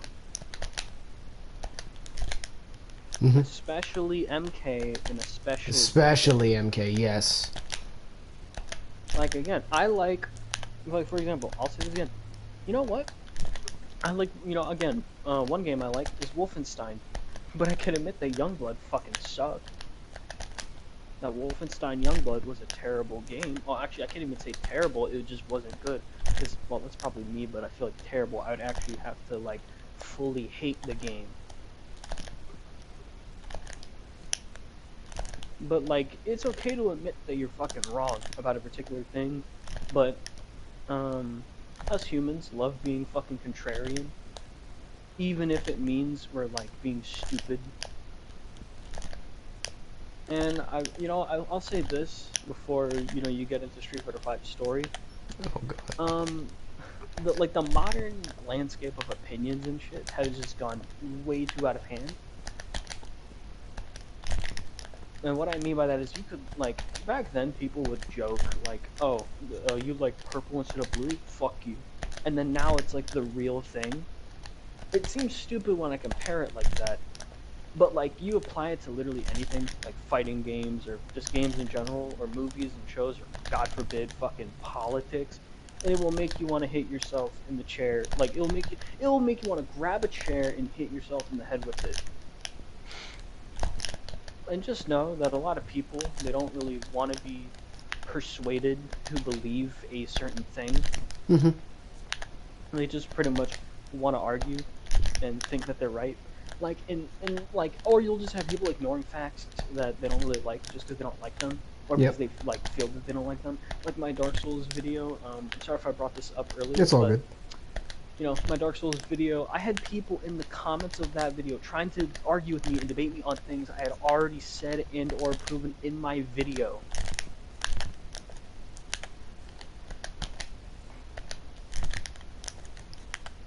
Like, we just have people disregarding facts that they don't like. And I will say this, this could apply to pretty much anything. I feel like people need to really stop having a lot of confirmation bias, Hmm. because it's like, when you go into something with your already intended conclusion in mind, then you will push anything that doesn't really support your opinion or what you believe. Like, if you go in with a fuck the haters mentality on a fucking story like MK, or like, I don't know, MK1 or 11, or MK, like, whatever, or Tekken 8, then you're gonna block out any form of criticism that people have about the actual overall story, even if it is, like, not really what you believe. It pretty much just blocks out everything. Most definitely. Well said. Again, you could pretty much admit that you could like a franchise, but admit it has fucking flaws. Like, one flaw Silent Hill has is Pyramid Head being in, like, fucking everything.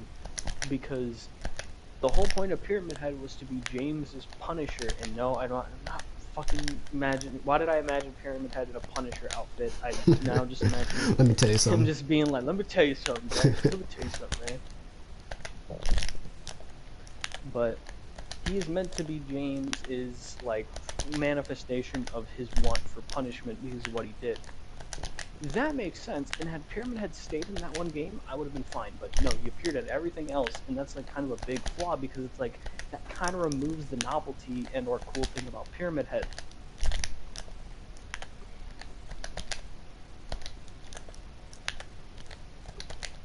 Like, I like Silent Hill, but I can admit that they did a lot of stupid shit. As you should. As I can admit that this bitch Chun-Li do the fucking Kikoken, please. Thank you. See, this is why Cammy's better. But continue. Snow Bunny. Shut They don't need to know about that. They don't need to know about that. Snow Bunny arrow. I love vanilla. Vanilla extract.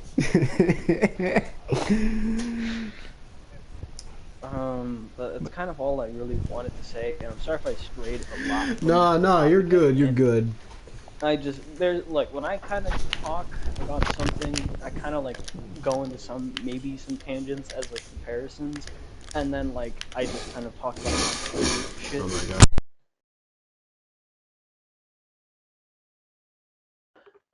I will now look at chat and just look at really anything.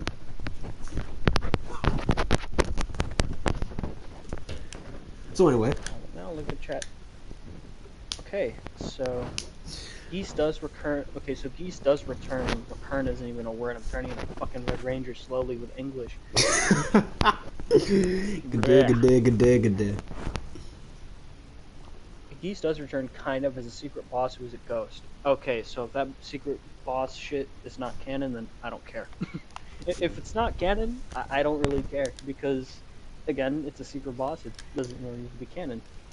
Oh, show tomorrow. I think it's time, man. It's time. It's time for peak. Dabi will never get better. Natsu will never forgive him. That I've actually, like, I kind of stopped reading a bit of MHA after they kind of did the whole Dabi reveal. Not because I didn't like it; it was too predictable. But I mean, predictable doesn't mean bad. It literally just means that, like, okay, you just predicted this one thing. Like, wrestling can be predictable, but does that mean the overall match of the wrestling was bad? No. Okay, but Shoto, have you considered that it's time for peak? It's time. It is time, Rick. Street Fighter Five? It's time, Rick. It's time. No. The epic story of Street Fighter V. Your character will change with each bowel. Bowel? Yeah, I'm Red Ranger. Bowel? Show them all. Stop making fun of me for my bowel movements. Every match, every match, you had like a 5-layer beefy burrito. Bro, that nigga gonna have to run to the fucking washroom after each match. All right, it's time. It's time for peak. It's time. Oh boy, man, I'm getting hard, ladies and gentlemen. I'm getting hard. That works for Victor and Raven. Everyone kind of that. No, he was talking about the necessity of the situation. Okay, Hanzo and Johnny is the only consistently good things about NRS in general. That is actually true. In fact, Johnny Cage has pretty much grown into my favorite MK character, pretty much. We have my GOAT, Charlie Nash.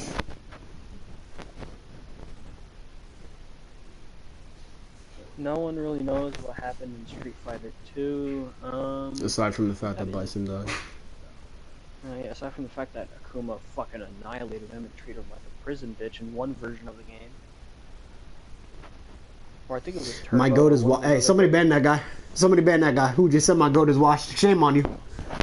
No one actually banned him, but still. Send that nigga to the Shadow Realm.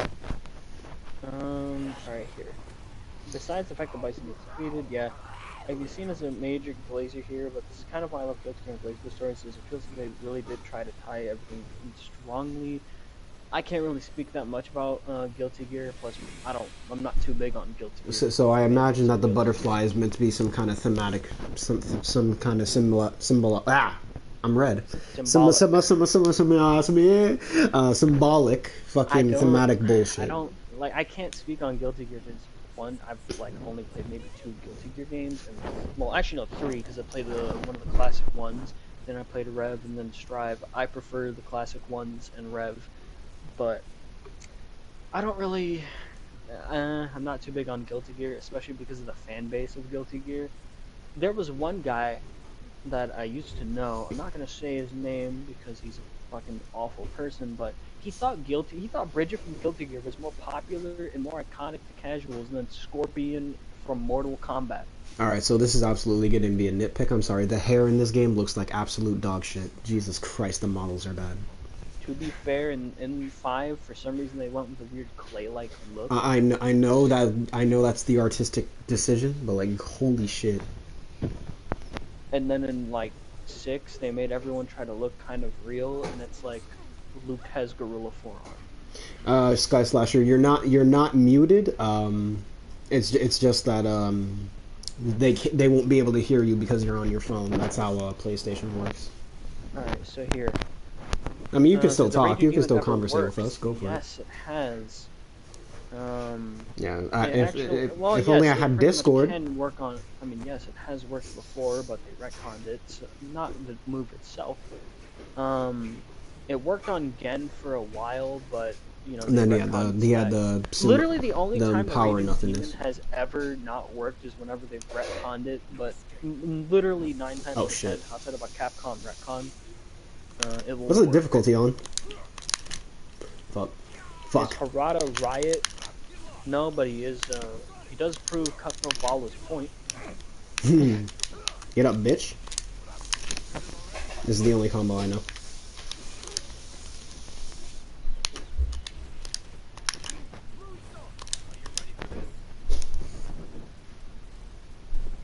Yeah, at least it was probably done by the hot Russian Uga. And you talk about me being a snow bunny enthusiast. Fuck out of here. Man. Fuck out of here. That's Russian. That's Russia, man. When I die, I'm gonna snow bunny, every snow bunny, every snow bunny. The show, based on how it handled the first time skip, just depicts on what happened. Okay, yeah, so I hope they don't do a bunch of time skips as the comic has, on the basis that when you time skips, like time skips are meant to be something of like not memorability, but like of value to the characters. Like One Piece did time skips really well, but Invincible, when you do time skips over and over and over again, they kind of lose all meaning, and it gets to a point where it's like, why should I care about what the character learned because you've done it so many fucking times?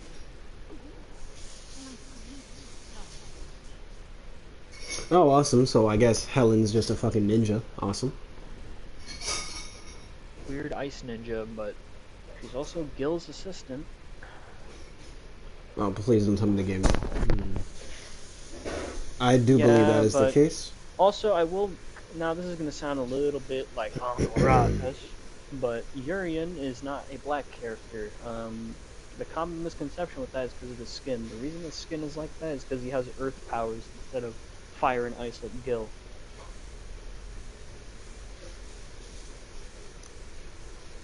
Oh, awesome. So I guess we're doing this now. So basically, the common misconception where people say Urian is black is because his skin, well, is way darker than other characters. The reason it's like that is because Gil, well, his skin is fire and blue. Well, not fire and blue. Fucking hell, I'm an idiot. It's red and blue because of fire and ice. Urian's skin is like that because he could have some. Well, he has some form of electricity and mainly earth.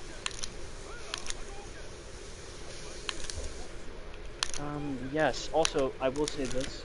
Speaking of fucking Todoroki, people got mad at Death Battle for saying that Zuko lost to Todoroki. It's like, oh wow, a character has a fucking weakness that another character has. It's like, yeah, who would have thought the character that has the weakness to the other character would have won in a fight where that's a big power of theirs? Turn the fucking water off.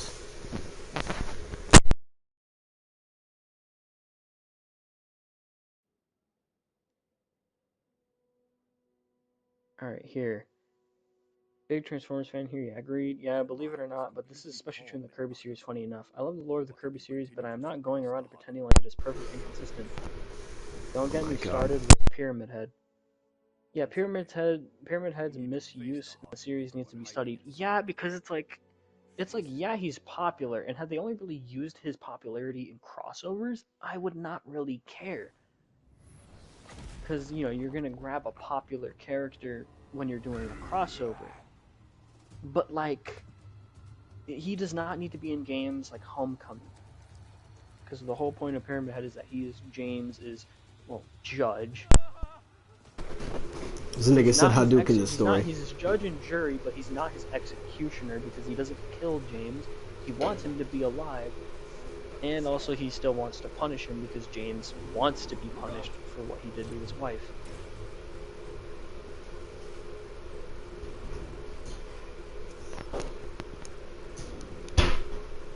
Also, I will say this kind of little small thing about Tekken. The other games, they knew what they were about.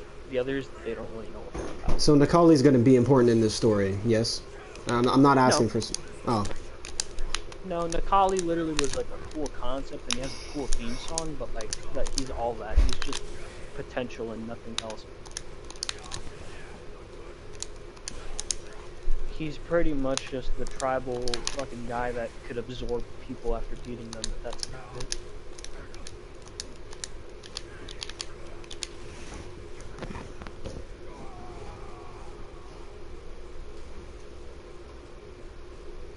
Okay then. I have no idea how to play these characters, by the way. So if the combos look jank, that's because I think I should have the game on easy mode. I'm not here for the gameplay, of course. About washed. That nigga did get washed. Oh.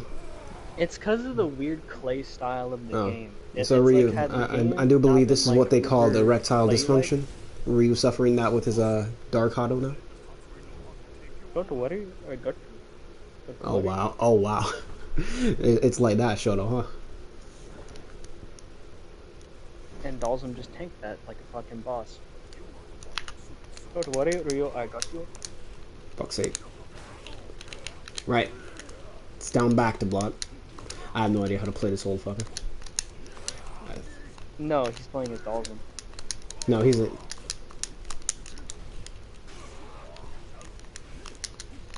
How the fuck do you play this nigga?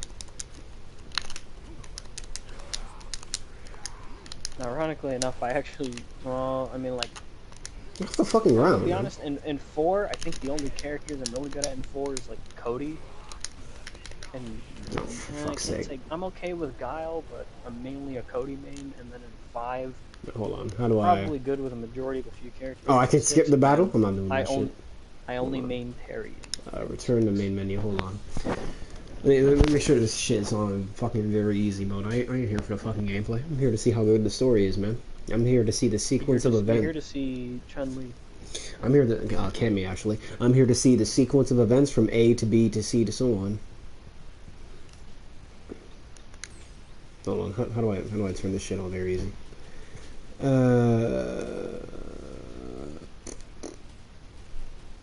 Unless there is no difficulty.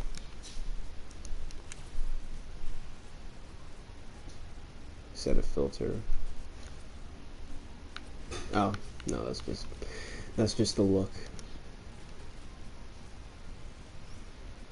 Maybe Ryu and Jin should talk to each other in therapy. I don't think I don't think Ryu should talk to any Mishima Fuck's for that sake. matter, considering fucking Heihachi has like a fucking adoption boner for Oh him my in God. Project X Zone.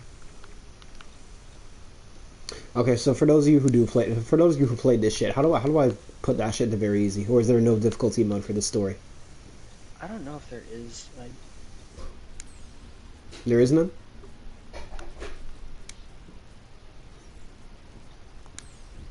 If there is none, then I'll just say fuck it, we ball.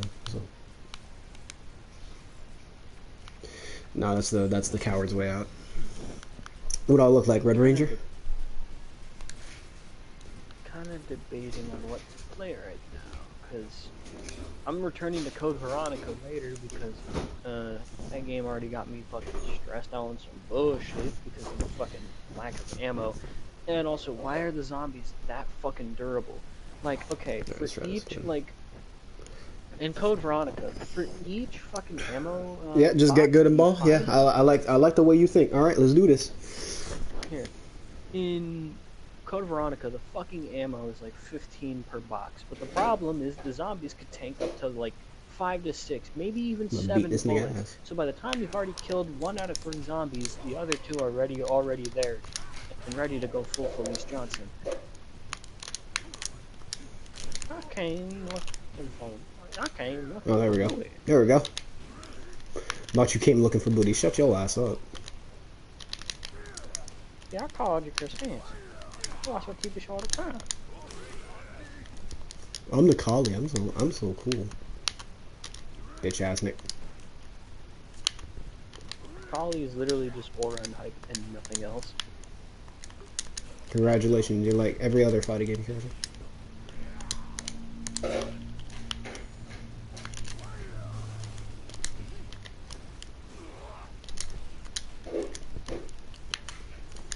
Did you just complain Alright, about here, power so scaling? Did you just complain Code- about power so- scaling in my story? I'm about to get cooked. So, Ah, nigga. First try.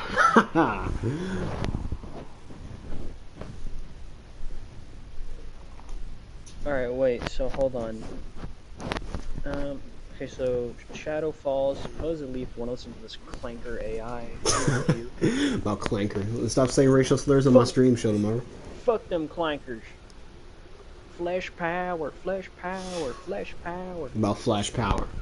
Oh, I'm awesome. an Alabama clanker. Are we experiencing 9/11 within the Street Fighter story mode? Bison hit the second pound. Oh, okay, you know what? That reminds me. If you go to Rashid's character trailer in Street Fighter V and look in the comments, it's literally all just fucking racist jokes. I shit you not.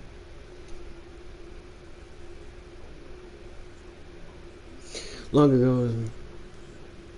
So supposedly, if you want to listen to this clanker, it takes about 3 to 4 hours to complete it on normal difficulty.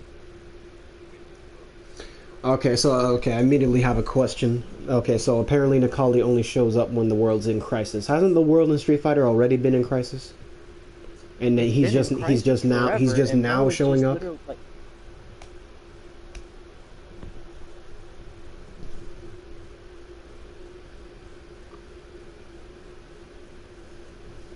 What about the SF2 or the Alpha games? Uh, Okay. in the alpha games, it's usually like Bison. Well, it's still on this typical shit. Or what? Is it just because of the scale of his actions? Is that how it works mechanically? I don't know. Jesus Christ, that clipping was bad.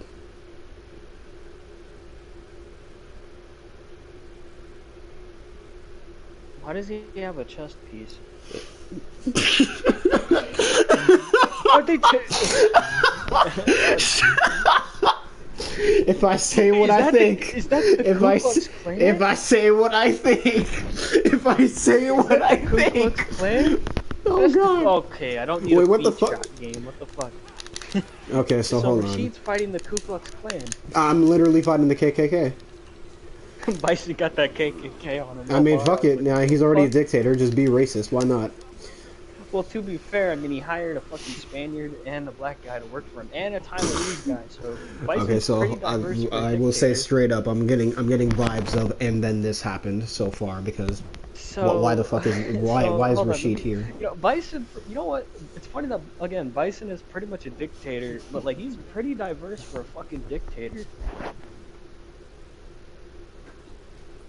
I mean, he literally has guys with pointy hats and pointy combs and capes working for him. So,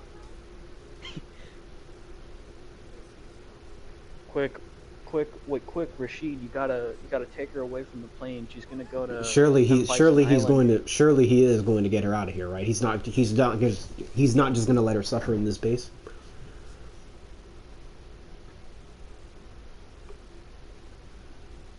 And Bison Island, fuck out of here. Bisonstein Island.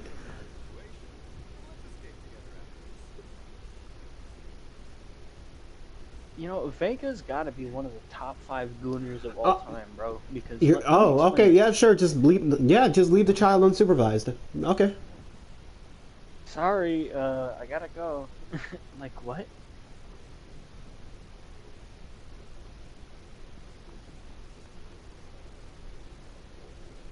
Let me say this.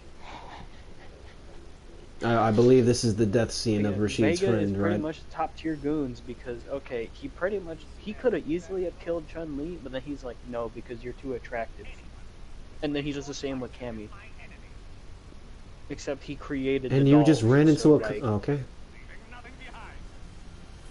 yes, or well, Vega had a hand in their creation.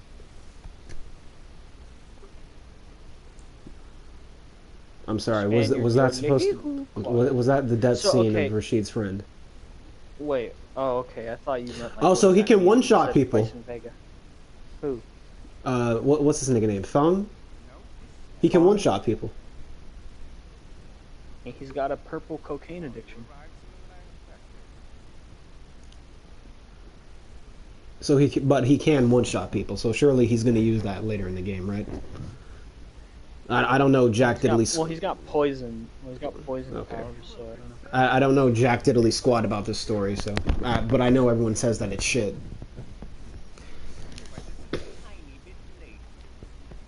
Look at his neck.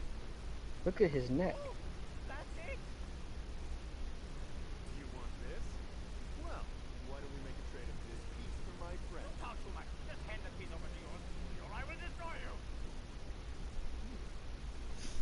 What is happening? Fuck. Oh yeah, Aki. Well, because they needed more top tier goons, bro. I fucking hate that word. How do I poison? I want to give him syphilis. How do I do it? You can give Oh, him is it charge AIDS, character? Cancer 2, Cancer 3. You can give him Fuck's COVID. You sake. can give him Ebola. Fuck you, Weiss. No, but you can give him a and give him a rhino pill laced with Oh my fentanyl. god.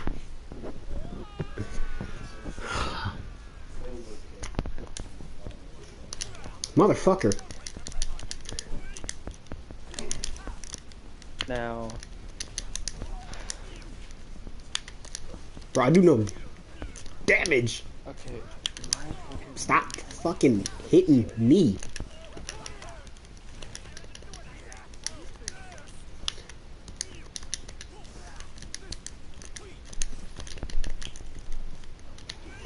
Bitch ass nigga. Oh, and I'm on a fucking timer. You can suck my dick.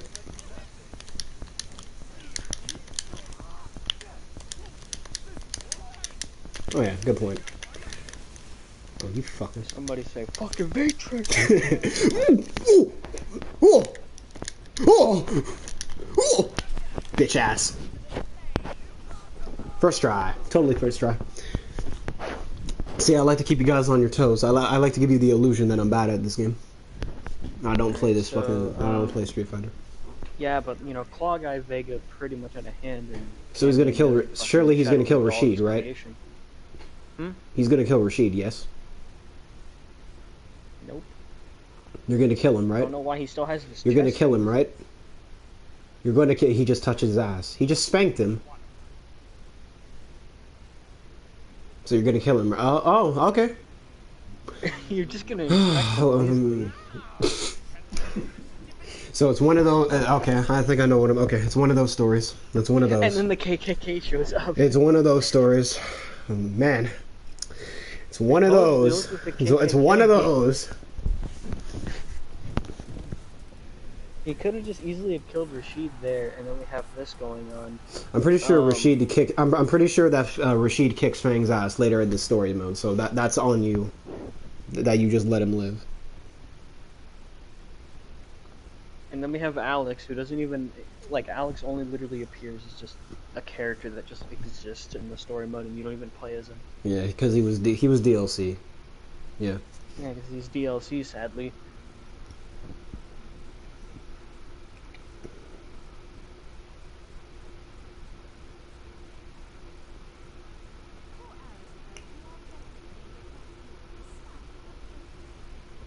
Oh no, and then we have Karen, one of my least favorite characters, just because that's stupid. AKA this is the chick that Zeku wanted to Zeku. I'm not gonna say it. I'm not gonna say it. We have a Buki. You're definitely invited to the cookout.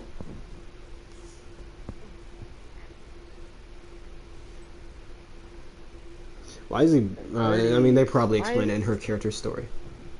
Are we just gonna talk about why the dark-skinned guy in Birdie is eating chicken? Oh my god. Oh my god, I didn't think of that. Capcom, what? I didn't Okay, think hold of up. that. No, let me explain this. Let me explain You this. ain't explain this shit, Capcom. nigga. No, here, Capcom. You guys have evil characters wearing pointy cone capes, working for a dictator, and then we got the one black British guy eating chicken.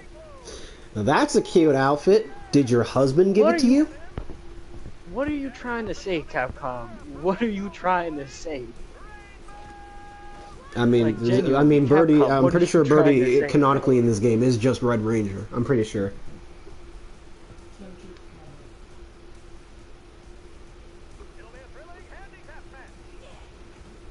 Oh, fuck Rufus.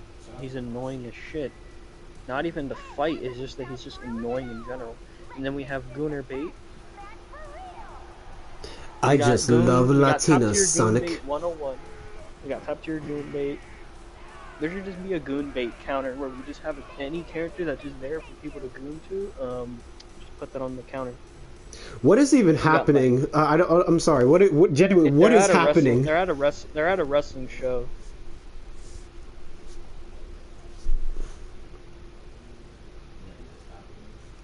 I guess she was there for the event. That's not unreasonable if I'm being fair to the And game. then we got Fawn just dancing over here. Well, no, he's just skipping like a fruity little bitch. Walking on fight inside of me. What da da da da da da da. Oh, okay, so that chess piece was basically just to Yeah, I think it was to power the frickin' call. the Doomsday weapon. I'm pretty sure this is the Street Fighter universe equivalent to the Eclipse cannon. I'm pretty sure.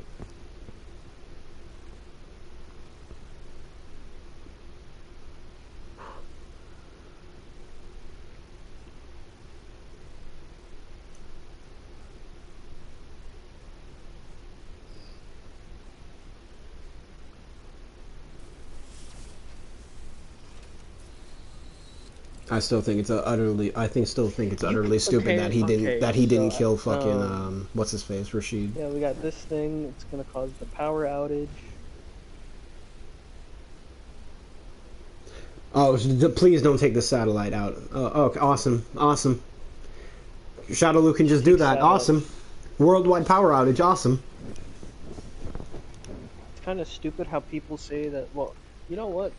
At this point, yeah, pretty much Tekken and Street Fighter take place in the same universe. But what's stupid is, okay, you're telling me that fucking What's the wrong with his government hair? didn't. You're telling me the governments didn't notice a fucking satellite? Wait, Oh my what are the god. satellites made out of in this universe, bro? Yeah, so they took out the satellites. Awesome. It's one of those. Awesome. Awesome. Okay, Shadowloo has these resources at their disposal. Okay, cool. It's one of those. I also, So not only does okay, this is Bison have the probably going to be a AKA, nitpick, but he or I also don't has care. this. I was gonna say that I love how the power outage, the power went out in other areas of the world, but Karen Kanzuki's lights are still on. I still love that.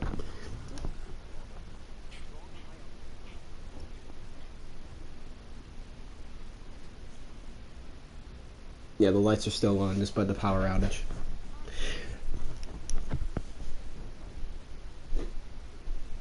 And Birdie is still eating chicken. Come on. Well, it wasn't Bro. just New. Oh, okay. Well, it was just New York. All right, fair enough. Fair enough.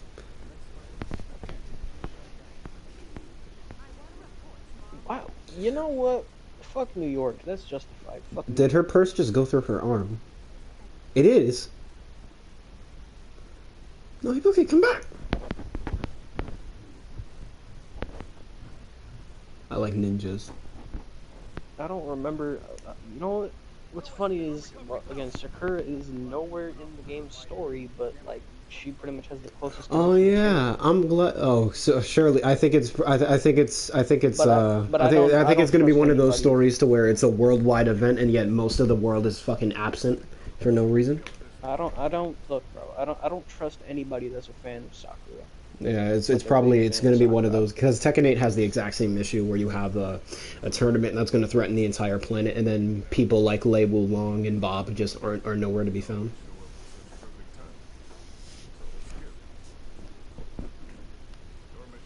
But I mean, it's like a worldwide event. It's an event that's affecting everyone worldwide, and yet most of them are just missing. And we got Guile's fucking jawline.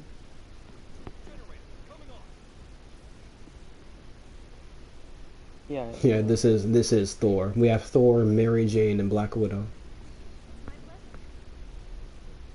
Oh, surely the lip sync won't go off. Lots of loading screens. I'm getting Sonic 06 vibes. I love that.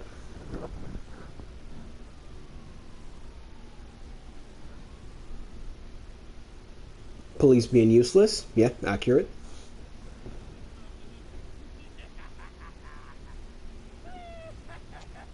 Why didn't they just shoot? Okay, here's my thing. Well, okay, okay, hold on. Vega, actually, hold on. Vega makes sense because he's like already very agile. Fawn could just poison. Why the fuck did they bring the fucking Shadowloo henchman instead? Like, okay, so why did they bring his henchman along? Because it's like, okay, these three make sense to be there, but like the henchman doesn't. Yes, like the actual henchman in the uniform, not Vega, Balrog, or Fong. Balrog's arms are the size of somebody's fucking cab.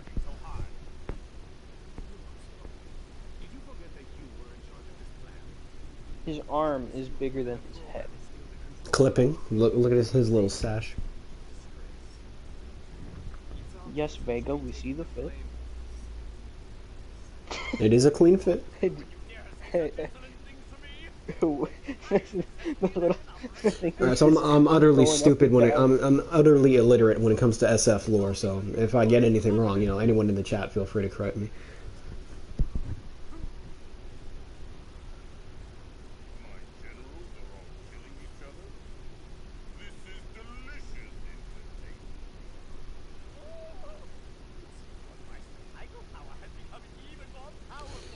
Dick Rider.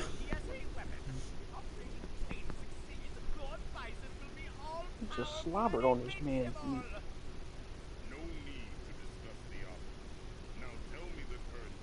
That should be a B-roll clip I use.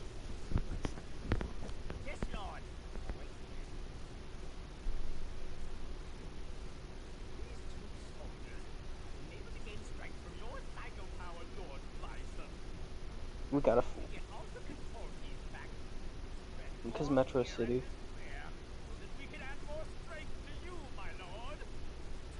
Okay, well, like I don't know why do they have a Metro City Wait, so police car Bison's and soldiers get enhanced by the psycho power, so that applies to the generals too, right? So that means Balrog should be amped, yes?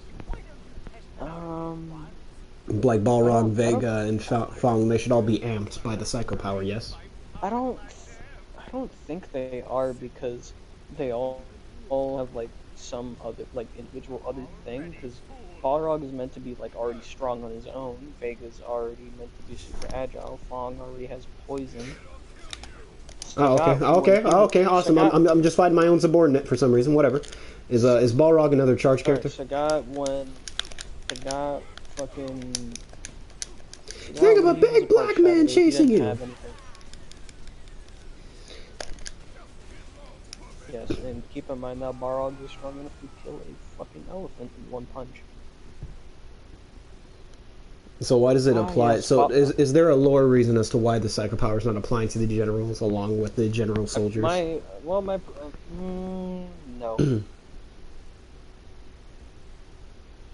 Oh, they're genetically engineered. All right, fair enough. With fuck. with the Kings of Shadowloo, they're just pretty much just. Oh fuck, no, a non-charge character. Give me that. Give me that. Balrog is pretty much just meant to be a bodyguard of Natsu. Vega pretty much helped with the creation of the dolls, and because well, he's just a fucking top tier gooner. Bitch, get up! Damn. Well, plus Vega is rich, so. I don't care if he's rich. He's not invited to my cookout. So. Yodeling.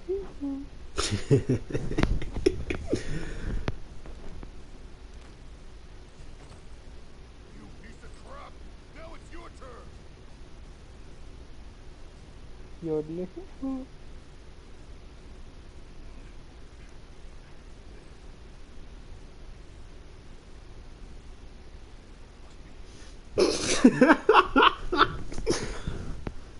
Bison's big ass teeth.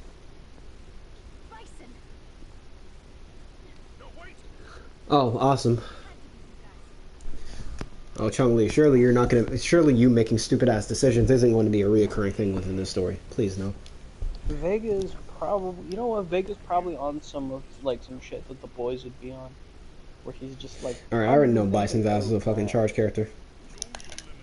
Look at you! Look at you going for my knee, you little bitch.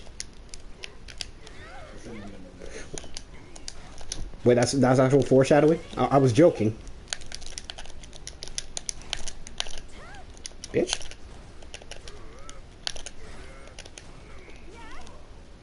Yo, this bitch. What you sweating for? Hold that.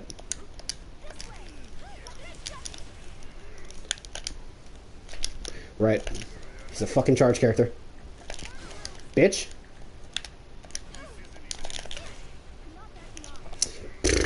What's my super? Never mind. First try. Chris Brown. Conade.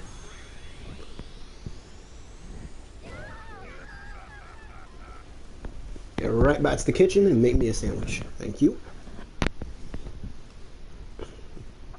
Knowing you, you would definitely want that. I mean, can Chung-Li canonically cook? You stuttered a bit, so it sounded like you were saying Ken. I'm like, you want Ken to make you a sandwich?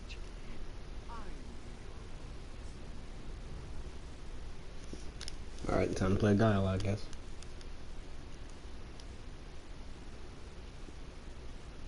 Or not.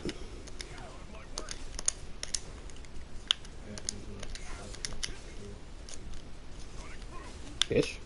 I held back. He's gonna gargle my nutsack. Yodely. I'm Wolverine and this bitch, nigga. Don't block me. Don't block me.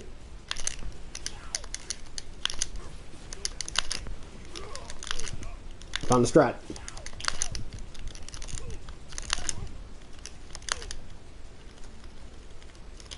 He's just standing there.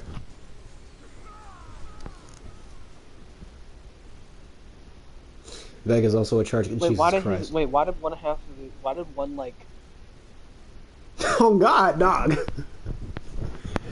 Okay, well these guys just got soloed by both of them, so surely that's it, right? GG's. Good game. Oh my goodness. Sweet fucking vanilla. oh my god. What is it with everyone's ears in this game being fucking huge? Oh, so we're just gonna let them live, alright. Shut up, Meta Nux, you fucking motherfucker.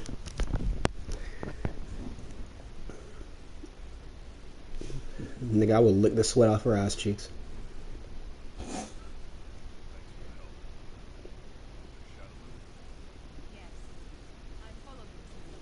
Okay then, I needed a minute to register that. I beg your pardon?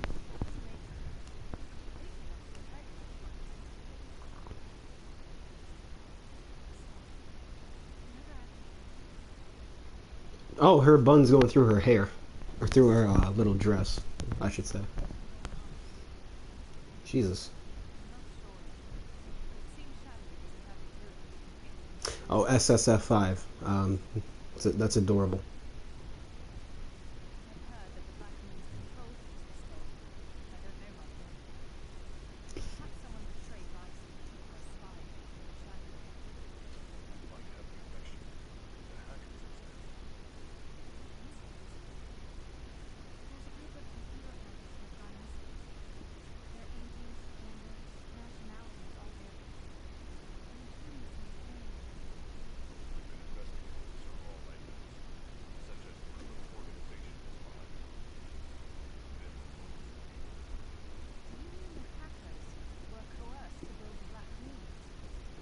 That's what they just said, Cammy. Keep up, my dear. Motherfucker Soul Edge is a snow bunny, sir.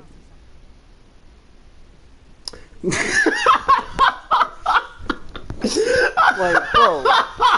Like, bro. All I hear is just, like... like, bro.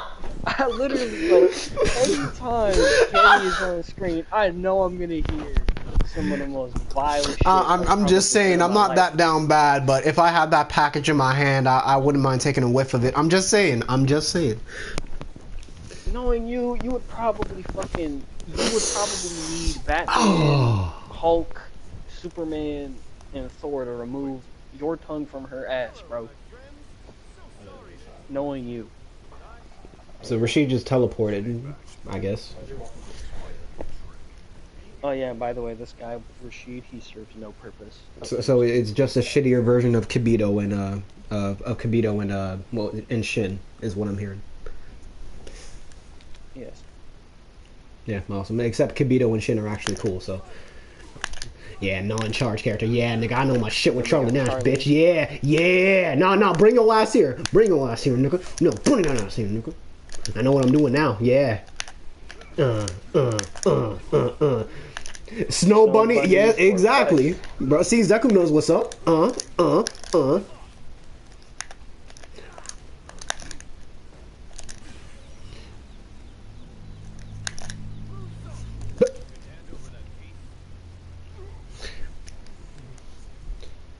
I'm just realizing everyone besides Cammy in the story is washed. Oh, that's the case? Okay, the power scaling's all over the place? Awesome.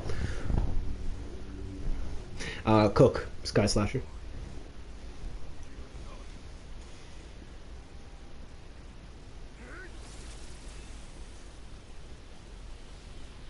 Yeah. Okay, now this one actually makes sense, considering that, well, fucking Charlie Nash already fucking, he's the one that taught Guile to do the Sonic Boom. It's just that Guile, like, he lacked, relaxed motion, meaning he had to do it with two hands as opposed to Charlie doing it with one. Rashid, shut the fuck up. Well, God well, damn. one, he knows this. Well, one, he knows this move, and two, he can absorb energy because of the surgery that he got. He tries to use it later on in the story, so it is something that they actually do acknowledge a bit in this fucking. Does Rashid ever just stop and say, "My friend was working at Shadaloo and I have valuable information"? At any point of the game? No, he's just there because he's just there because they needed an Arab guy. Okay. Do they ever justify him not communicating that information either? Nope. No? No. Okay. So it's just for the sake of drama. Awesome. It's one of those.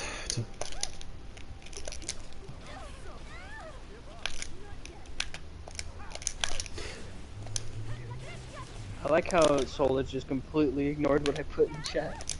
Now, I saw you, bitch. I'm just not commenting on that because I'm trying not to get cooked. Also, Rashid just beat Chun-Li, so he is canonically stronger. Awesome.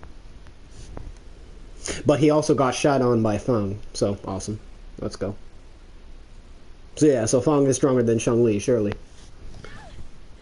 But you know what? No, hold on. In fairness, she got washed by Bison. So you know what? Fair enough. She's weakened. So I actually won't count that. I actually won't count that. Rashid, you got washed by fucking Fong, bro. Okay, so hold on.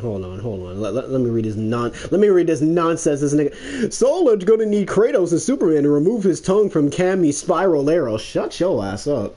Especially after that nonsense you said on Twitter about Jury. Hey man. About man. You gotta do what you gotta do. It is what it is. But it is what it is. I'm pretty sure. Hold on. I'm missing important exposition. Hold on. We need the lore.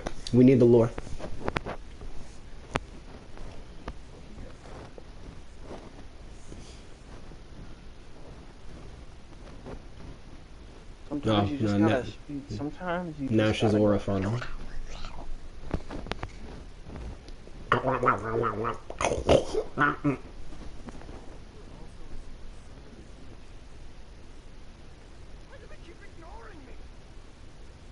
Yeah. Okay. Yes, Nash. We see the fit. We see the fit. Which means that Helen did not communicate that to any. I'm pretty sure she communicated that.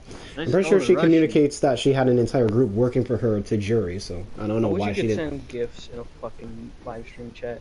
I know, right?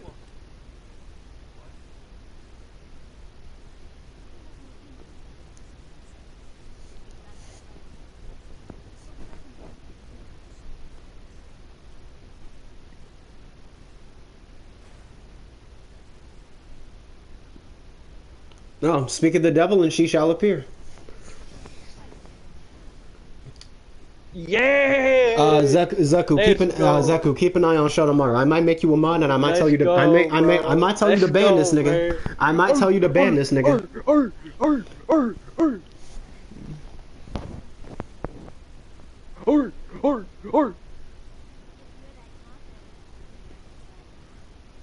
On Soul Edge is so on my soul, nigga. He a dick. I'm Daredevil, bitch. On his okay, on Daredevil's soul, that Jury is better. On his soul. I'm pretty sure Jury's voiced by Kale, by the way. So, or is it Caulifla? One of the two. Oh fuck, I have no idea how to play this bitch. All right, here, on Soul Edge's soul, Jury is better. Yeah. Yeah, but they're not playable on the roster. But like, here they are in the story mode.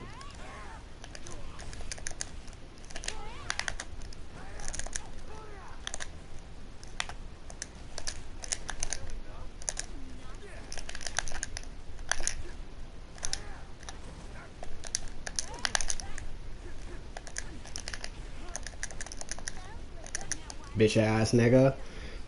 Whoever just said C Viper, man, I should make that nigga a mod. Underrated. She is definitely invited to the cookout.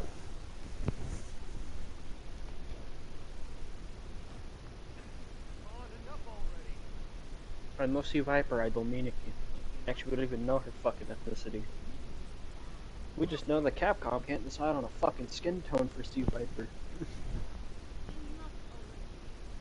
Like in fucking 4, she's tan. In MVC3, she's fucking white. And then in other art, she was white. And then 6, she's fucking tan again. So Capcom doesn't know if they want to make her white or tan. They literally don't know what the fuck to do.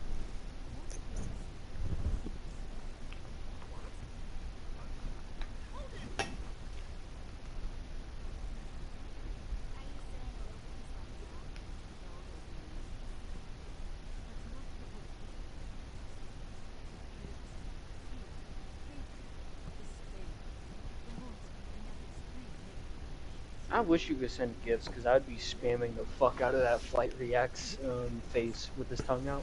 So the moons have the ability, fuck's sake, to bring out negative emotions. All right. They have the about me. They have the bio to do that.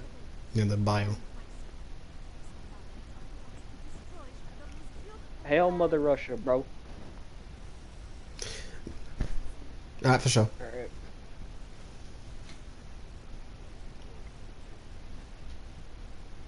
That was Sky Slasher, ladies and gentlemen. You could not hear him for shit. But he's cool people. Why does Nash always close his fucking eyes? Yeah, I believe that's what the kids call aura farming. Like, yes, bro, we see the fit.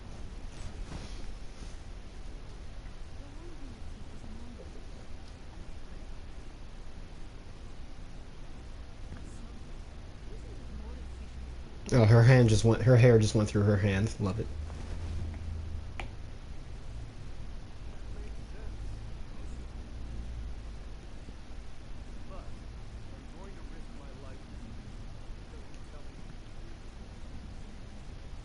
So, fun fact, the fucking person that... Oh shit, we got low tier god.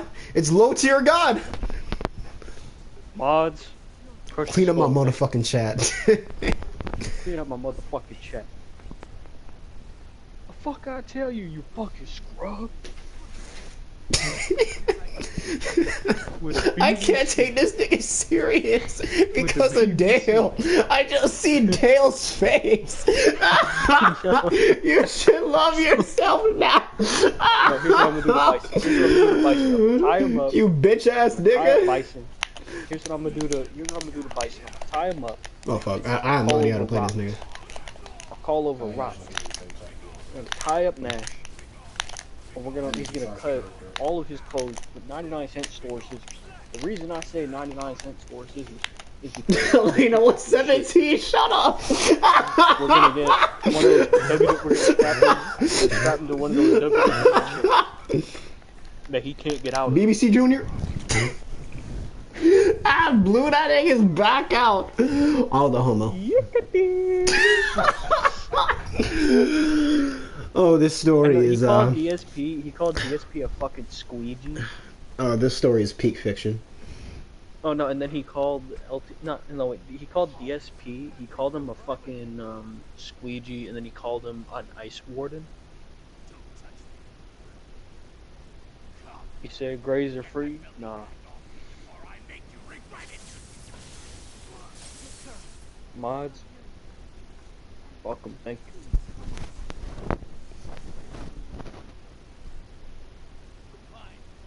Look at his fucking back. How tight is that fucking suit? Jesus Christ. Okay, bye Urian. Bye Urian, shit. Urian shows up, beats up Nash, refuses to elaborate. He just showed up to put belt to ass to my goat. Like fuck. Belt to Ash. Beat up Charlie Nash. Yeah, belt to Ash. Yeah, that because that makes sense. Belt to Ash. Fucking.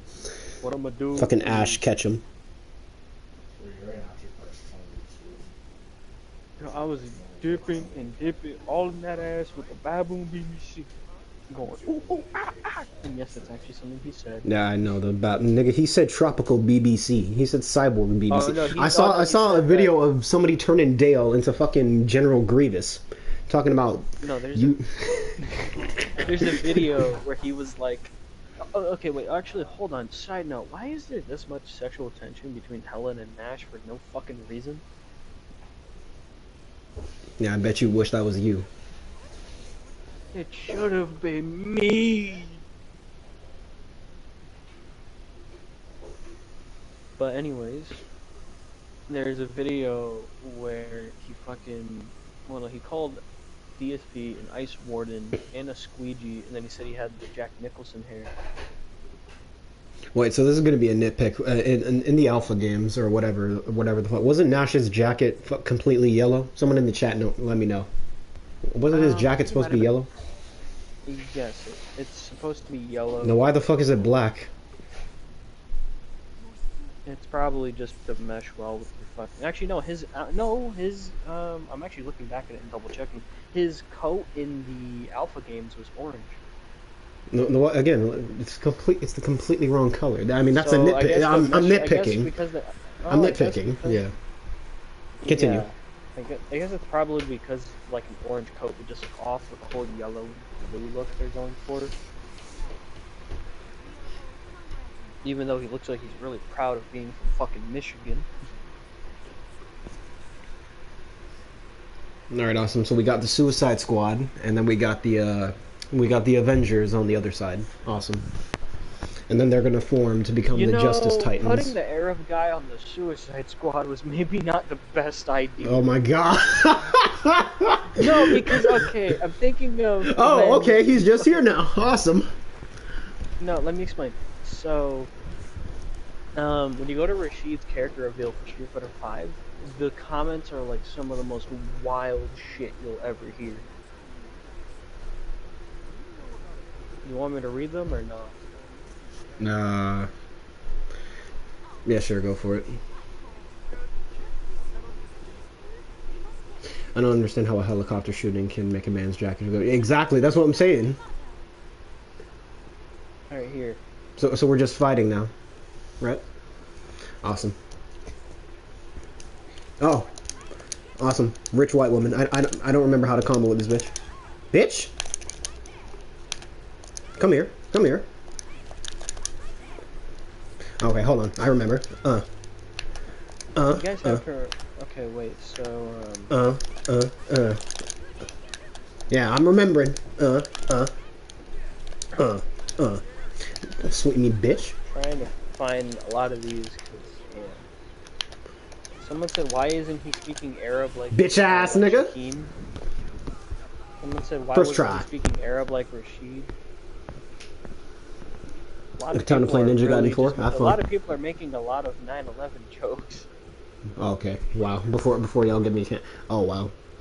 Someone said I rate this character 9 out of 11. This character is the bomb. I'm working to undermine Bison. I'm working to Stereotypes undermine in video Bison. games. Just say Actually, it, no, if you Rashid. want- I'm working no, to if you want undermine stereo- Bison. I want to help you. If you want to fucking have stereotypes the game, go play Punch Out.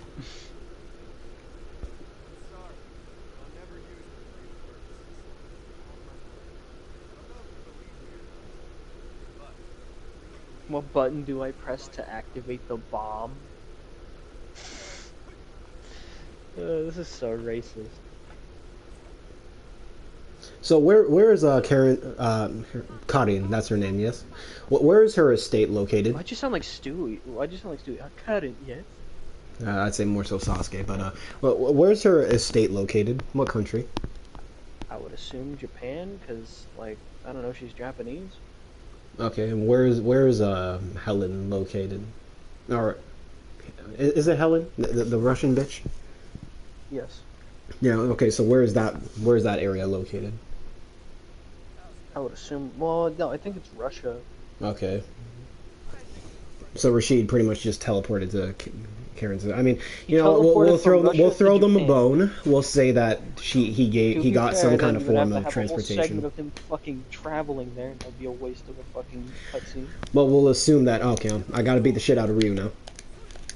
I swear things are just happening, and And then we have pasty white guy 101. yeah. Bitch ass nigga. Yeah, mine's better. So, anyways, yeah. So far things are just happening for like no rhyme or reason, no connective tissue at all. You know, seems about right.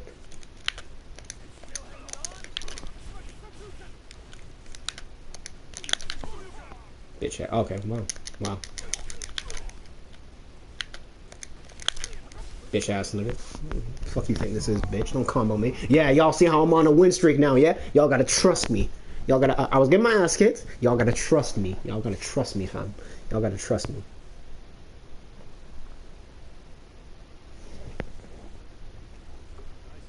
You know what? I'm kind of debating on playing something while fucking looking at this. I'm either thinking of playing Wolfenstein, BO4, or BO3. I don't know. Oh, okay. I didn't know she has ninjas. I didn't know that.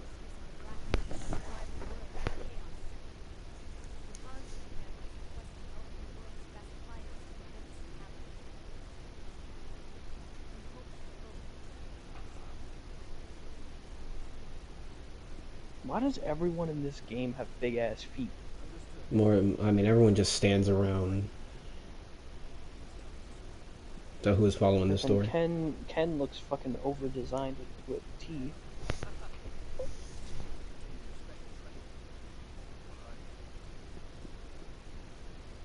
Oh, his fingers mushrooms. Why doesn't that fucking ninja just go to the WNBA? Nigga said Street Fighter 5. Somebody ban that nigga.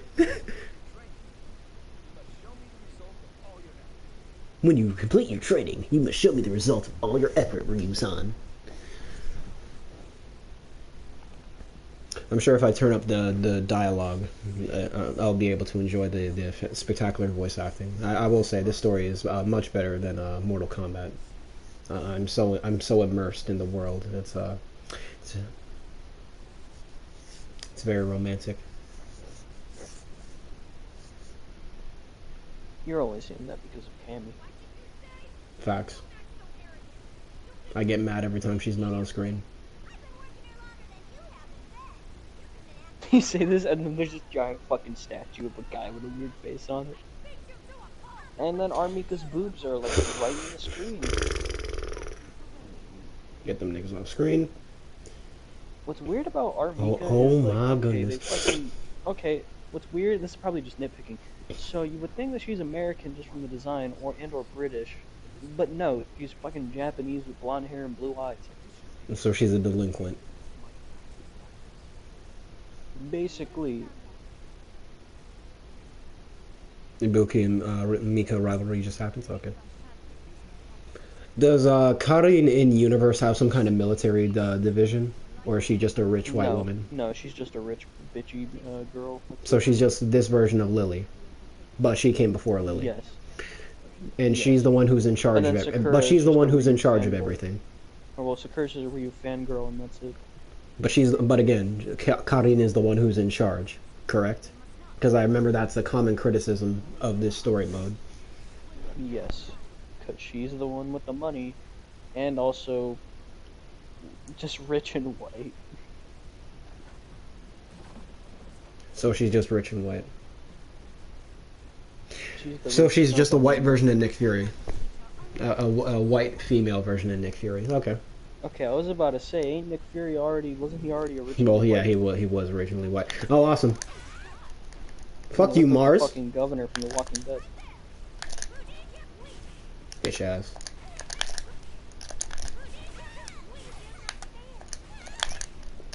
Isn't Mars a good guy, or is she still mind controlled at this point? I think they're just fighting because they don't even know who they are. Okay, I mean, if they're mind controlled, then you know, I won't say it's a flaw. It's just she was standing there for. Wow, that hitbox. Wow. Oh yeah, LTG fucking hates this character. Which one? He hates a lot of characters. Karen. Or if you want to be a weeb, See, when you said Karen, I was thinking of, you know, obviously I was thinking of Daredevil. Now I'm just imagining Bullseye as LTG. Fucking squaw. Help her out. You know, LTG as Kingpin would be fucking hilarious. Mods, elect me as mayor.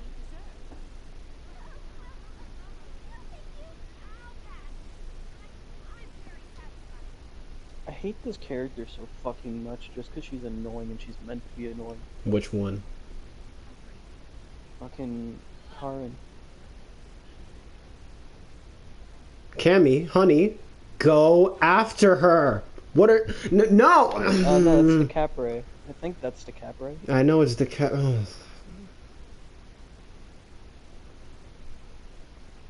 She pulled a berry out. She just stood there.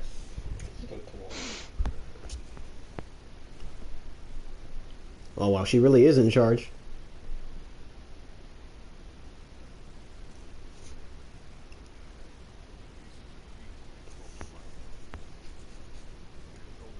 Now, to be fair, Guile probably already does have the resources just to go to Japan. I mean, yeah, I won't complain about that, but I'm more so. Why the fuck is the military not operating this situation? Like, imagine if in fucking Star Wars, if Han Solo in A New Hope was the one who was in charge of everything, as opposed to Leia and the rest of the rebellion. And I'm not talking in Empire Strikes Back. I mean in A New Hope. Yeah, I know you already specified. Oh wait, I did. Fuck's sake. Fuck's sake.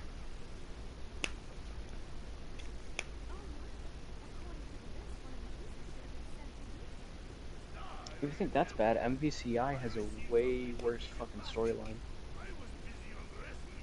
Like Marvel vs. Capcom Infinite has a way worse storyline, I shit you not. I'm not surprised. Especially since they make Dante a bad guy and then they try to give him like a very half-assed redemption arc. Even though like that whole thing fits Virgil more than Dante. What if I played the story mode with no one around and I played this on my own? I'd still be questioning the logistics. Oh, and then also not to mention in fucking Marvel vs. Capcom Infinite, they try to pass it off as a crossover, but like it's basically just a merger of both universes, and that's it. So if I heard that correctly, fucking what's his face, Dalsim's going to New York and Zangief's going to India, as opposed to the other way around. Yes, what is wrong with that? What's so wrong with that? Oh, and Melvin's just here. Well, Mel, fuck's sake, Melvin. So Mel's just here now. Awesome. Tell me. Oh, I thought Ken was gonna kick his fucking kid though. Ken, why would you bring your child into this? You know what? Fuck it. Whatever. Why do I even bother? Why do I even bother questioning it? You know what? This is a cute scene. I actually won't complain about this too much. I actually like this. I thought he was gonna like fucking punt his kid for a second. I was like, what the fuck? Future DLC character. Oh my god, Chun-Li, why? What? Did you not see her dress going through her leg? Oh god. Holy shit.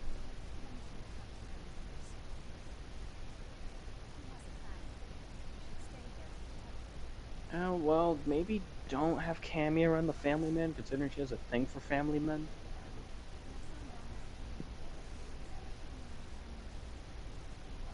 Just a thought for food, you know, just food for thought. Don't have the woman who's attracted to family men be around a family guy. You know what I won't complain about this. This is actually a nice scene that humanizes the characters. I actually like this. This is a good scene. I won't complain.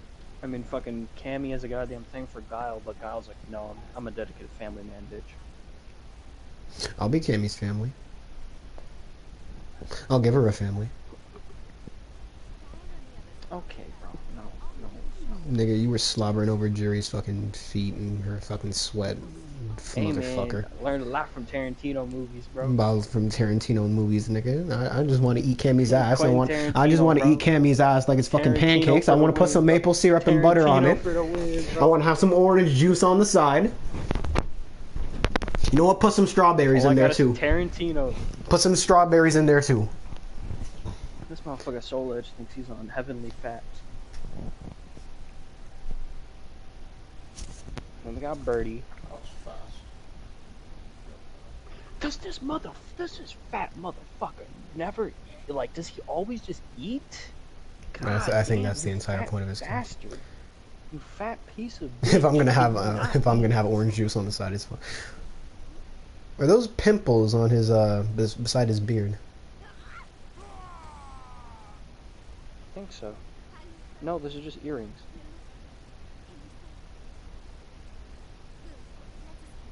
This fat. So I can't. So the dolls are mind controlled. Like somebody in the chat confirmed that the dolls are mind controlled up until we destroy the black moons. Yes.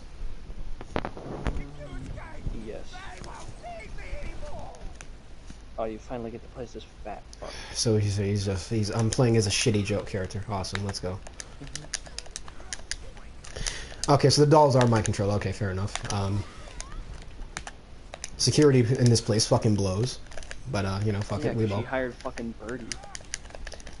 You mean to tell me you had no other means of defenses? But you know what? Fuck it. We'll throw him a bone. The technology. I think the technology is still out because of the fucking moons. The NPCs die very fast.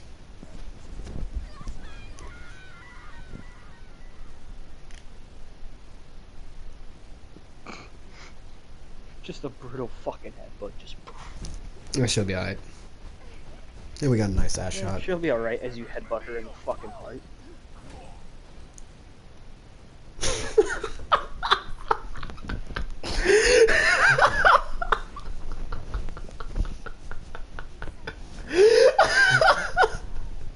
So we got. Okay, you know what?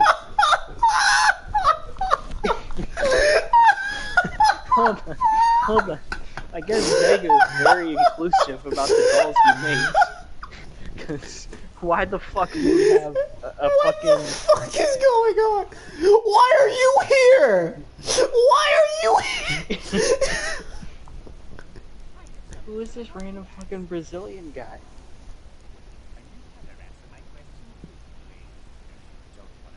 And then falling. Oh, you can corrode technology. Awesome. Oh. Okay, noted.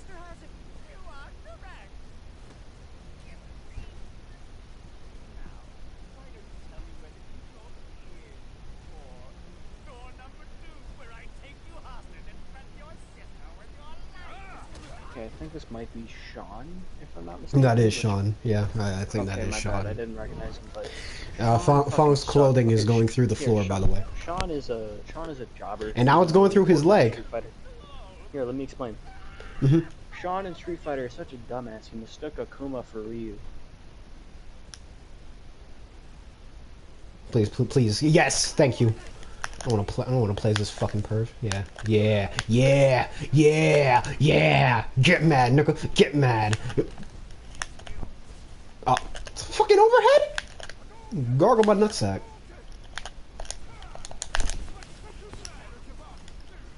Get up.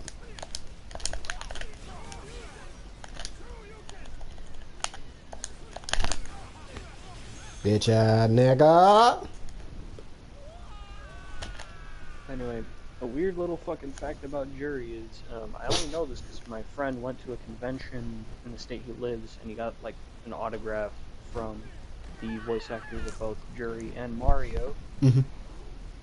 He said the reason why Jury even sounds like that is because the person that fucking voices Jury went to school with Jennifer Tilly, so they just did a fucking slightly, like, higher pitch Jennifer Tilly voice. Where is Cammy and isn't Cammy and Chun-Li supposed to be with it? Oh my god! Where were you?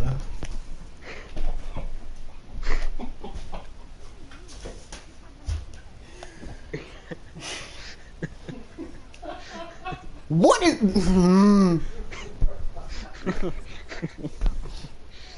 You dickheads!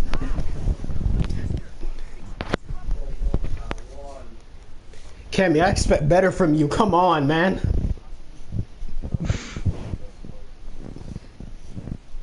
Sean is such a little bitch.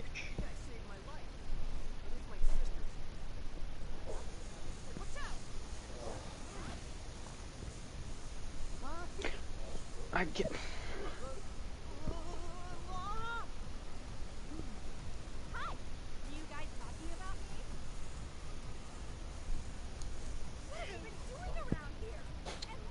not need to zoom in on her hips like that, but okay.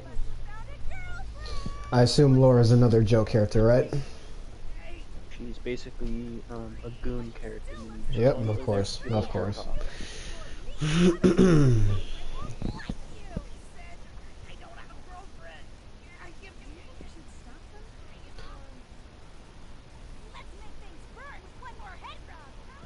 I know black guy, Brazilian.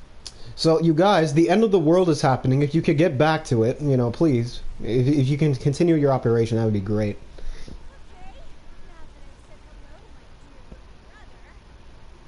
Chun-Li, you don't even have a fucking sibling.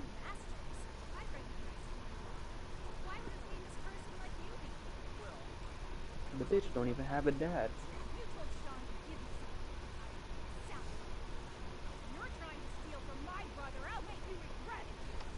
Please, am I about to fight Ken? Yep. Okay, alright, and then this happened. Alright, I guess we're doing this now. Alright, I guess we're doing this now. Somebody ban him, thank you. It should have been me. Yeah, about should have been you. No, literally, that's what someone put. I saw that, yeah.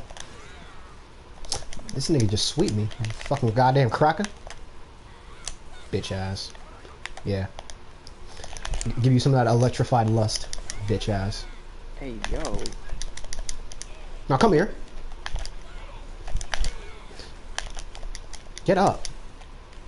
I just got countered on my wake up. Just don't Ken.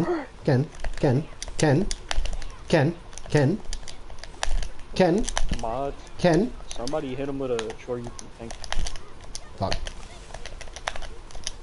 I don't know what I'm doing. I don't know what I'm doing. I don't know what I'm doing. First try.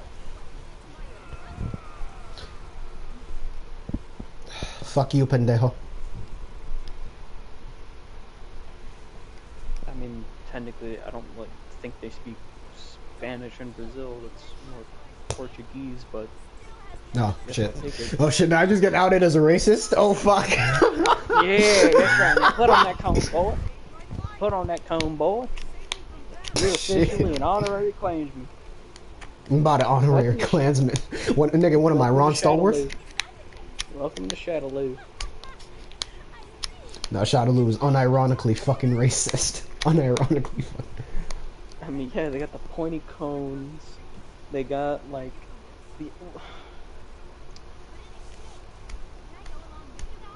You know, Balrog pretty much made up. You know what?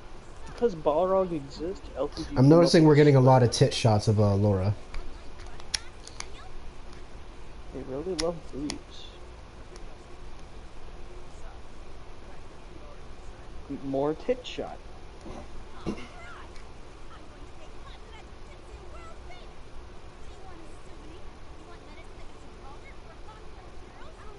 More boobs. What the fuck?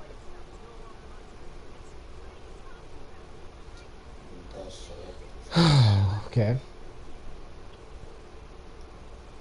So how did DiCaprio get here?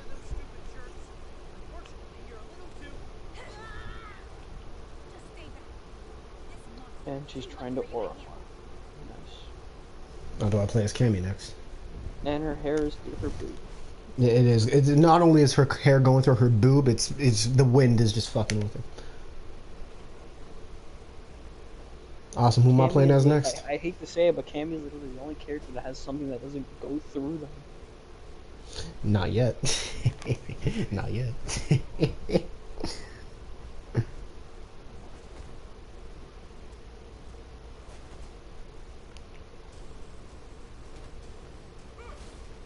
Damn. So shit is just okay. So shit is just happening. Wait, hold on. How heavy are these boots? Oh, now we have Ed. Ed is like super fucking scrawny in this game, or at least when he's an NPC. In the actual game, he doesn't even look like that. They carry spears instead of guns. Yeah. Okay. Okay. It's one of those. Oh fuck. I have no idea how to play. Okay, hold on. So Capcom. First we have the pointy hats, then we have Birdie eating chicken, and then now we have the 110 fucking Shadowy doll having a spear. Why is there not a bullet charge attack? Sonic Boom is like very fucking easy. You literally just walk backwards and then put your stick. Yeah, to the you right say and it's then, like, easy. punch. And she's Probably using because I play a lot more Cammy's Street- moveset. To Come be here, fair, bitch. they all Come are here, girl. basically the same. Bro. Come here. Come here, girl. They all have the same design. So Bitch ass. There you go. First try. Fuck. And it's probably because I played a lot more Street Fighter than you, so I already know how to do Sonic Boom. Fuck's sake. Now come here. Meanwhile, You're gonna eat. Meanwhile, you were drooling. No, meanwhile, you were drooling over Lily and Oscar. About drooling over Lily and Oscar. Fuck them bitches.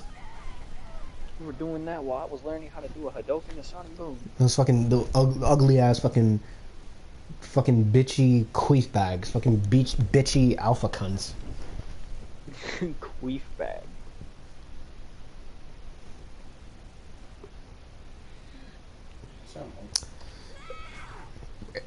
There's a monkey, a spear. You know, just no comment, no comment, no comment. No comment. I told you. And we got the KKK at the beginning of the game. I'm just saying, you know. We got the KKK, birdie eating chicken. I guess the monkey is possessed. I guess so. Birdie eating chicken, you know. Okay, I guess I'm just playing Zangief now. And then we got the one black girl in the game using a fucking spear. How the fuck do I play this game? Come here. I don't know, but in Street Fighter He's just standing there. In Street Fighter 4, he's fucking busted because he could literally just dodge projectiles and shit. I think the only thing that's missing is for someone to say disgusting black creatures. Get out of my sight. Street Racist 5, shut up. Literally, I'm in Alabama. Sweet home Alabama. Bro, I don't ever want to play this nigga. This nigga just sweet me. I don't want to ever play this nigga Zangief ever again. Don't ever make me play that nigga again. Please. Please don't. Oh no, you're gonna have to. No, I know I'm gonna have to, probably. Keep in mind that Zangief is so roided up that he could pretty much just fucking, like, his muscles could tank a fucking katana.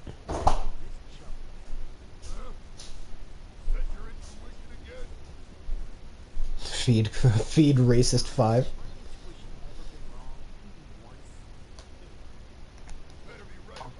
This game's story was written by Uncle Ruckus.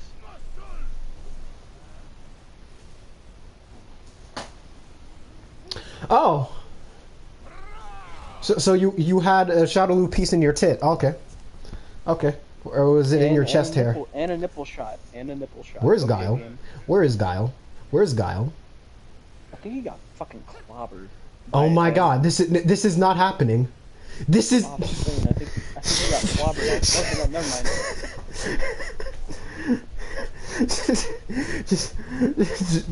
This game is something else, man. So we have the white guy beating up the black girl who has a spear. Like, come on, Capcom. Can't Zangief jump like really high? Why don't you just jump over her? So.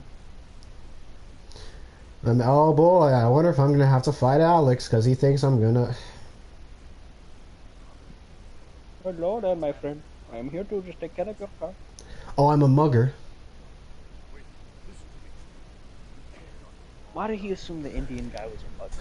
Come on, bro. Oh, okay. Okay, time to commit some assault. How to commit assault and theft and battery. Oh, you could play as Alex in the story mode. Okay. Bitch. You couldn't. Man's doing better combos than me. No, come here. Come here. No, come here. Come here. How do I get up? What's my fast wake up?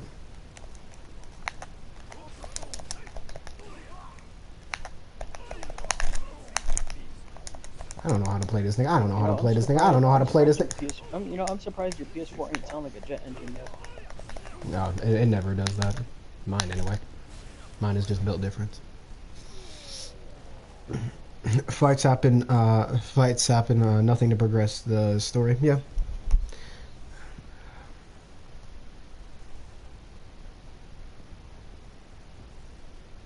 Fights just happen, nothing to progress the story, yeah. They literally don't happen. They literally happen for no reason.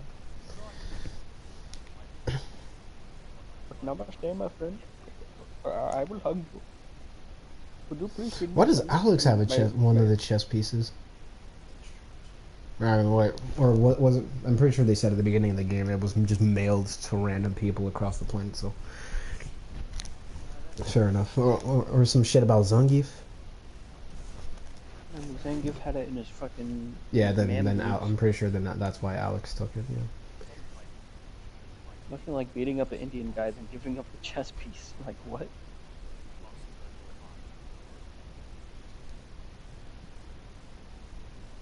Wait, Alex could have helped you, or not. That would have been yeah, that someone who could have helped you save the world, but I guess not. You know what? I'm gonna be right back. I'm really gonna go take a shower. Yeah, go for it. Your precious Boo Jury is about to be on screen, I'm sure. So No, I gotta lock in. you gotta lock in for that. Mm-hmm. You gotta lock in for when Jury's on screen.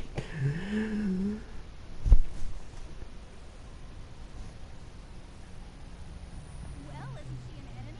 Then let me take care of her. No, don't. I'll fight for you, sir. Oh, is this really happening? Have the devs blessed me with play? Oh my goodness. Oh my goodness. It's gonna be hard to play Kendo with one hand. Just don't fucking splooge all over the screen, bro. Some spot. There we go.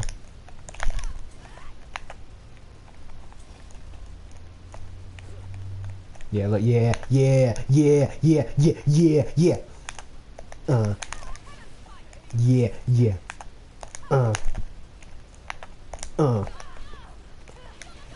Oh wow.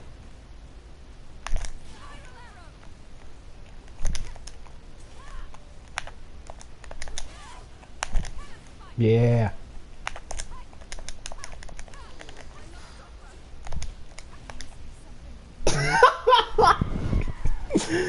I promise you guys I didn't do that that crouching low kick. That crouching medium kick on purpose. I promise. I promise. I promise.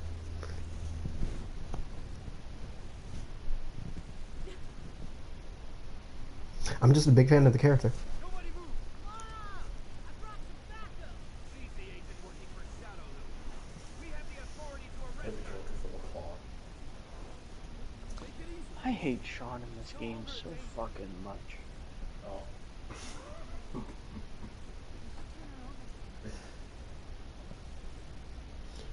Jesus, her hair.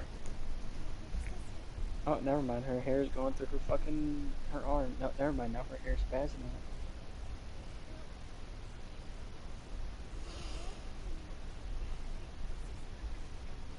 Literally, Cammy's the only fucking character that gets humanization in this fucking story. And I'd say her and Chun-Li a little bit because of the scene from earlier. Because of the scene from earlier. You are a woman. We will shoot. Okay, so I take it this is one of those instances where a character makes a stupid ass decision, but people will justify it because people are emotional. Oh, awesome! So Cammy White, you know, from the popular series, you know, Turd Fighter, Peter. is beating up Peter. Peter. Looks like Jim Gordon.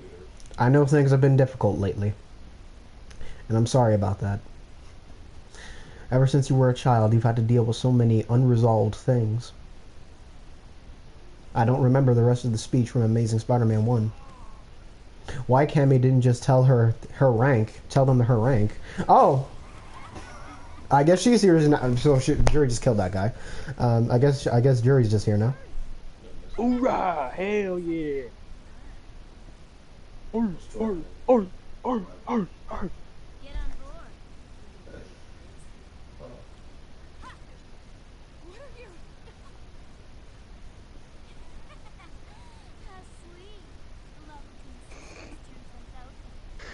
So this is character assassination. Yeah, didn't Jury fucking hate Cammy in SF4? No, I think she hated Chun-Li.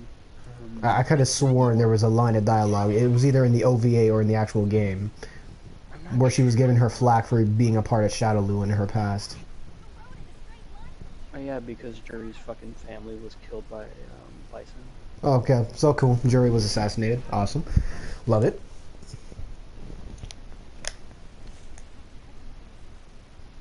Please hold them off.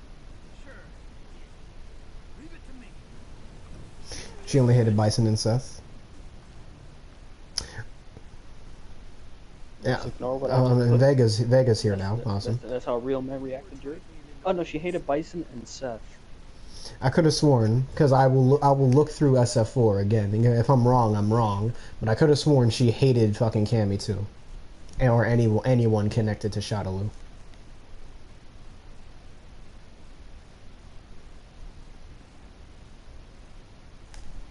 She teams up with Bison in SF Cross Tekken. She didn't really have. Okay, so someone on Reddit basically pointed out that do they still hate each other or some kind of rivalry? You? That's not the right way. We have to stop the moons, so we have to find the control room. Know that Bison must be in here. So like, I guess fucking she at first did not like Cammy and then just fucking Then why did she sort of change? like It's not impossible. I I just need don't to. I know. just need to know what lets her changing. We all share the same goal to stop the Black Moons. If we all work I together, don't really know. the better. Okay, because that's kind of a crucial But she thing. primarily hated Bison and Seth, mainly because Seth was a remnant of Shadowloo, and Sin is also a part of Shadowloo. And then Bison comes back, and after Jury kills fucking Seth, Well, I mean, albeit she just kind of mooched off of Ryu because Ryu had already done all the work. if they did earn the progression, then I can't say it's bad. I just need to know. Because if there is a justification in the lore, then I wouldn't care. Alright, now I'm gonna go shower and probably play fucking something, because I've just been watching something for like the past like 3 to 2 hours. Yep, for sure. You'll probably join at the right time when your precious boo is back on screen.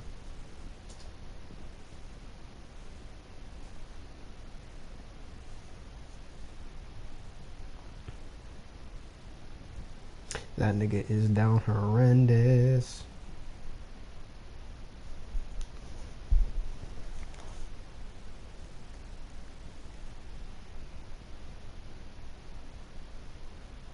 Right, I forgot these guys went to the base. So, Mr. Butler, you already find the control room around here? Shibasaki is the head steward of the concert festival. Of course he did. Great! Then I suggest we should work together. And I'll forgive you for what happened in the past. Please do not touch my head steward. By the way, do you actually have the piece? Again? These guys are getting on my nerves.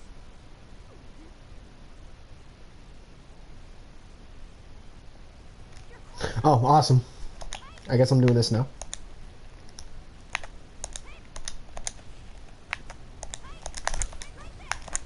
Bitch. Have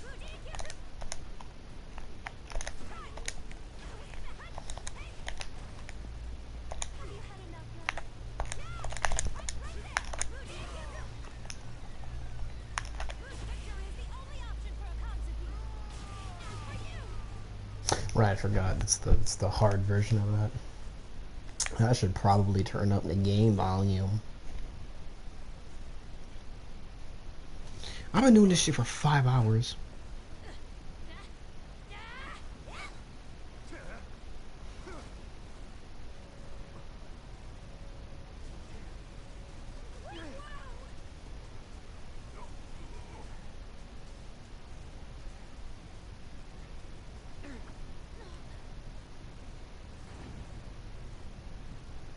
Please keep an eye on them.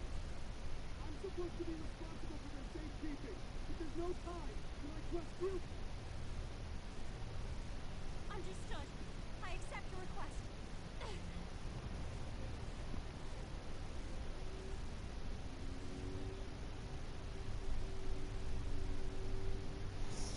Yeah, hold on. Let me go to the fucking. Yeah, hold on. Let me go to the options. Let me turn this fucking volume up.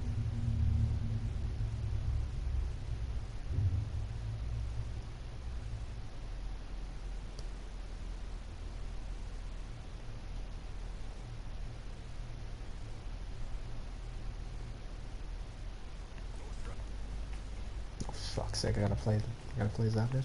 Alright, bet. Let me turn the volume so you know we don't want to miss the epic story mode.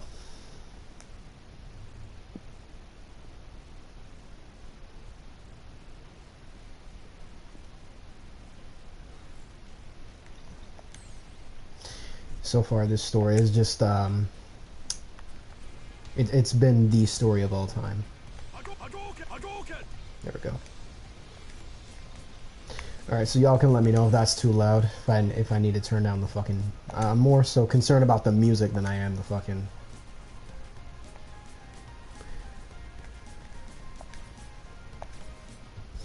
than I am about the voice volume. I can work around that.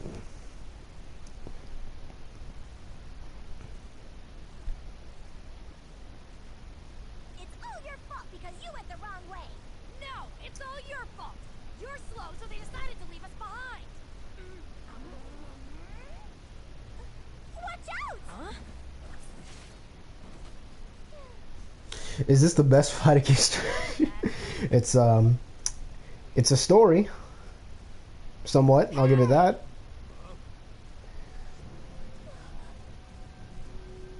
I mean, the one scene I would say was good was the scene between Cammy and Chun-Li. I thought that was... Wait, wait a minute, weren't these guys just with fucking Karin? Karin? I have no idea how to play Bookie. Yeah, weren't you guys just with Karin? How did you get separated?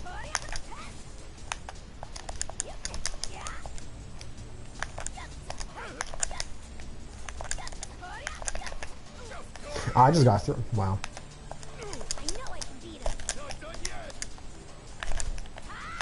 Bookie, honey, surely you have some specials I can use. There we go. No, whatever.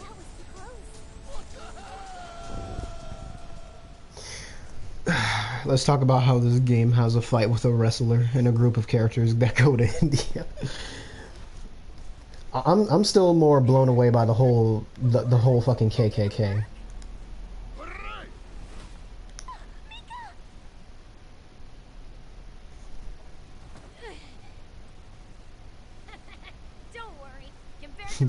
by my 10-year-old self. Well, no, my teen self. Your teen self.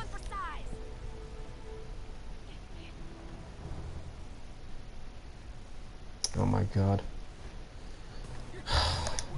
I don't know how to play this bitch!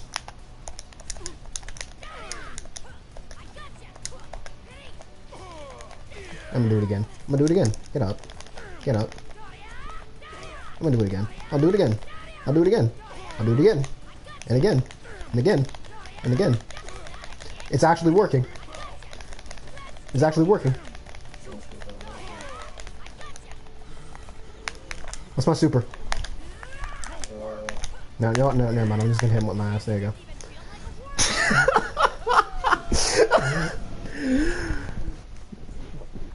So far, things are there's just a bunch of exposition scenes, like maybe 1 to 2 scenes that humanize the characters, and other than that, shit just happens.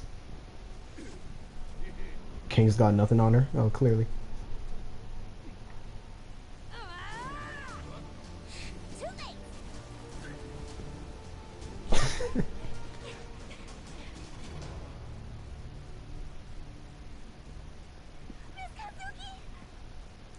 How did you get separated?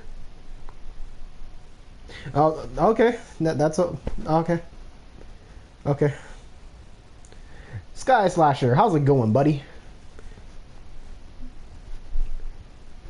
This story is so good, let me tell you.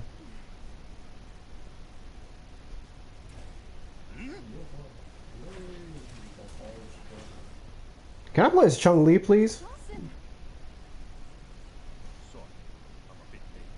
Oh, Dawson can teleport. Oh, awesome.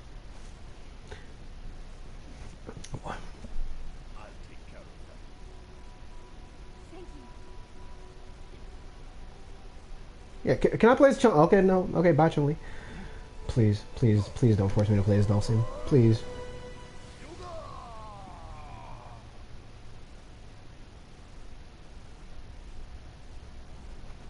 Please don't make me play as Dawson. Please don't make me play as Dawson. Please. Oh, thank God.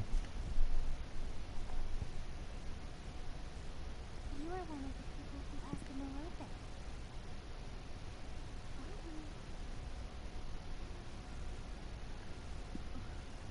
Morobe. He just burned all those people alive, yeah.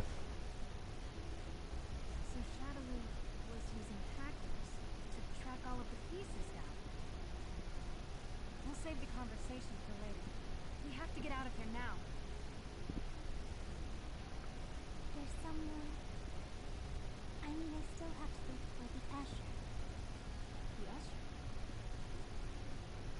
I still have something I have to do.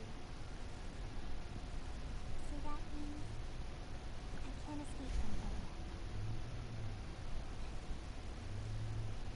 No, okay, bye, Lee Fen. That girl, what is she doing?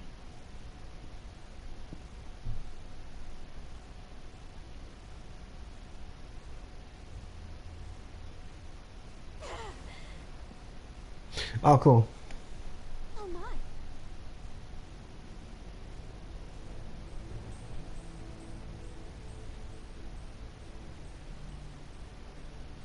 guess we both made it here with perfect timing.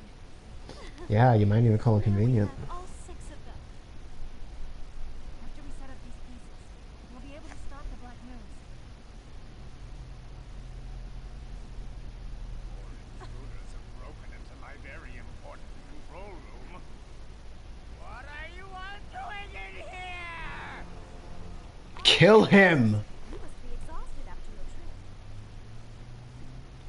God, that nigga's Dare you annoying. try to interrupt Operation Change that I dedicated to Lord Bison. I won't let either of you leave here alive. Nah. Please, please, let me play as Karin. Please, please. Thank God. Right here. Sounds quite useful.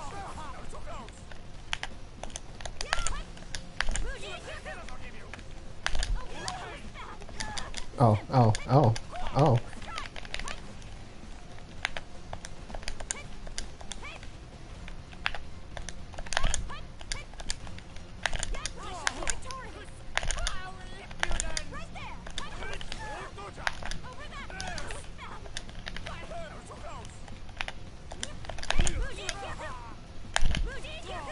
Bitch ass. This is the end for you. Bitch ass nigga, sit your ass down.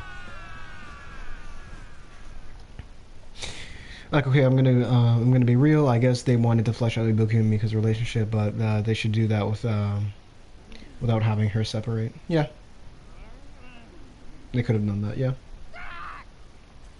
This is it.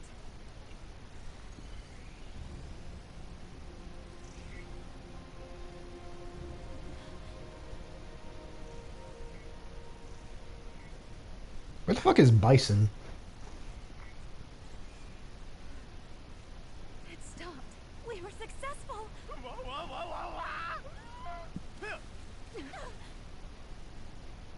show all of them one last trick up my sleeve.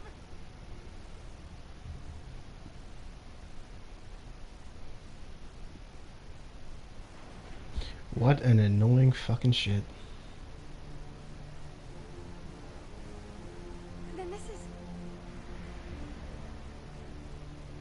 Their main headquarters.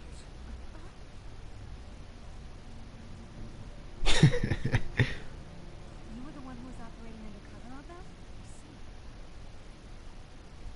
I see. Sup, Abel? I'm pretty sure this nigga was in SF4. Someone is trying to hack into the control room.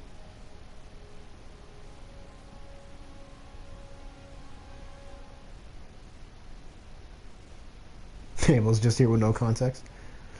Oh, he was the protagonist of SF4. I didn't know that. Alright. Oh yeah, Abel, he sucked. Oh, he sucks?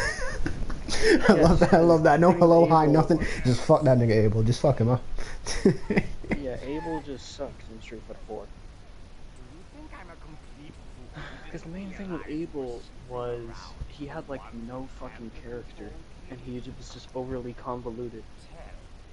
Like he was on some Metal Gear convolution type shit. That other programmer?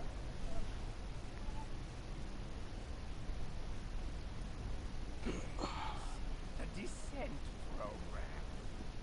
this, nobody will be able to stop it from happening.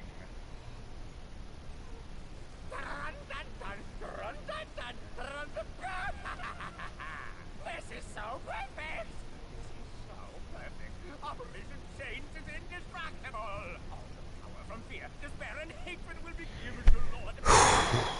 This was the moment that fucking Walter White shot me in the head.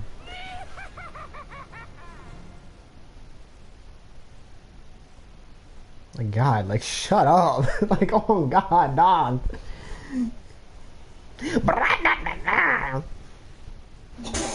He's like a worse version of Bobbity. Black Moons had stuff, but now they rebooted. What did you say?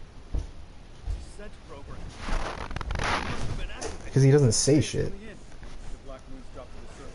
The resulting explosion will completely destroy everything within 10 kilometers. Monitor shows the time until the moons drop.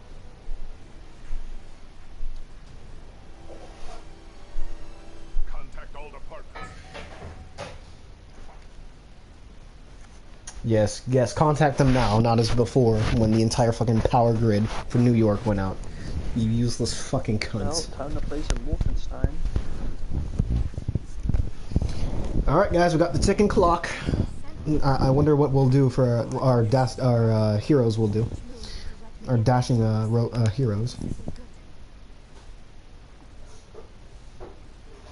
Can't be.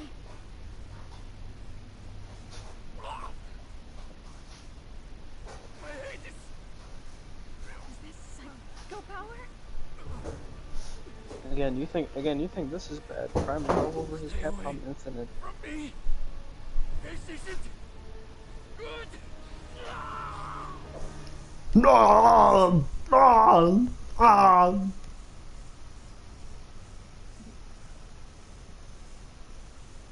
Oh, no fight is Chun-Li? Okay. Oh, Bison's just here now. Awesome. Operation Change is a complete success. The Black Moons will fall onto every target city, and the world will become a whirlwind of chaos. Mankind will tremble with fear and You know, I feel like I've been saying that a lot with this game, that, oh, this character's just here now. I feel like I've been saying that a lot. I don't know if that's just an issue with me just being an asshole, or if that's an issue in the game. Probably both. I'm beyond. Then I'll finish you here.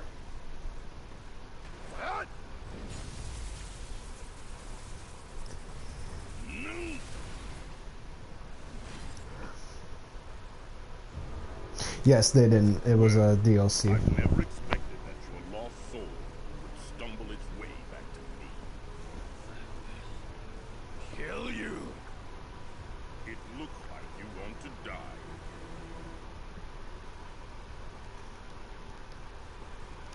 Smash. Why don't you go back to hell?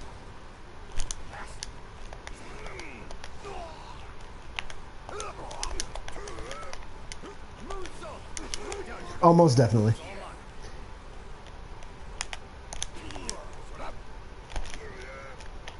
Do I have a projectile?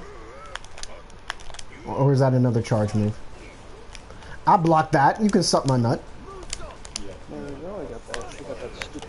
I got the. Oh, fuck off.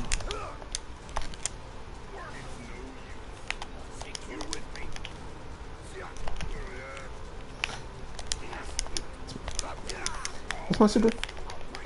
There we go. You bitch ass nigga!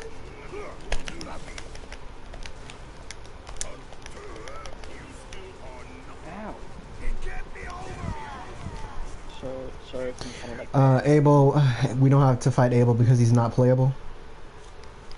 Could you not just port somebody else's fucking? Could you not just Sorry if I'm- reuse his Sorry if moveset I'm from kind of going SF4? off topic or just ranting about a certain thing, but I'm playing Wolfenstein, so. if I You're, say you're something, good. Shoulder, you're good, man. You're good. The fist of someone like you, one whose life has already expired, can even reach me?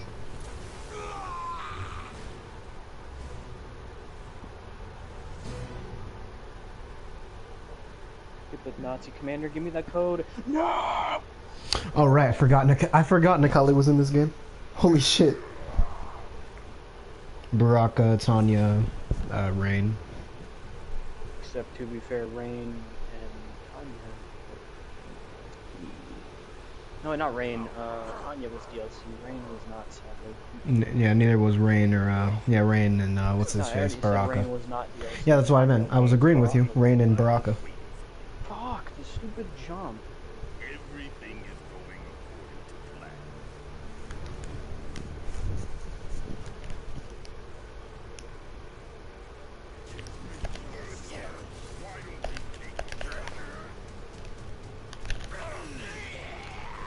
Oh, so it's like that. So it's really like that. He just hit you. Oh. Oh. What? Oh. No, no. I just got supered and lost all my health.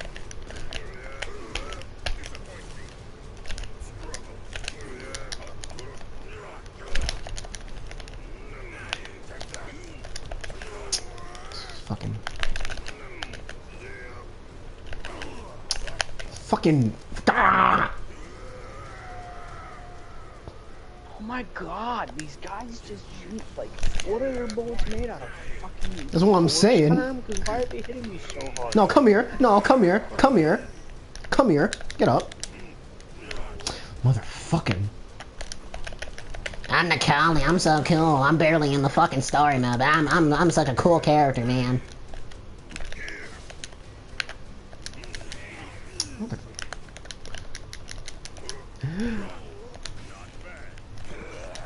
I'm holding down back. I'm holding down back. I'm holding down back. Bitch ass nigga.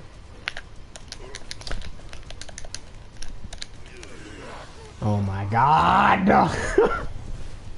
I'm getting washed. And it made the SF5 logo. You're not him. Oh my god, dog.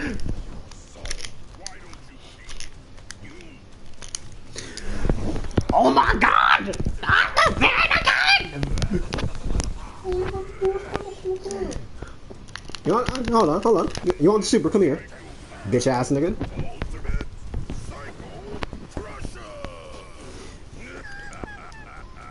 So for him to be causing me all this much problem, Nakali is a big part of the story mode, yes? In concept? Oh my god, that guy decided to do that. I'm it. I lost the door. No, come here. Motherfucker. I wanna live. I wanna live. I wanna live. I will survive. And then the ladder. You telling me these Nazis would win World War II? Oh my god, dude. Ladder?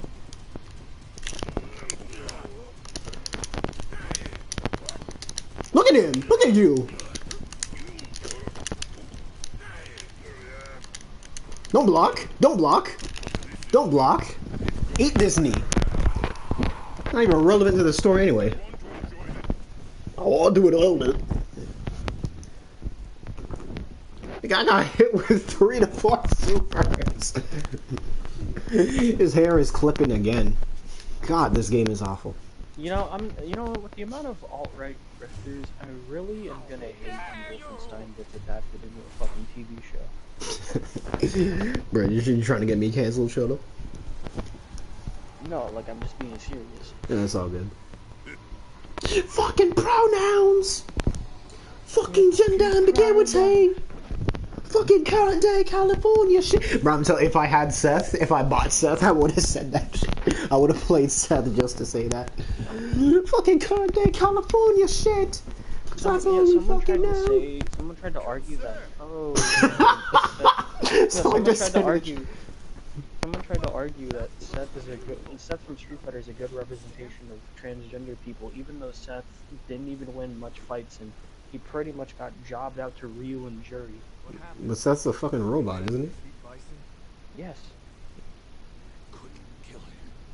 Not to mention, again, he got jobbed out to Ryu and then killed off by Jury, and then he became obsessed with Jury. I guess they still haven't finished the job. Damn it. I still wasn't able to find my friend yet. Like, Seth's character is just not that good. What's her fucking name? His friend was a bit of a bonehead since we were kids. Also made games, and one became a big Alright. hit. Or do we not get her fucking name? Job offers. My friend was hesitating to make a decision. The Rashid's friend. Worked for a company that was under Nameless? Okay, thank you. probably restricted. Okay, yeah. Thank you. After all, how else could anyone ever end up making the Black Moons? Ooh. My friend has been making mistakes for what seems like forever. And every time I got the same call for help. My friend Rashid, please save my life. Or something. Rashid, shut the fuck up. God damn you. Shut up. What a friend. You know what? Maybe that is her fucking name, friend. It's very serious.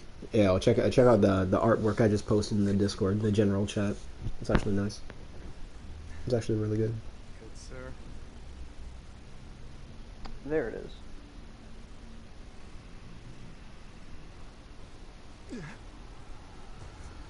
Oh my god, dog. Please let me play as Nash. Please let me play as Nash. Please let me play as Nash. Don't let me ratio Nash. Oh, or not. Okay. How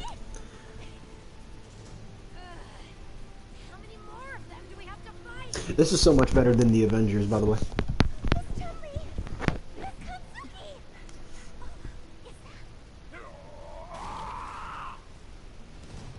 Time for the best scene.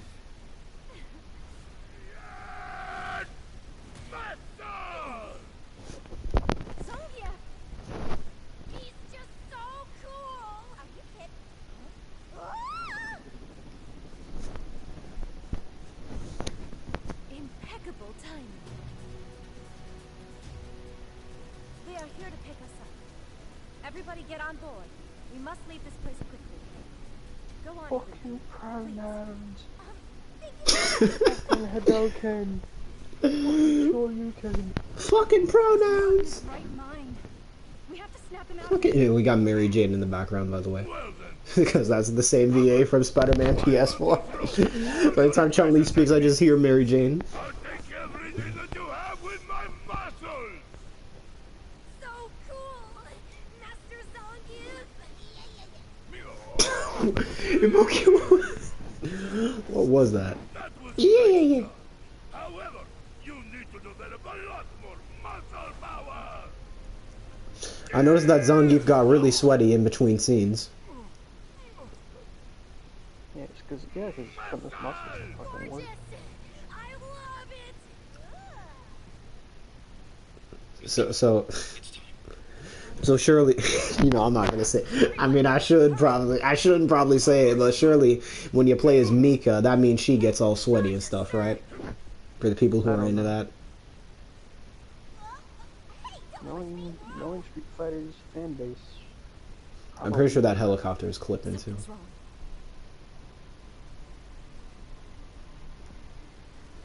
I bet Kizubuki can just communicate with random noises.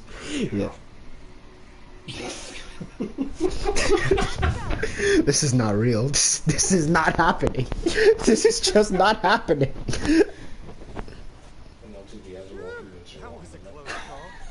Dude, I swear, Dale had a better form running during the greatest chase.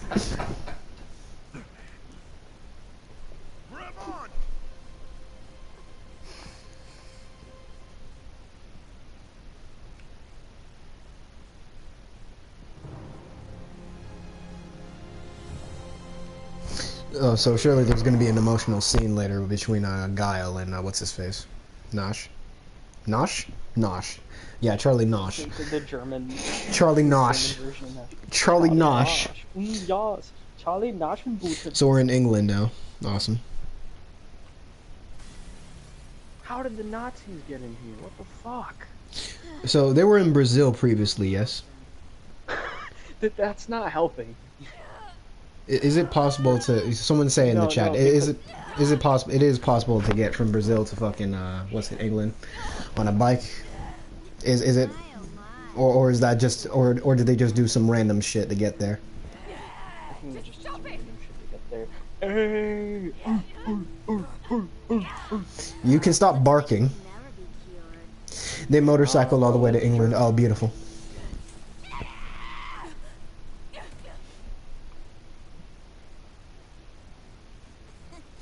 Six revealed. Oh, okay. So Six revealed that they had to take a boat. Right. Okay. I take it. A lot of people have probably made fun of that for this story mode. And Vega can just teleport. Awesome. Man, I love this game. didn't know Vega teleporting was is such a prominent Vega, power you know what, in this Vega universe. Vega is probably all fucking bricked up because he's just that weird. Oh, Cammy, your hair, good lord.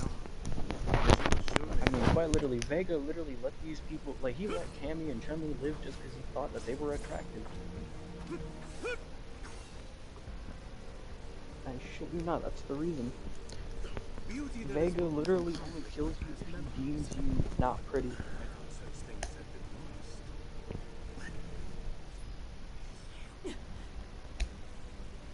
Did he just lick the sweat from her off of his fucking blade? Oh, that clipped. Awesome. No, no. I want to play as What? no. I want to play as Cammy. No, what is this? Nah, not somebody come fix it. Nah. This is treason. This is treason. This is treason. This is treason. Cammy, honey, please. About then lose. Nah, Chris Brown. Chris Brown. Chris Brown. Chris Brown. Chris Brown. Chris Brown. Cammy. Cammy. Cammy. Cammy. Cammy. Cammy, please. Cammy, Cammy, please. Cammy, please. Done broke my feelings. You know, broke my feelings. That should be it. Somebody quote that. You just broke my feelings. One thing I do like about this game, not Street Fighter V, but Wolfenstein, is that despite how fucked up the premise is, the game still somehow finds a way to kind of make the NPCs like the Arkham kind of NPCs, or in terms of the enemies at least.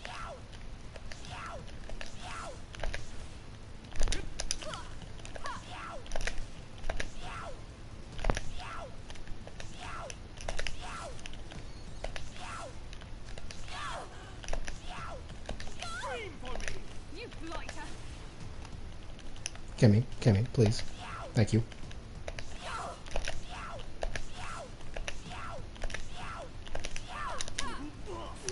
Cammy, please. Cammy, please.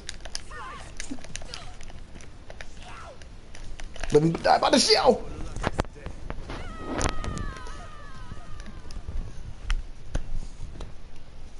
Treason. Not canon. Not canon. I don't care what anyone says. That was not canon. Cammy, man, come on, get up, get. That's it. I want to see everything. They're just like me for real.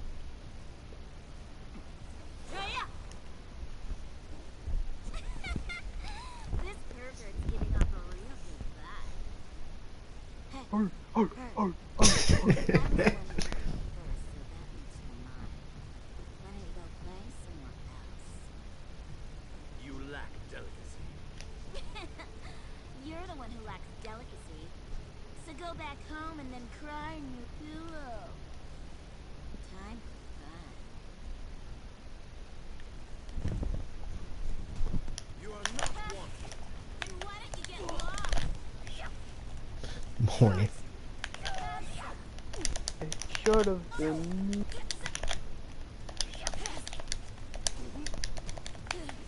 Fuck!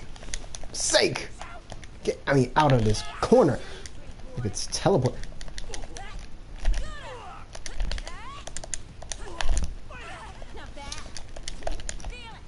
Bitch ass nigga.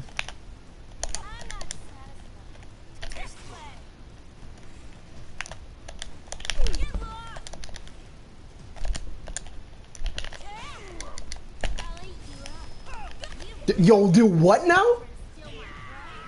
Hmm? She just said I'll eat you up. Should have been me. Nigga, you wish that was you getting beat, don't you? Mm-hmm. He didn't even deny it. No hesitation. You wake up already? We all make mistakes and we keep passion.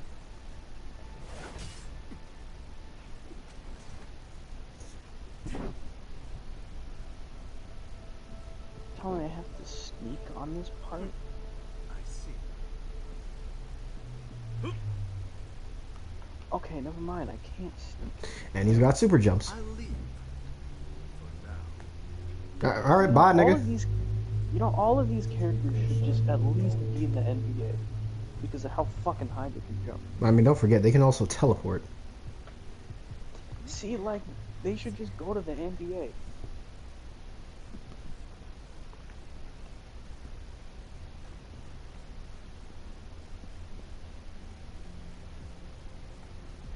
We came back here for now to regroup, but we will be going back to the Chevalier base as soon as we rethink our strategy. Also, I just realized these people went to the Shadow Blue. They went to the Shadow Blue base about 3 times so far. 2 to 3 times, I think. Y'all are still getting cooked? Street Basket 5. Street Basketball 5. Well, I was about to say something, but I'm not going to say it. Right. I'm not saying it. I'll say it. Charlie!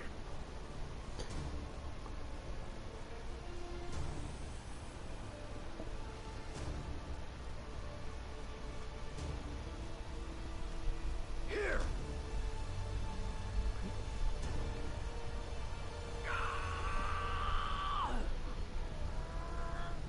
Not yet!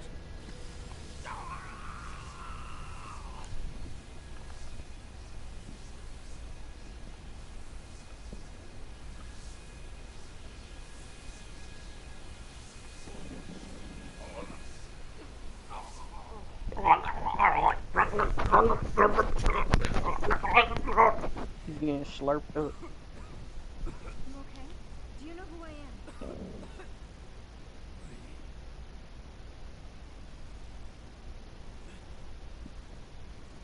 the one who stole my madness. Merci beaucoup. Oh, he's fucking French? Kill yourself. Charlie. You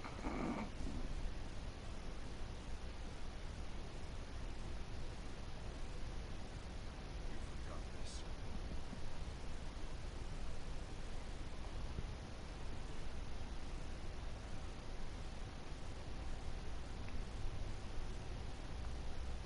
Oh, no conversation between the two of them. Okay. What? Between Nash and, what's his face? Guile. Guile.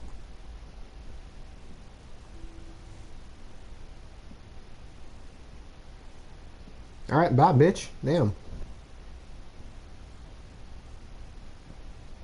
Reminds me of, like, you know what you're just saying, that kind of reminds me of that fucking old-ass Vine. It was like, fucking, it was like a guy pretending to be Obama, and then it's a clip from the movie Seven, where Brad Pitt's like, he's like, what's in the fucking box? Huntberry. Oh, wait, no, I remember. This is Colleen, not fucking, Helen. That's not her name. I see everybody's Yep. here. Although she becomes Helen, I think, later on in the story. Yes, that is true. I have found a solution. So there is a way. Yes. What's in the fucking box? Crunch berries, nigga, damn. She's a friend of that person. Fucking love that Vine. I found a command. Light up the pathway for those who stray. I call thy name. If we decipher this, we can stop the moon. I have skills. Like I know how to read and write programs. But I can't read hearts. But you, who are the friend of that person, you can.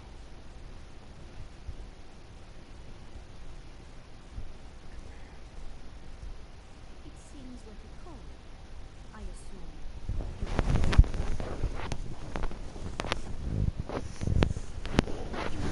Rashid of the turbulent wind. I sank the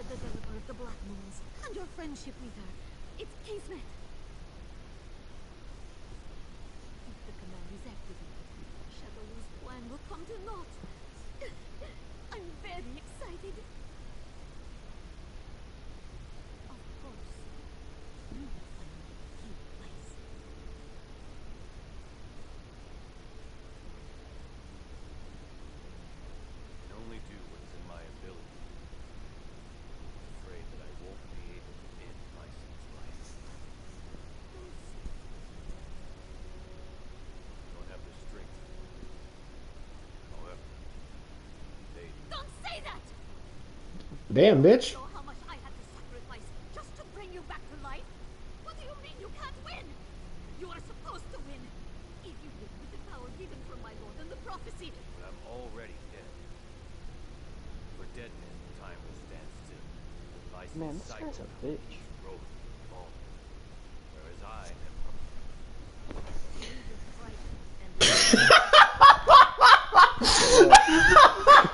You know what? I'm screenshotting that. In that close up. I'm screenshotting that.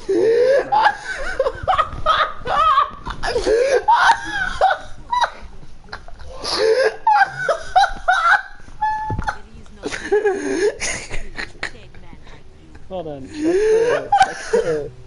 check the general chat.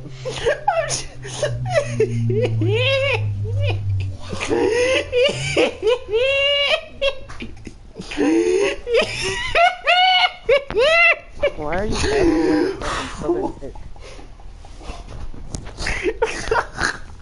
I can't breathe!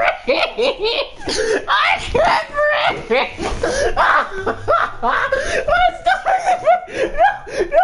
My stomach!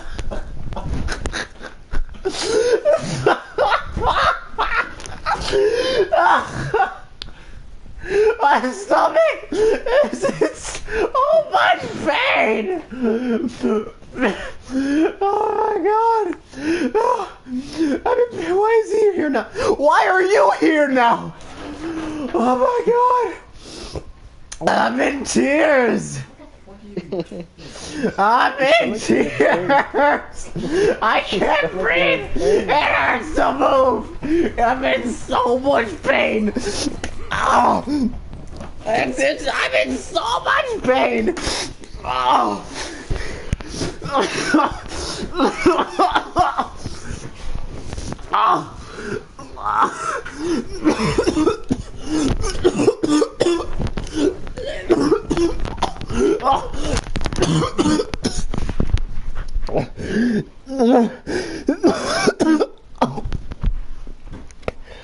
You see the general chat?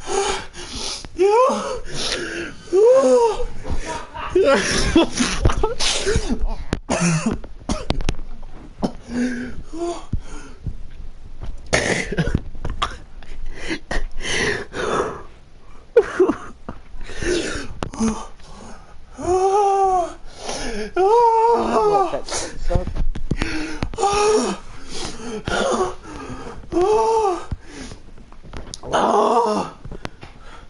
Wait, hold on. Hold on. Oh god. Okay, hold on. I need to go back. Oh god. Oh god. Oh god. Oh, my stomach's in pain. Oh god, I need the massage gun. God, I need the massage gun. Oh god, I need the massage gun. Fuck's sake. Nigga, I'm dying. Oh god. Oh god. Oh fuck. Just. Oh. No, I flopped over my clock. Oh god. I think that close-up fucking killed him. Oh god.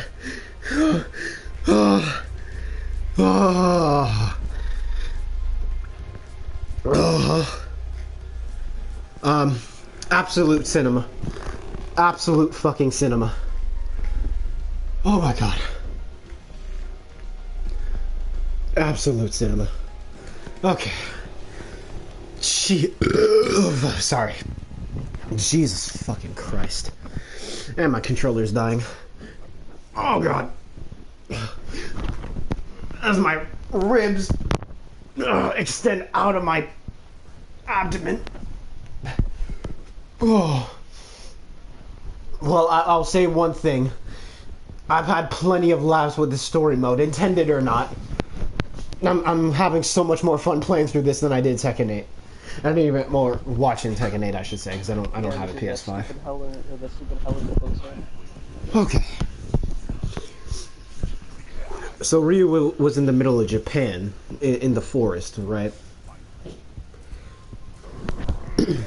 But now he's just at the Kanzuki estate.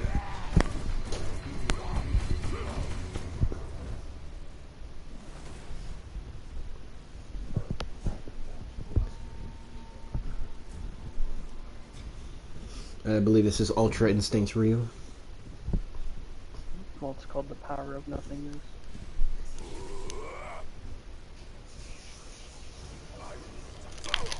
You bitch ass nigga. Yeah, not easy when I playing a character I know how to use, is it?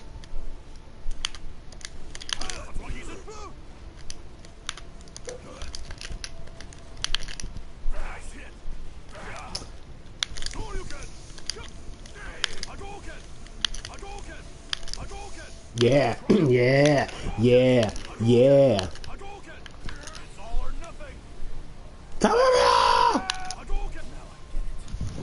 Now, he really just said, now I get it. He actually said the meme. I understand it. I understand it now. Let me get out of the Discord before I look at that image again. And I start dying again.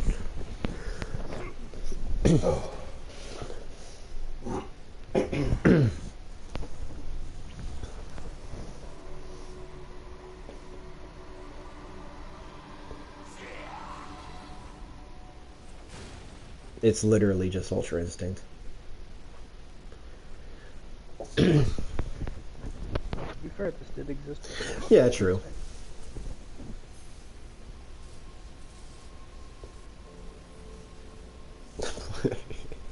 As the nigga says the nigga, stop it, you're fucking up the stream.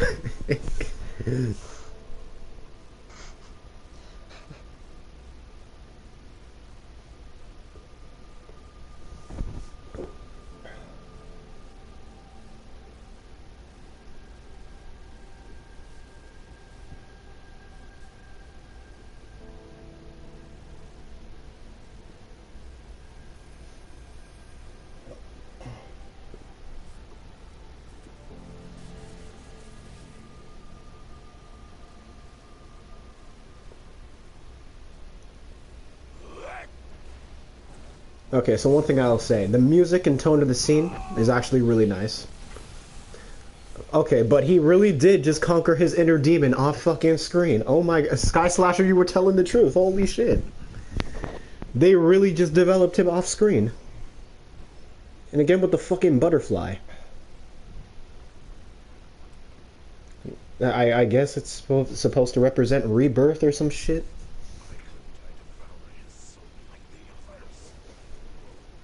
It is clipping, yeah, it's clipping. He just splooged onto the ground.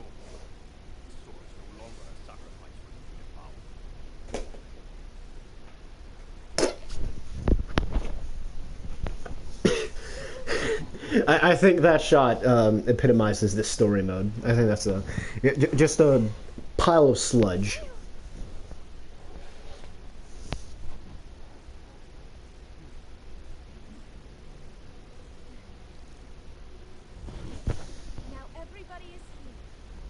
I gotta revisit this part and find a fucking nuclear warhead? How the fuck am I gonna find a nuclear warhead in a fucking submarine? I just received a report. They believe they found a way to stop the moons. That's amazing. Let's leave it to them to stop the moons. We go there to defeat my... So it's literally just the Avengers. I am playing the Avengers. Then I'm sure you'll work twice as hard. Right? We'll all work hard. So I assume that the main theme of this game is fucking unity, just like T8. Unity and that one hell. Bunch of jackasses standing in a circle. Now I'm standing.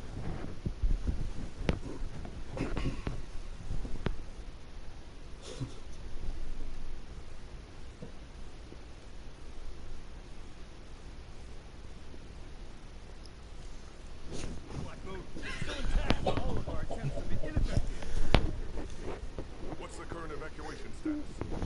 And all the cities are panicking. Not even 50% have evacuated.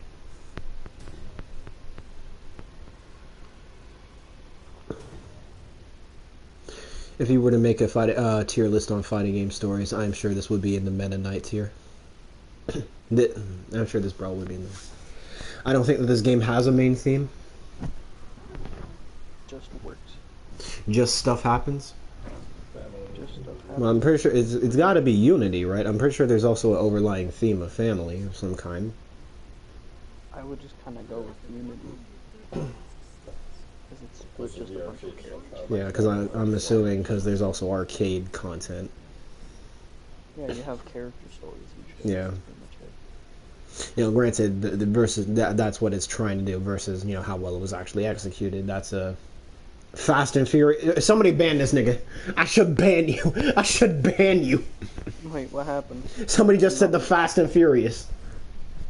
Oh, hell no. We're a family. Shut your ass up.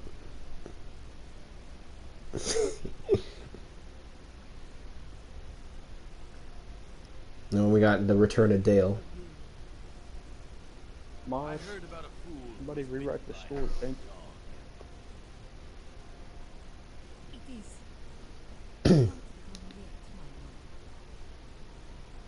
I'll be waiting for your good news. He just shows up to Aura Farm.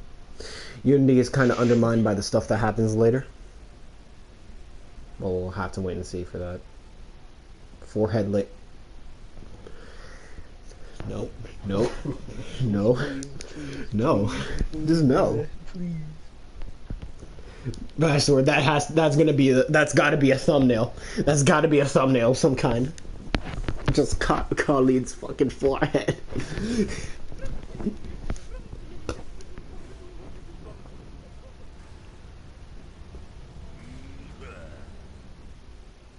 They're just trying to take her to M. Bison Island. Code Lyoko ass design.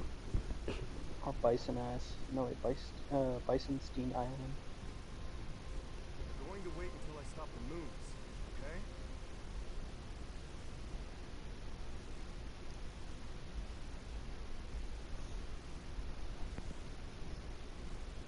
Jesus Christ, the loading screens.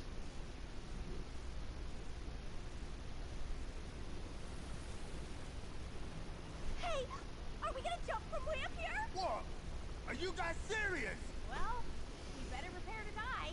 But if you have muscle, is not bro. You are right, sir. Shoot! Go! Hey, you guys just leave me. Wait! Don't push back!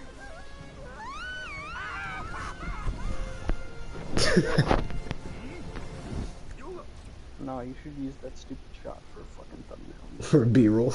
Or is it a thumbnail?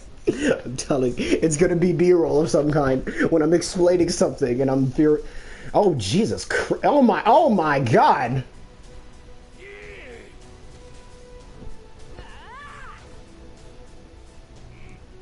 I see that your skills have improved very much. Thanks.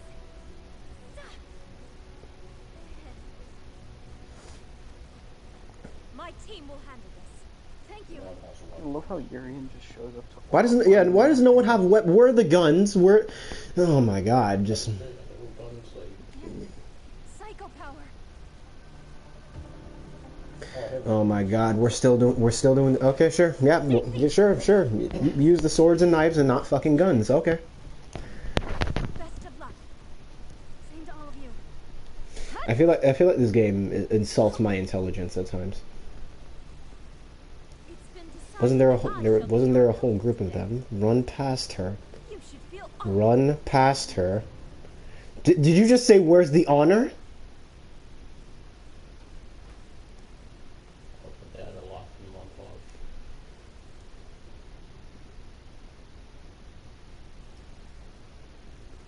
In all seriousness, does any character in SF use gun?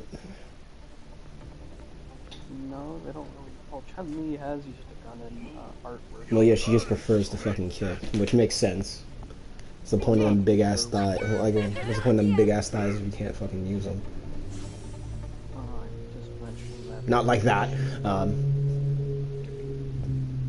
I just got a nice ass shot of Zangief, and I got a nice tit shot, so there you go. What? Yeah, that's why you should try fucking guns. I mean, granted, they would probably bounce off him, but sure.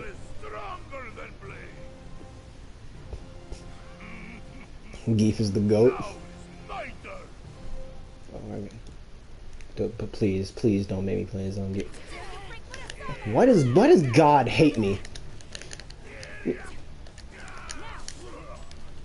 Get up, get up.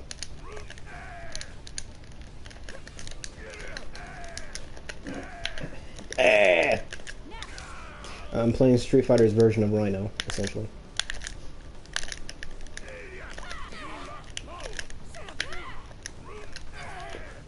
What's this nigga's special? I'm gonna...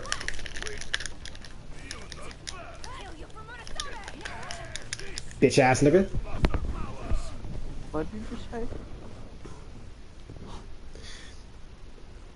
I mean tech, I just mean... I don't mean tech, just a straight up firearm, yeah. Yeah, C-Fiber has her little battle suit. And that creates flames and electricity, I believe.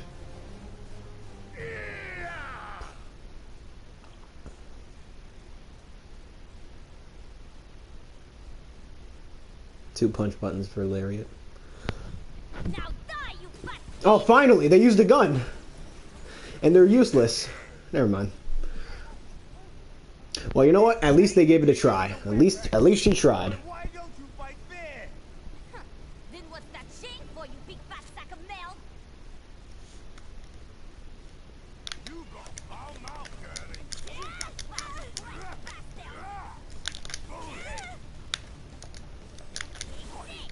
Oh, awesome.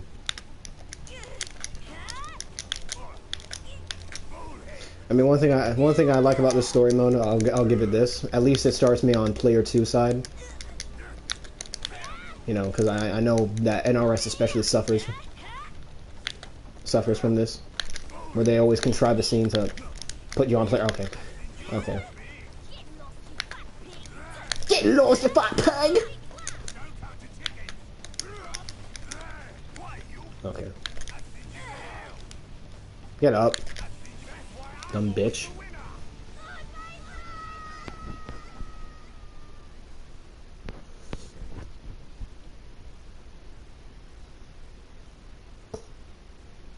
Bro, sheer fat can deflect bullets, yeah.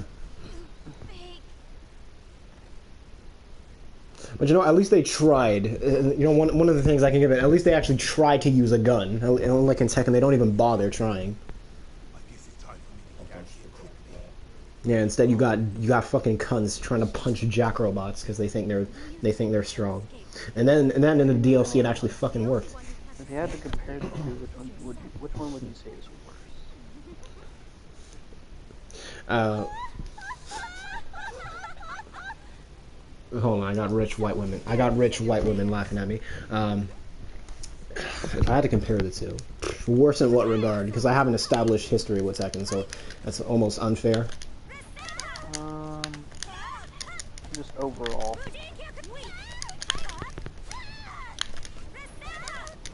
Did you just use a megaphone? And it actually worked!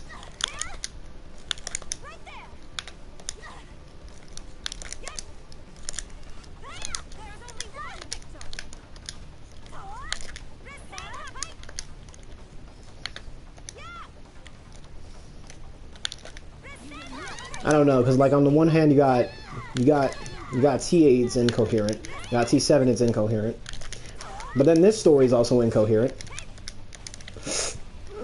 And I'm getting clapped! Ah! So which one is more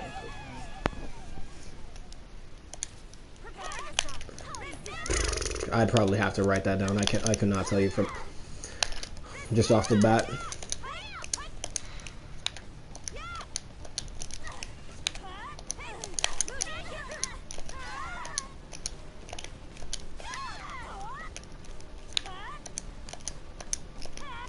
I don't know. I don't know how to pressure. I don't know how to pressure. I don't know how neutral works. I don't know how it works.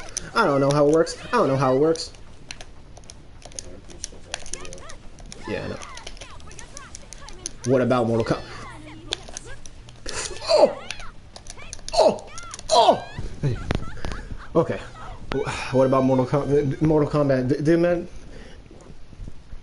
like MK has just been so shit for so long that I don't even think it's fair to bring it up in a conversation just because of how bad it is. Yeah, dumb bitch. Why'd I get a notification for the World Series? I don't watch no sports.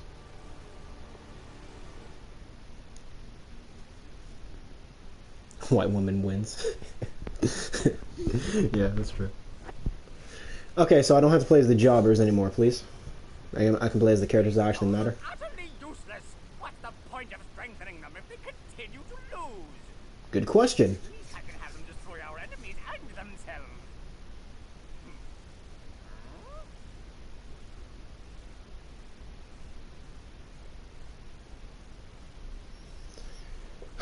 The loading screens, loading screens, loading screens.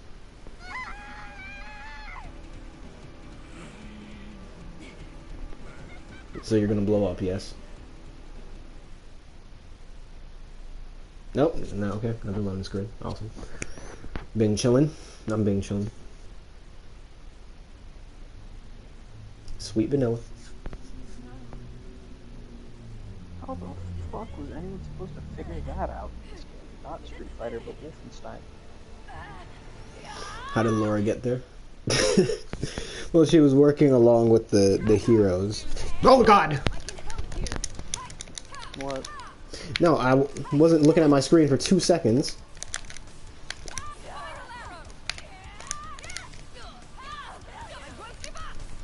What's my target combo? Fucking bitch.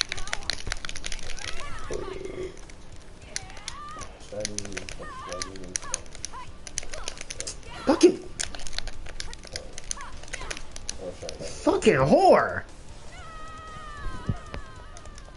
Fuck you, Julie. Piece of shit. I tell you, this is why DiCaprio is the only doll that matters. Just cheap knockoffs of my moves, you rancid whore! God! Come here! Come here! Come here! Now he's simping over the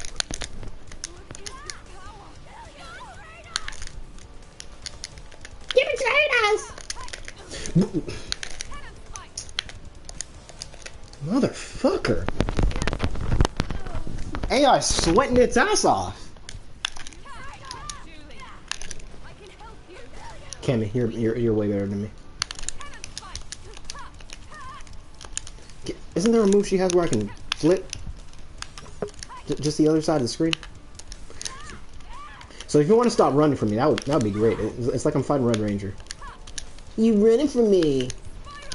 You running from me?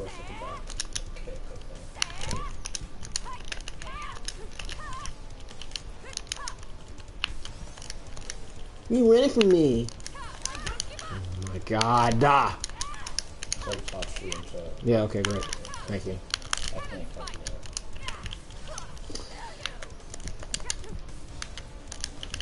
Stop running from me, bitch. Damn.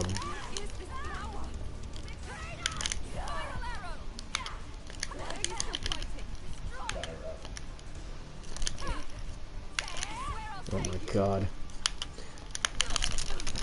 Oh my fucking god, dude. I don't want to lose this Cammy, man. Fuck you. Thank you.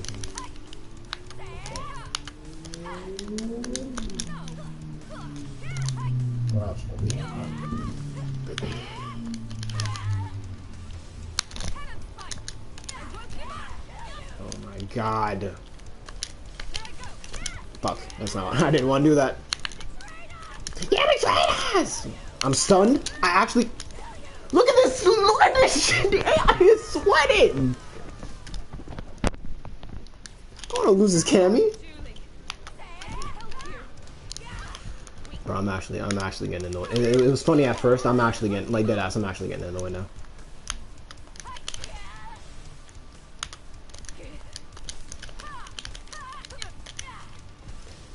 Mainly because I don't know how to play the damn game.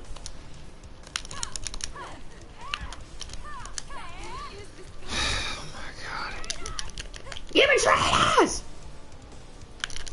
Like, who's over there? Oh my god.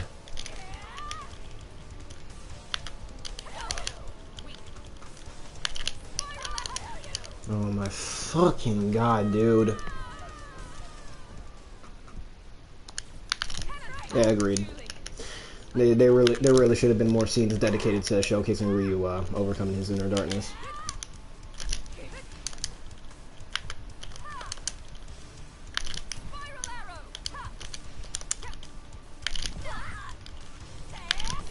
Yeah, dumb bitch. Hold up. You're just gonna backdash the whole fucking time?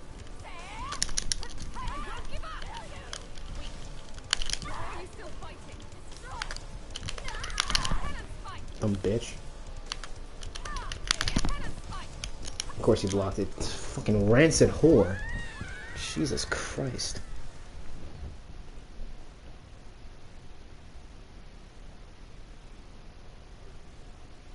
The story mode is amazing, by the way. This is so well written.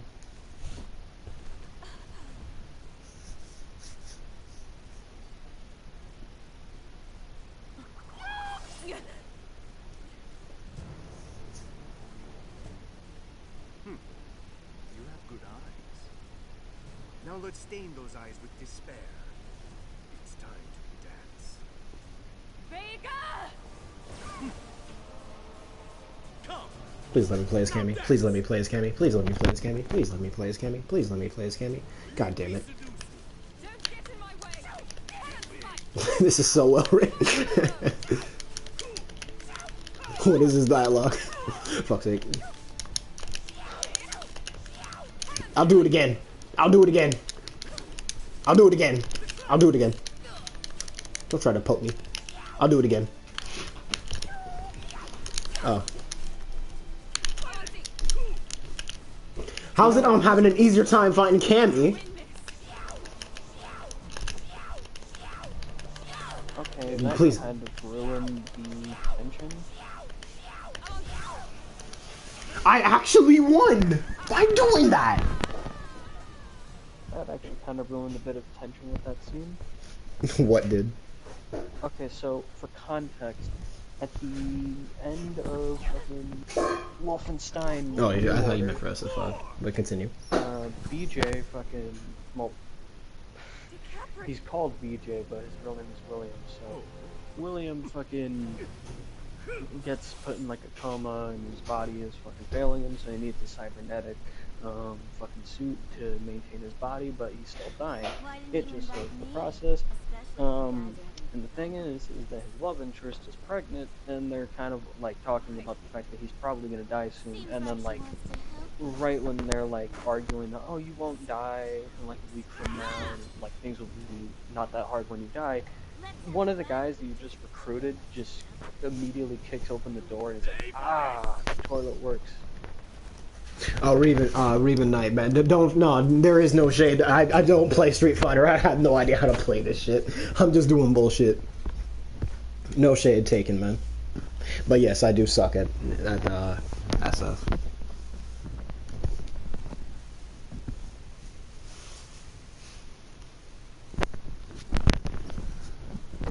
If this were T7, I would speed blitz through the fucking story. Even on 10 stars. I like how there's just a room that just says pig.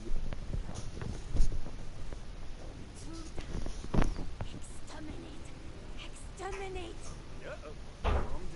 By the way, Cammy has them cheeks. Facts. So I believe what's her name? Mars. She was emulating a Dalek from Doctor Who. You know, exterminate, exterminate. There's like a, you know what? We think of a stupid joke that like it was just a gay ass Dalek. Fucking exterminate. Exterminate.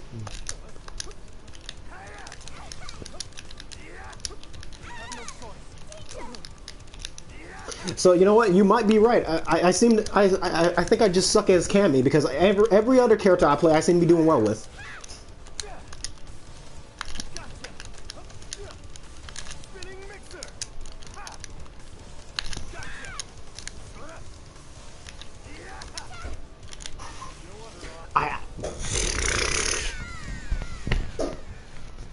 You know what? I think this story mode just discriminates against Cammy.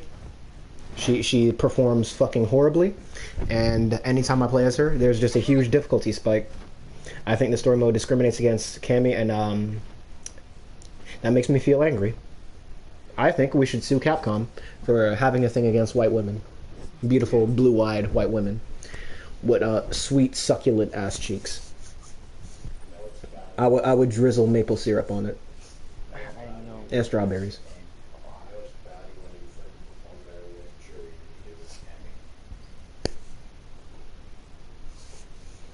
I take it this is meant to be the emotional payoff to Dalcium's... No, not Dalcium, fuck's sake.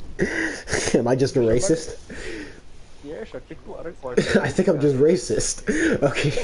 Somebody clip that out of context. I think this is meant to be the emotional payoff to what's his face? To Rashid's friend dying early. As this man Shotomaru tries to troll in the background. You piece of shit. Not what you get for being a racist. You think all Indian people look alike, don't you, you piece of shit? No. What are you doing?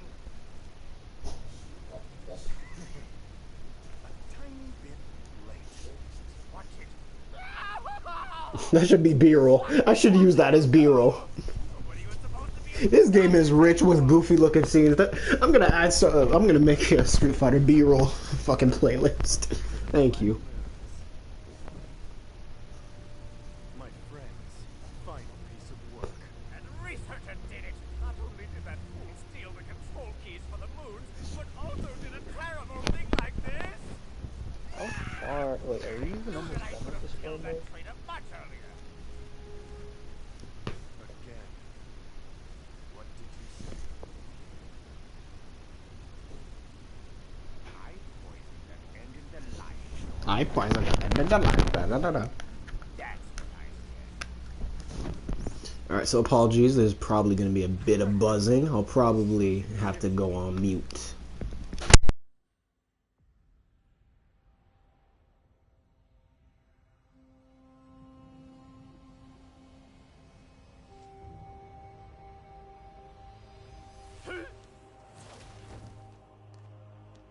Numbing poison will completely stop you. What? You are evil. Kill Since that's what you are, I will kill you!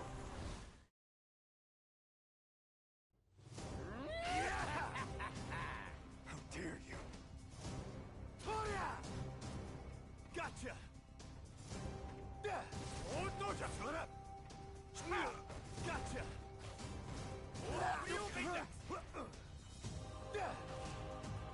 Gotcha! How is it you missed a move? Shut up! Hey, you should get some done! Almost must get him! You should get some done! Monster! You been there! Did you see what I did? My lord, my son! This is for my friend!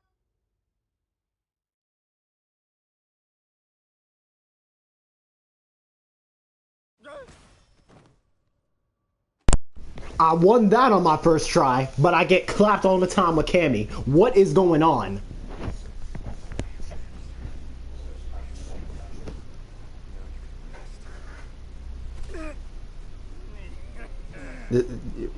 I'm sorry, Rashid, again with the Dulcin. Rashid just got poked in the butt.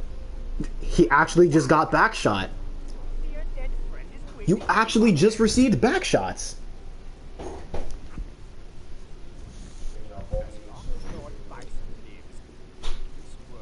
Destined to become hell.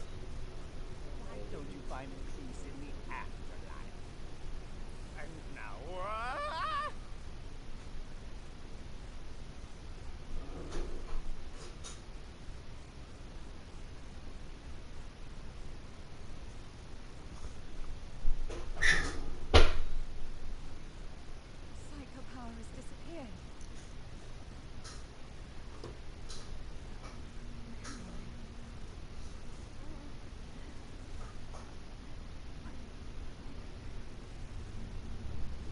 This story is cinema.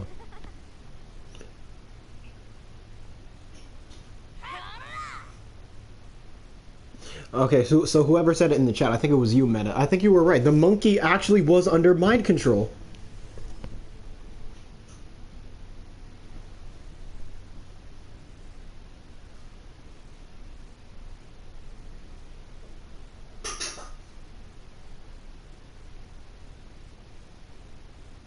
He did such a really terrible thing tonight. The fucking monkey was... They mind controlled the fucking monkey.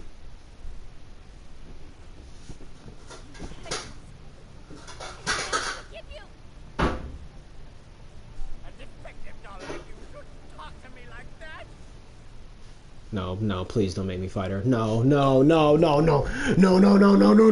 Wait.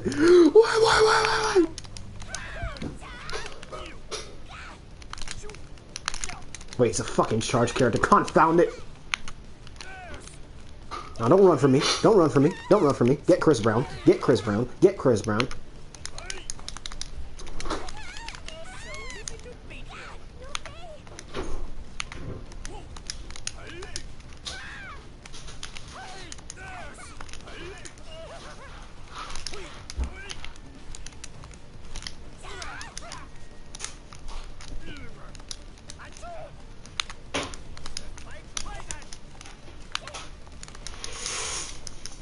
Yes, I did say that.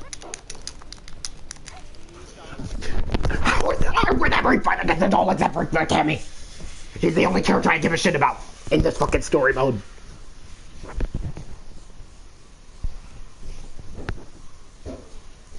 This game...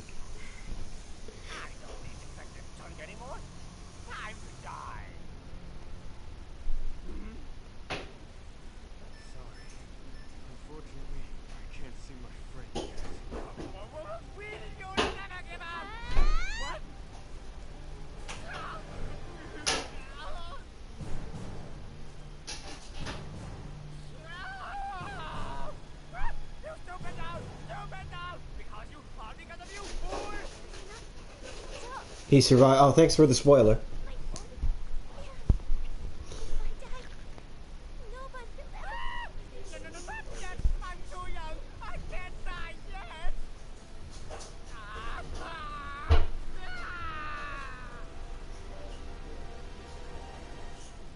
Yeah, Fang doesn't die here. Awesome. I love it. Fucking talking like that. Goddamn.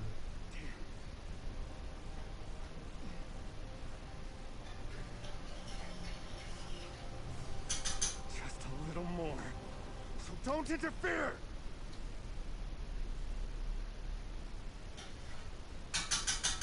Yep, Rip Mars.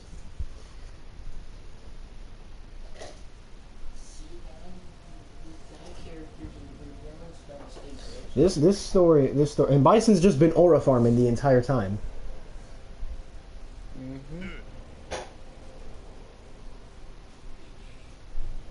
Where's Ryu, Chun-Li, and Guile?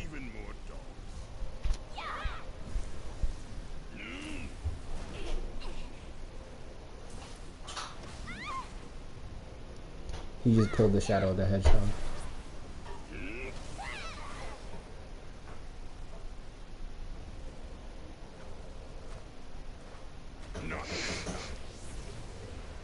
Straight up horrifying. Damn, Bison, you don't have to do it like that. Someone just says somehow Fang returns. Shut your ass up. Motherfucker, you. I still wonder how the jobbers got here before. You know what this feels like? It feels like I'm watching a CW show. Unironic. It feels like I'm watching CW. Or like a modern MCU movie. Even if this game came out before. Would be more accurate. Yeah.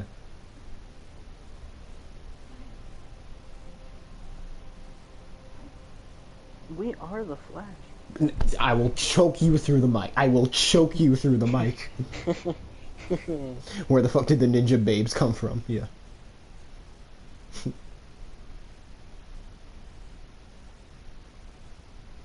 Jam Akira and Stromheim here.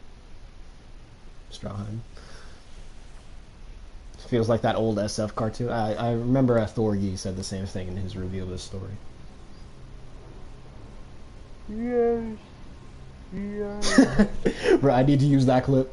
Yes. And then Guile fucking with his hands up. Boo. I killed my father. You don't see me crying about it. You don't hear me whining about it. Unlimited power. Now it's just aura farming 101. Then why don't I send you to hell so you can collect? Bison! I'll chase you to the ends of the earth. You won't escape me. Imagine dying and then realizing that Biden comes back in the next. Oh shit.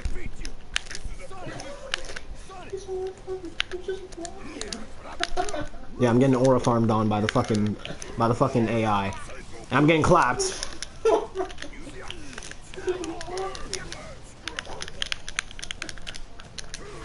Fuck's sake, fuck's sake, fuck's sake, for fuck's sake. I held down back. I held down back. I held down back. I held down back. I held down back. I promise you guys, when I get to Ryu, I will win it in the first try. I promise. If not, you know, I swear on Shotomaru's soul. Okay. Okay. You are not betting on my soul, bitch.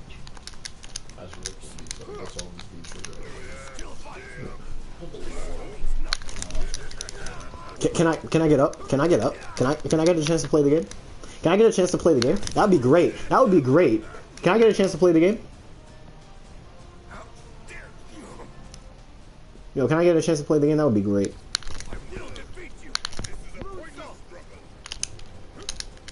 Yeah, you're probably right. Can I get up? Get up! Like I'm holding back the whole time. Okay, that's not that I didn't block.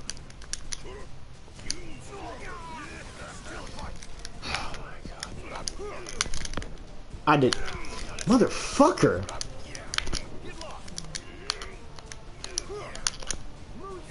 Fuck's sake, that's not what I did. Get up, Nash. What are you doing? Get up. I held back. I held back. I held back. Oh my god, dog. AI just be sweating. Okay, cool. I couldn't get up. God, it's actually getting on my nerves. God, bro.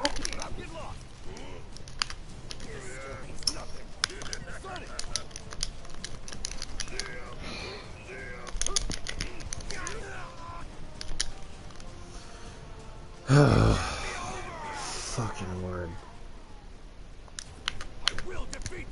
What you running from me for? Oh my fucking. Do it again.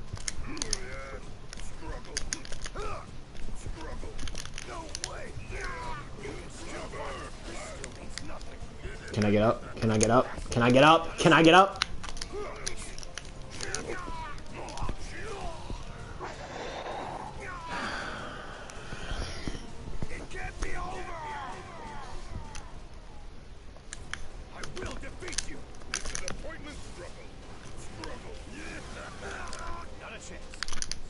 That's not what I did.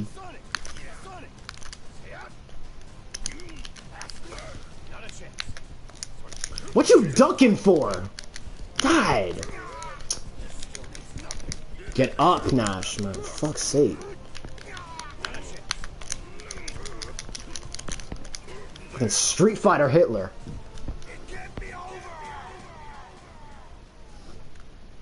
Does Nash have an air grab? Does anyone in the chat know? Oh my god. Cool, okay, cool.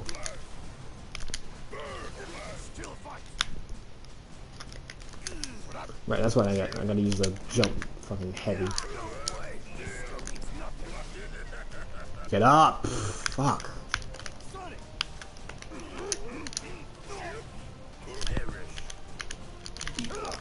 He's reading my inputs.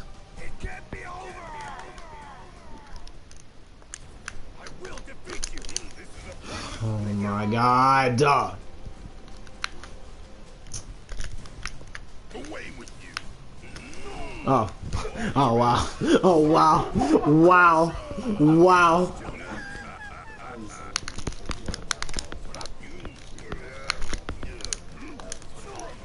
Yeah, thank you. Fuck's sake.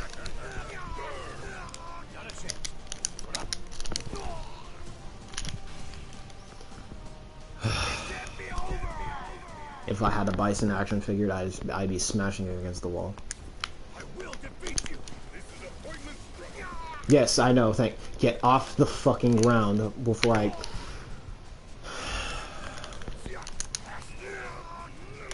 Stop blocking, pussy! Damn! You know what? Since you love overpriced plastic, that explains why you like Cammy, because she's completely fucking plastic.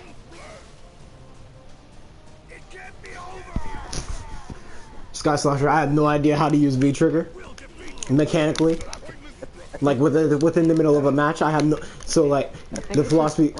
So you telling me that is not gonna help me because I don't play Street Fighter. I respect it though. Big ups. Wait, hold on. I think it's just L1 and. No, I know how to do it. I'm saying I don't know how. Like when I'm in that situation, yeah, I know how to use it. I'm talking about the mindset. You fucking.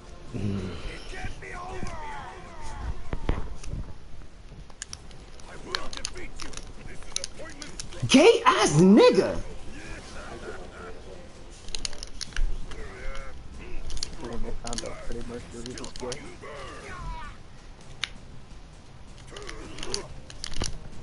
That's not what I wanted, but cool, thank you. I'm stunned. I'm actually stunned because Bison's sweating his ass off.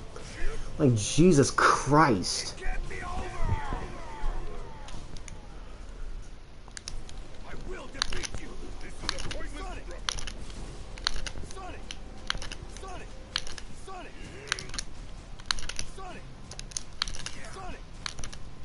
Don't tell me I'm gonna win by doing this.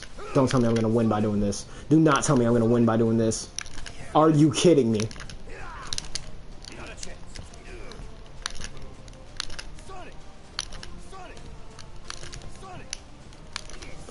Ladies and gentlemen,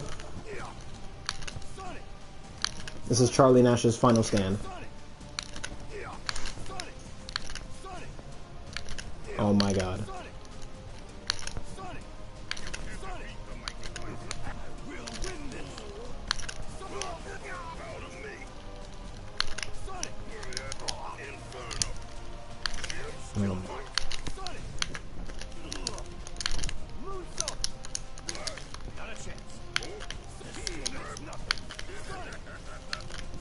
Of course. What a loser! Oh my god! You fucking loser! You're an AI!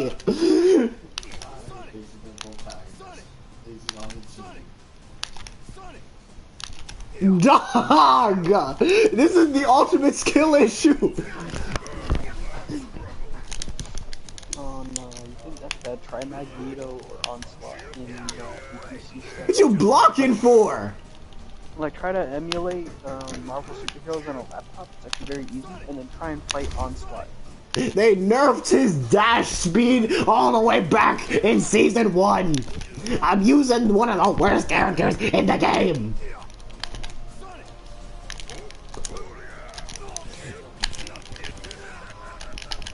V-trigger. Oh, my V-trigger got wasted. Oh, Bismillah. Bismillah. Oh, God, dog. It can't be over. This is a pointless struggle. I'm M. Bison. Psycho power. Unlimited power. This is actually getting on my nerves. It's actually annoying.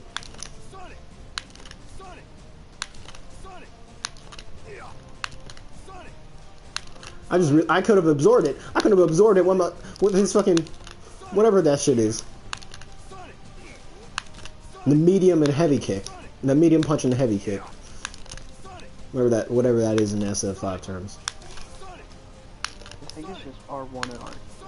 No, I said whatever the term is called.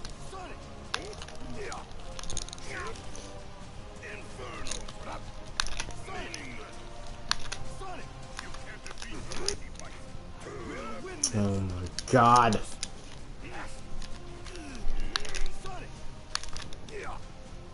I ducked. I'm holding down back. It's a shit-eating grin that's pissing me off too. So if that was the intent on the people who made this shit, you know, like, oh no, and the rest of the cunts at fucking Capcom, good job.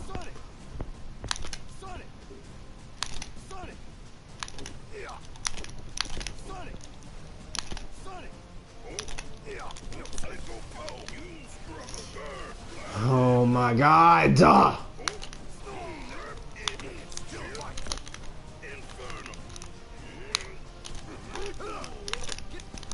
Did he just grab me out of that? What you psycho dashing me for?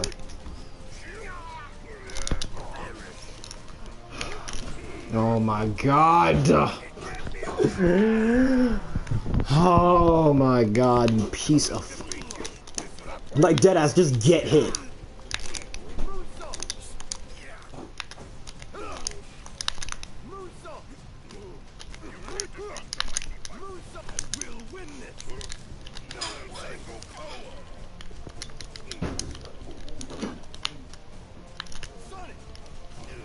Yeah, I know, right?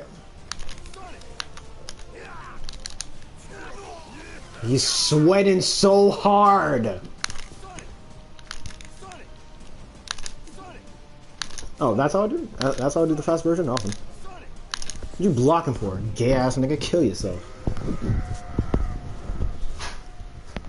And I do all of that, but we're at the main event to where I know it didn't even matter, because Nash dies like a bitch. Yes, I just beat him. I did all that work for nothing.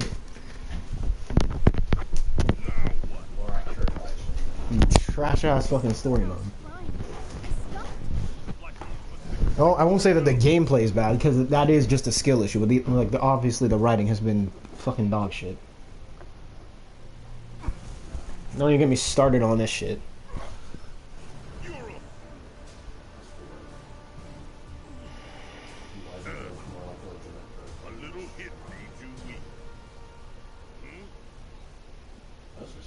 Legit swap the order for Who Fights Bison and SFV would have been better, yeah.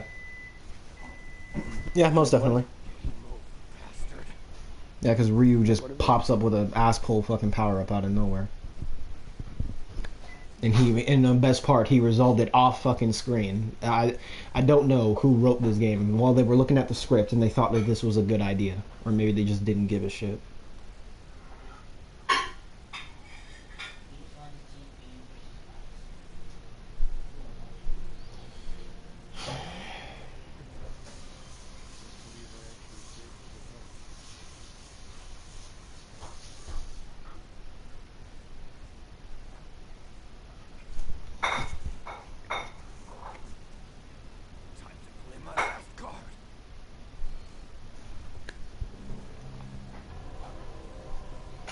So he's trying to pull a he's trying to pull a Majin Vegeta.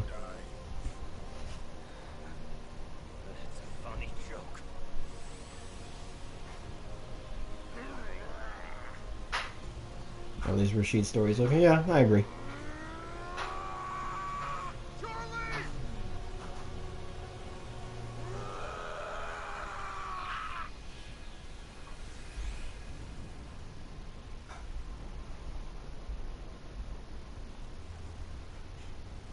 Yeah, it would have pissed people off even more. What?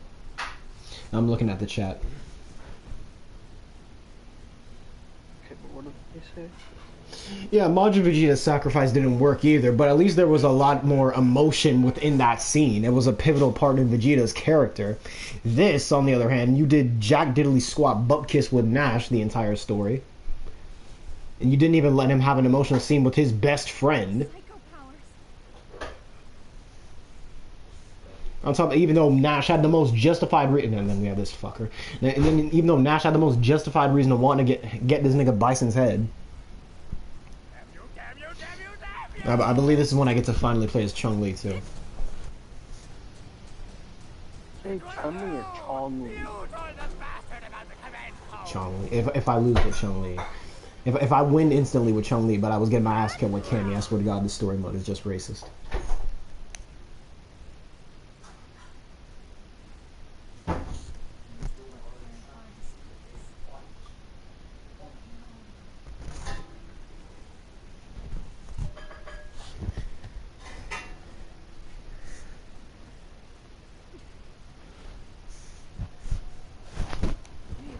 Get him. Blood Bison! Why? Kill you! I've had enough of you. I kill all of you!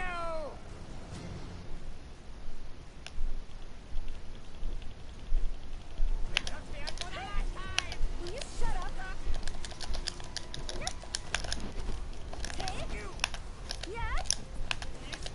Can you hold? Come here! No, deadass. Come here! Pissing me off. Get up! Get up!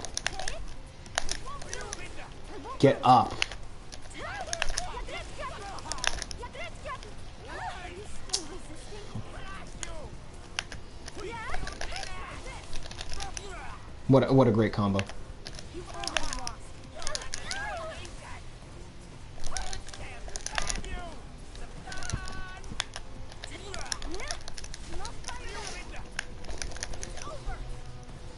Oh, praise God! Praise God! You piece of shit!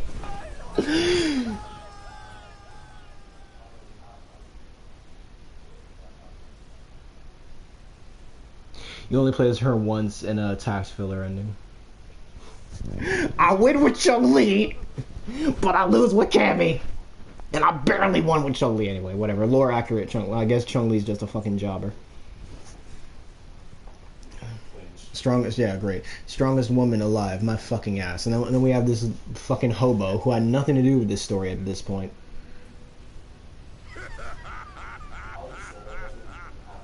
Okay, so yeah, okay. So Sky Slasher, I concede, you were right. I think this story mode is worse than T8. Jesus Christ. What? No, I was talking to Sky Slasher. Because he was in my chat. Now show it to me. This power is not to defeat.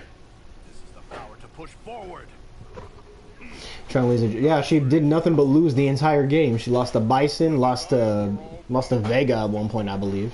And that conflict leads to the ultimate battle. To be fair, that is actually more accurate considering that even young Chun-Li couldn't beat Vega. But Vega only really spared her because he's a fucking dude. Yeah, I'm pretty sure she also lost to, what's his name? Yeah, she lost to Rashid, but, you know, in fairness... Oh, okay, hold on. Rashid, that one was stupid. No, I mean, it was slightly justified. The Vega and... Oh my god, V-Trigger. Bison one makes the most sense because, well, Bison's Yeah. the main fucking villain. And Vega, I mean, again, the whole point is that he could have killed her, but didn't. Can you stop jumping every 2 fucking seconds? Bitch ass nigga. Oh my. What a punish. Where's my Tatsu? Do it again. Oh. Yeah, just keep anti-airing me, piece of shit. I'm dead. Oh my god. Bison, you're a piece of shit. But I performed better there than with fucking Nash.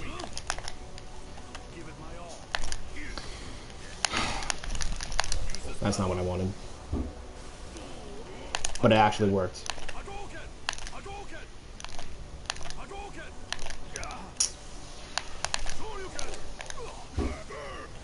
Get off the fucking ground, nigga. Damn.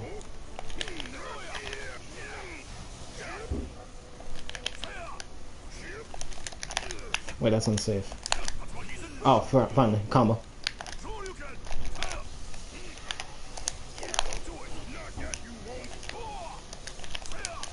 Where's my overhead?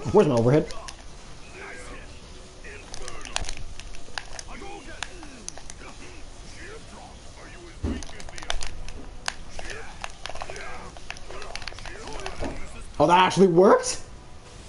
It took me. I did that in 2 tries. It's only the fight.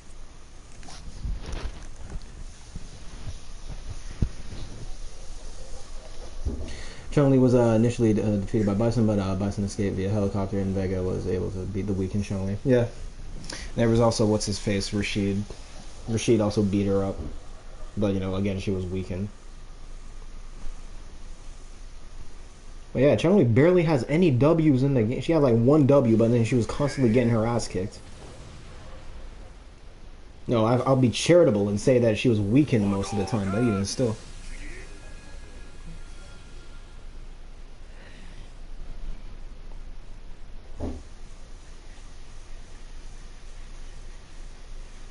Oh, you're referring to an older game? Oh, okay.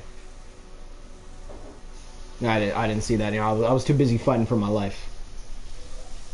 You know, no R. Kelly. Mute.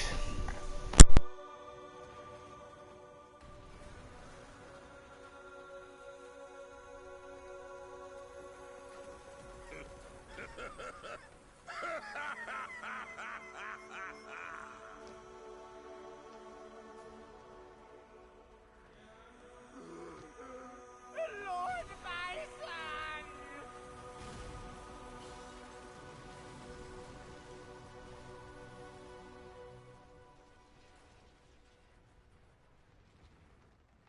Ryu, this place is about to...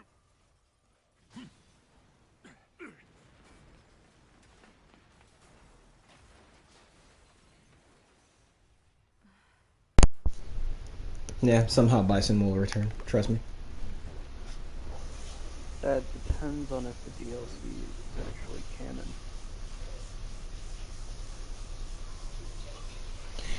Mute again.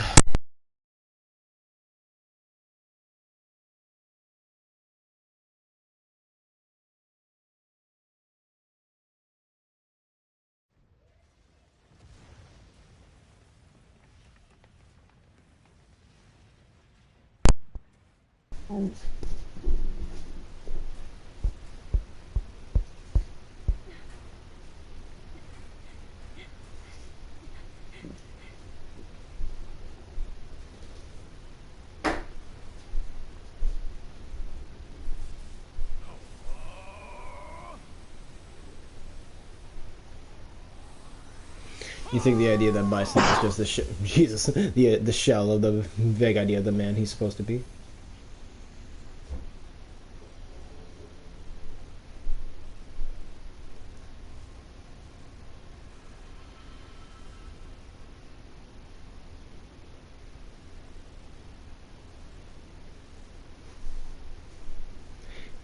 I don't even I don't even want to comment on that.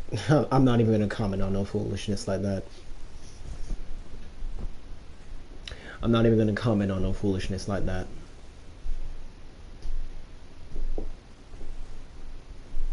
No comment.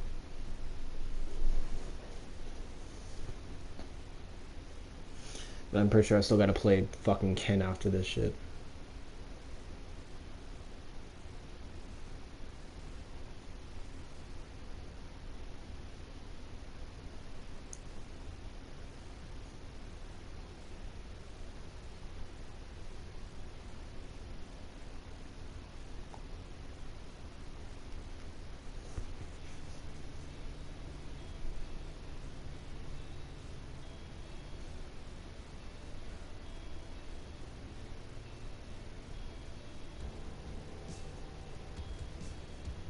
It's not bad that Ryu is here. It's just bad that he defeated Bison, so I have no personal stake. Yeah, absolutely. And that fucking monkey again.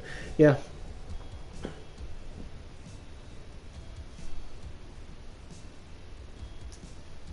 Oh yeah, Vega got his mask back after he dropped it in fucking England just to throw it again. Nice.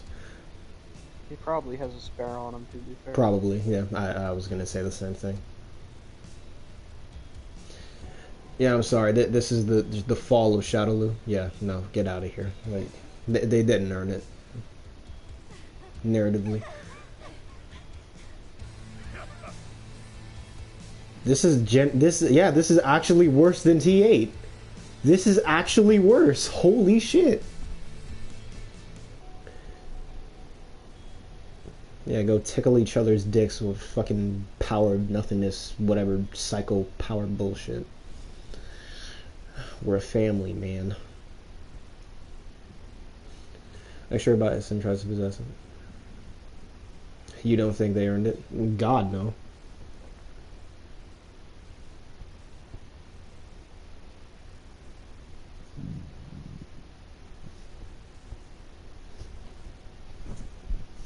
No, within this story, it feels like shit was just happening. It was like no connective tissue in between. I think there was one scene that I genuinely liked, and that was all the way at the beginning. Or like midway through the story, I forget. But again, this is all my initial view, so maybe if I educated myself on Street Fighter's lore, and maybe if I replayed the story mode, maybe it's really good, and I'm just being a big old hater.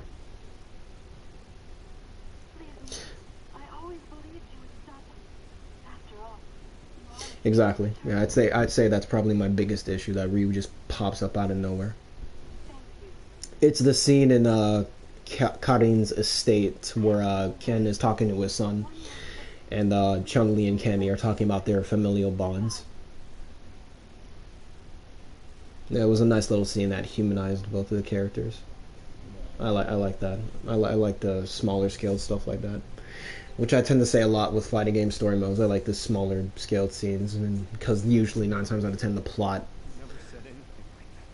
is fucking awful. Trust me, this story is actually worse with full SF knowledge. Oh yeah. So that doesn't bode well. Because I mean, the only out of character decision I can even think of is what's her face, Jury helping Cammy and Cammy and DeCapre.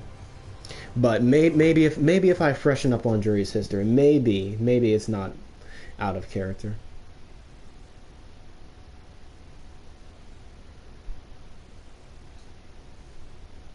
I do believe that there's a there's a Marvel-esque post-credit scene after this, right? With what's his face, Gil. Yes. That was meant to tease the second story, but that never came to be. Well, I mean, didn't the story already happen, right? With what's it, Thirst, right?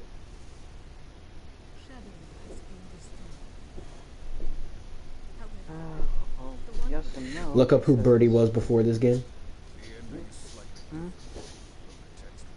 I love how Gil's model isn't even complete yet, and his hair is still going all over the place. I love it.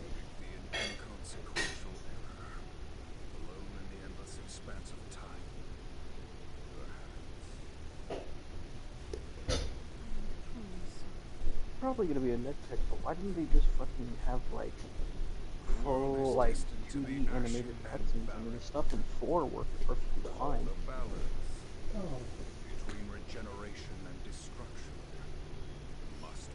I like how we were laughing and joking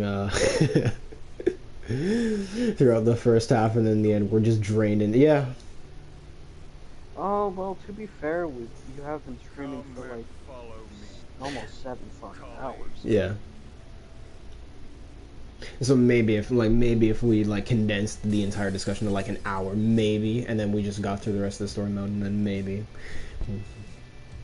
Thorgy really put in perspective how poorly written this game's development is, and then I'll have to rewatch his. Oh Jesus, Saiyan King, you piece of shit! How's it going, man?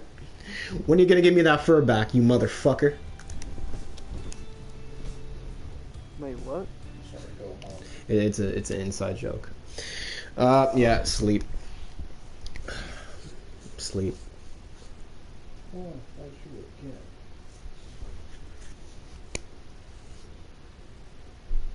Bro, this game is truly a masterpiece. I swear to God. This is so much better than Tekken 4.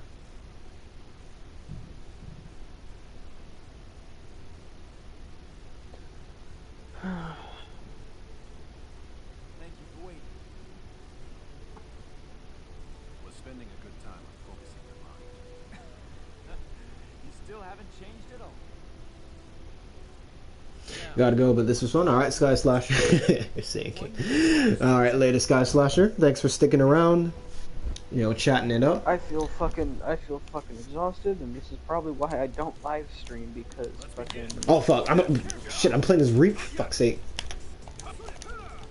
Ken, I'm about to beat your ass. I'm about to beat your ass first try. I'm about to beat your ass first try. So that's how I do it. I'm about to beat your ass first try. I'm about to beat your ass first try.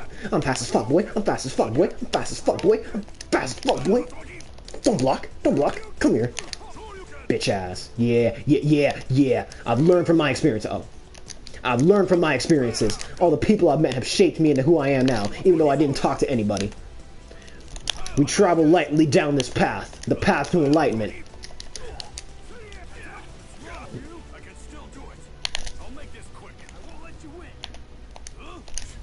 You don't have a say in the matter. You don't have a say in the matter. You don't have a say. Bitch ass nigga. What did you just say? Oh! Oh! Oh! Oh! Oh! Oh! Bitch ass nigga. It's all part of the plan. Getting out a banana head? Yeah. Accurate. I fucking hate bananas.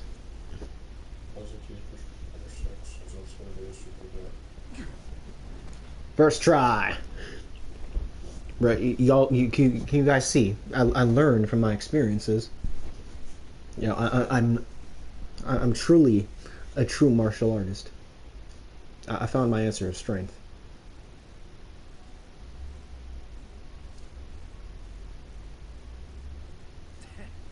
Now I get it. I guess you won't be needing this anymore, huh? There's no end on the road of fighting. I know. You still need this. I see.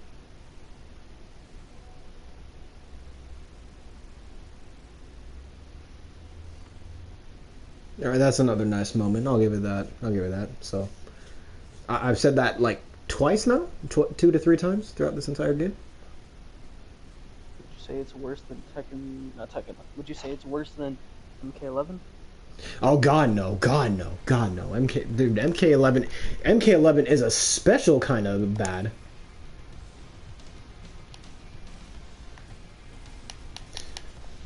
Wow, this game is a masterpiece. We need a CW live fucking Street Fighter show. We are the Flash. Yes, we are the Flash, and yes, for those of you who are aware of the meta, yes, I did just steal that joke from Advocate. Wow. So, Shoto, what do we like about it? Let's be nice. What do we like about it? Literally only like 2 scenes. Now, I'll be honest, I wasn't paying much attention because I was kind of, well, outside of like the whole, for, like, I want to say first 2 hours, and then I went to go play something else entirely. Literally, I think the only things I like is like, actually, you know what? Okay, bringing back Nash is cool in concept, but in execution, it's not done well. There's only like 2 scenes that really humanizes the characters, and I will say this, the pacing does not, the pacing is like by far the fucking worst thing about this. Like, it has no time to slow down at all. Yeah, agreed. Things just kind of happen, and you guys are gonna hear buzzing, but kind of you know we're at the end of happen, the stream, and I so feel deal like with it. But continue. Yeah, things just I happened. feel like it's the definition of people who only really see fighting games as just, okay, well, you're only really there for the fighting, you're not there for the actual story. Yeah, Again, the most definitely. pacing of this fucking game is about as fast as like fucking You got Barry Allen whiplash from it, taking yeah. shit. Like there is no time to slow down and establish some characters. Not to mention fucking. I'm not even really gonna complain about Bison because he's just Bison. I mean, this character. I mean, he didn't fine, do anything for most of the game. He was just kind of in the background. But I'll give the game one thing, at least Bison, because of the fact that he actually wins fights and there's a reason for why he's so powerful. He does feel like a genuine threat, even if he doesn't kill any of the heroes. Like you said before, I like the scene with Ryu and Ken at the end, and the scene with Cammy and Chun-Li that humanized the characters, and the small moment where Guile gave Nash the dog tag. you know, those were good scenes in isolation. If you ignore everything else Also, I that will say happened. this: why not? Like again, they it just lacks slowing down and Yeah. developing the characters. Because I feel like had they like made the story mode a little bit more longer and added more scenes where they actually flesh out characters, it would have been probably 10 times fucking better. Yeah, like Ibuki and Aramika, they didn't have any kind of development, no clear characterization. They were just bickering the whole And I time. feel like it's a relic of Capcom's time at that point because Capcom was kind Yeah, of going through it, not to the point of bankruptcy, but like yeah, they were but there was a still lot of like behind the scenes drama. Yeah, I'm aware. there was a Um, lot of behind the scenes drama, and it resulted in a lot of rushed things, especially the story mode and the even worse Marvel vs. Capcom Infinite story yeah, mode. that along with Disney not letting them use characters like the Fantastic Four, the X-Men, and so we lost Doctor To Doom, be Magneto. to be fair, they couldn't really like. To be fair, that is a whole different rights thing at the time. Plus, Yeah, I also know. that was also more. That's also more behind the scenes shit, where one of the like people actually proved a good fucking point. It's just the way that he delivered the point was dumb. He brought up a good point, basically saying that people only care about characters like Sentinel, because not because they like the character, but because they're top tier. Which in Marvel vs. Capcom's community is pretty much the case. It's just a bunch of tier whores who Well, only like certain twofold. There are characters people who because do. they're top tier and not because they actually, like that character. Well, it's twofold because there are people who do like Wolverine, Doctor Doom, Magneto, of course. He was mainly bringing up characters Yeah. like Sentinel, which is why I more or less agree with him on that because more people only really go characters like that because they're top tier and not because they actually like the characters. Because I mean, well, let's be honest. If you like the Sentinels from The X Men, Sentinels don't have much of a character yet. you're probably a little bit American History X. Yeah. If you like the Sentinels, but One thing that Raven Knight brings up, they did not need Nakali yet. He did not do shit throughout the game. yeah, I will say this: Nakali does not need to be there. I feel like okay, what they should have done, and this is a very simplistic, because I will never make a video on something like this just because I feel like it's very simplistic at the end of the day. What they should have done is remove Nakali, or at least make him represent something more to Ryu. Have moments that actually develop the characters, Yep. like even if it slows down the pacing, and then also fucking give. I mean, hell, you could have even literally have given Charlie and fucking Guile a few more Kyle scenes, yeah. a whole lot more moments, and they fucking got. I mean, as I recall, from what I recall about the little bit of what I was looking at SF4's cutscenes, just for fun, I do remember that apparently Nash had saved Abel at one point, hence why he recognizes him. So it's like you could have done something with that. But like again, my main issue with this is the pacing is way too fucking like big. Yeah, like it starts off slow and then it's just like boom, ba boom, ba boom, boom, ba boom, boom. Like had they just slowed it down and added something to develop the characters, then that would have been fine. But again, I will say this: it's pretty much just a relic of Capcom's fucking bullshit at the time. It's pretty much just a relic of a bad history in Capcom in general. Because there's a lot of behind the scenes stuff, and then you also have like again shit like that just gets rushed out as a result because Yep. Again, it's just behind the scenes drama. I think If you they said it do really ever well with decide to how add they a- just made if fights they do happen. if they do ever decide to reintegrate a story mode into Street Fighter, I kind of hope it's a lot better, considering that Capcom is way better off now than they were in like 2015 to 2016. A good point that I think you brought up was when they just made it's a relic of them thinking that a fighting game story just needs to be nothing but the pointless fights. Because for instance, you have stuff like that. I would say, well, my point was it's a relic of like Capcom in that time period of like 2015 to 2016 onward, because they were just rushing out a lot of things because there was a lot of behind the scenes drama, and plus also you had people thinking that they could just release something rushed, half-assed and then enjoy it. just DLC later. Yeah, mostly like I think of scenes like what's it, Dulcim fighting Alex out of nowhere because like it's a fighting game story, we need to make a pointless fight, so we're gonna have a spat over we're gonna have a spat over fucking nothing, or we're gonna make Laura force Laura to fight Ken for no reason, even though all it would have taken, if anyone had said anything rational, then there wouldn't be a fight. Because it's a fighting game story, they have the conception that we need to make it nothing but stupid fights. I will also say this: it's partially also again kind of a people issue because Yeah. people just kind of, especially nowadays, where a lot of the things are anime, and no offense to anime, but a lot of it can be kind of boiled down nowadays a lot to foreign hype moments, and that's all the story mode tries to be. Again, Yep. I will say this: I'll keep on hammering it home. The only problems with the story mode is the pacing is too fucking fast, and they don't develop the characters. If they slow down the pacing and develop the characters, then like everything would have probably have been fine. Again, it's just pretty much a relic of Capcom at that time, where there was behind the scenes drama, and you had them thinking they could just rush out something, and there was just a lot of issues going on at Capcom at the time. Yeah. Whether it be something like Street Fighter, Marvel vs. Capcom, or even Dead Rising, there was pretty much a lot of shit going on at Capcom at the time. And now that Capcom is way better off nowadays than it is. Well, no, than when it was right during 2015 when the game came like out. they could have, if they ever do decide to reintegrate a story mode, and I don't mean something like World Tour and Street Fighter 6, Like a cinematic story mode. Yeah. Yeah, things will probably be a whole lot better now.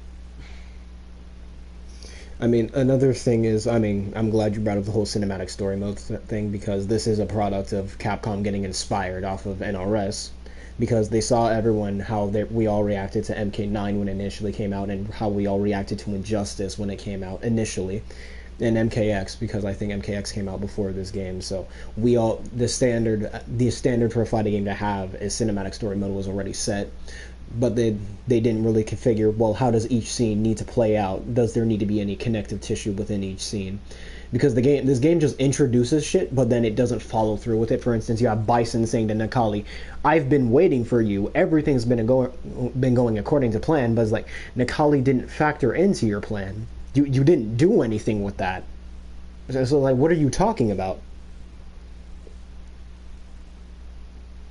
It's like, I again yeah. hope that.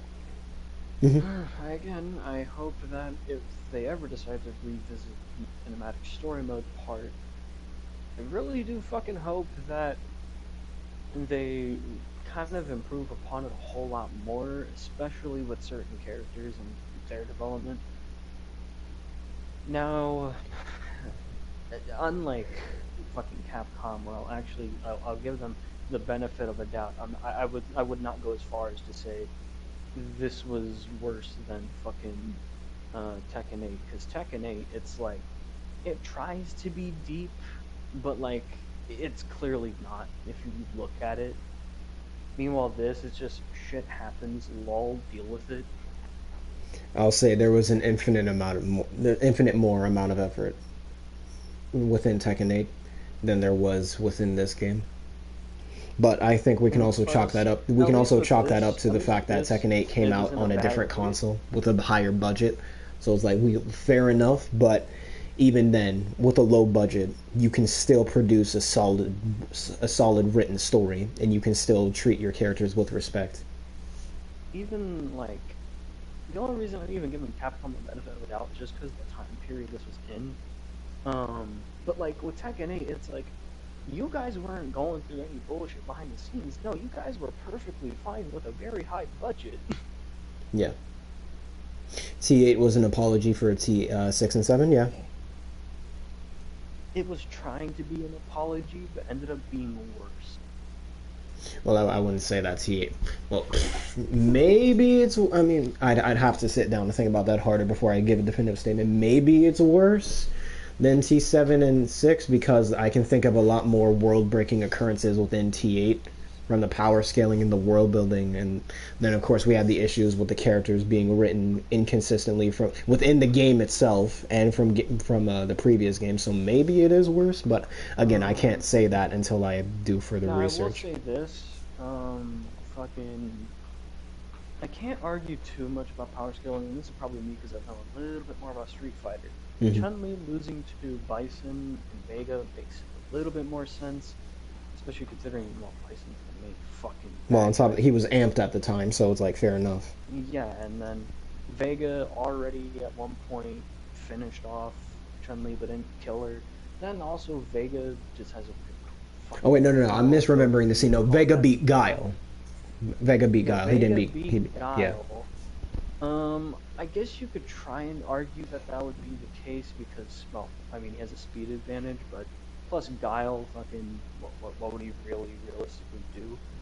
I will say this though, fucking certain characters just pop up and leave without explanation, like Urian. Yeah. Like we see the fit Urian.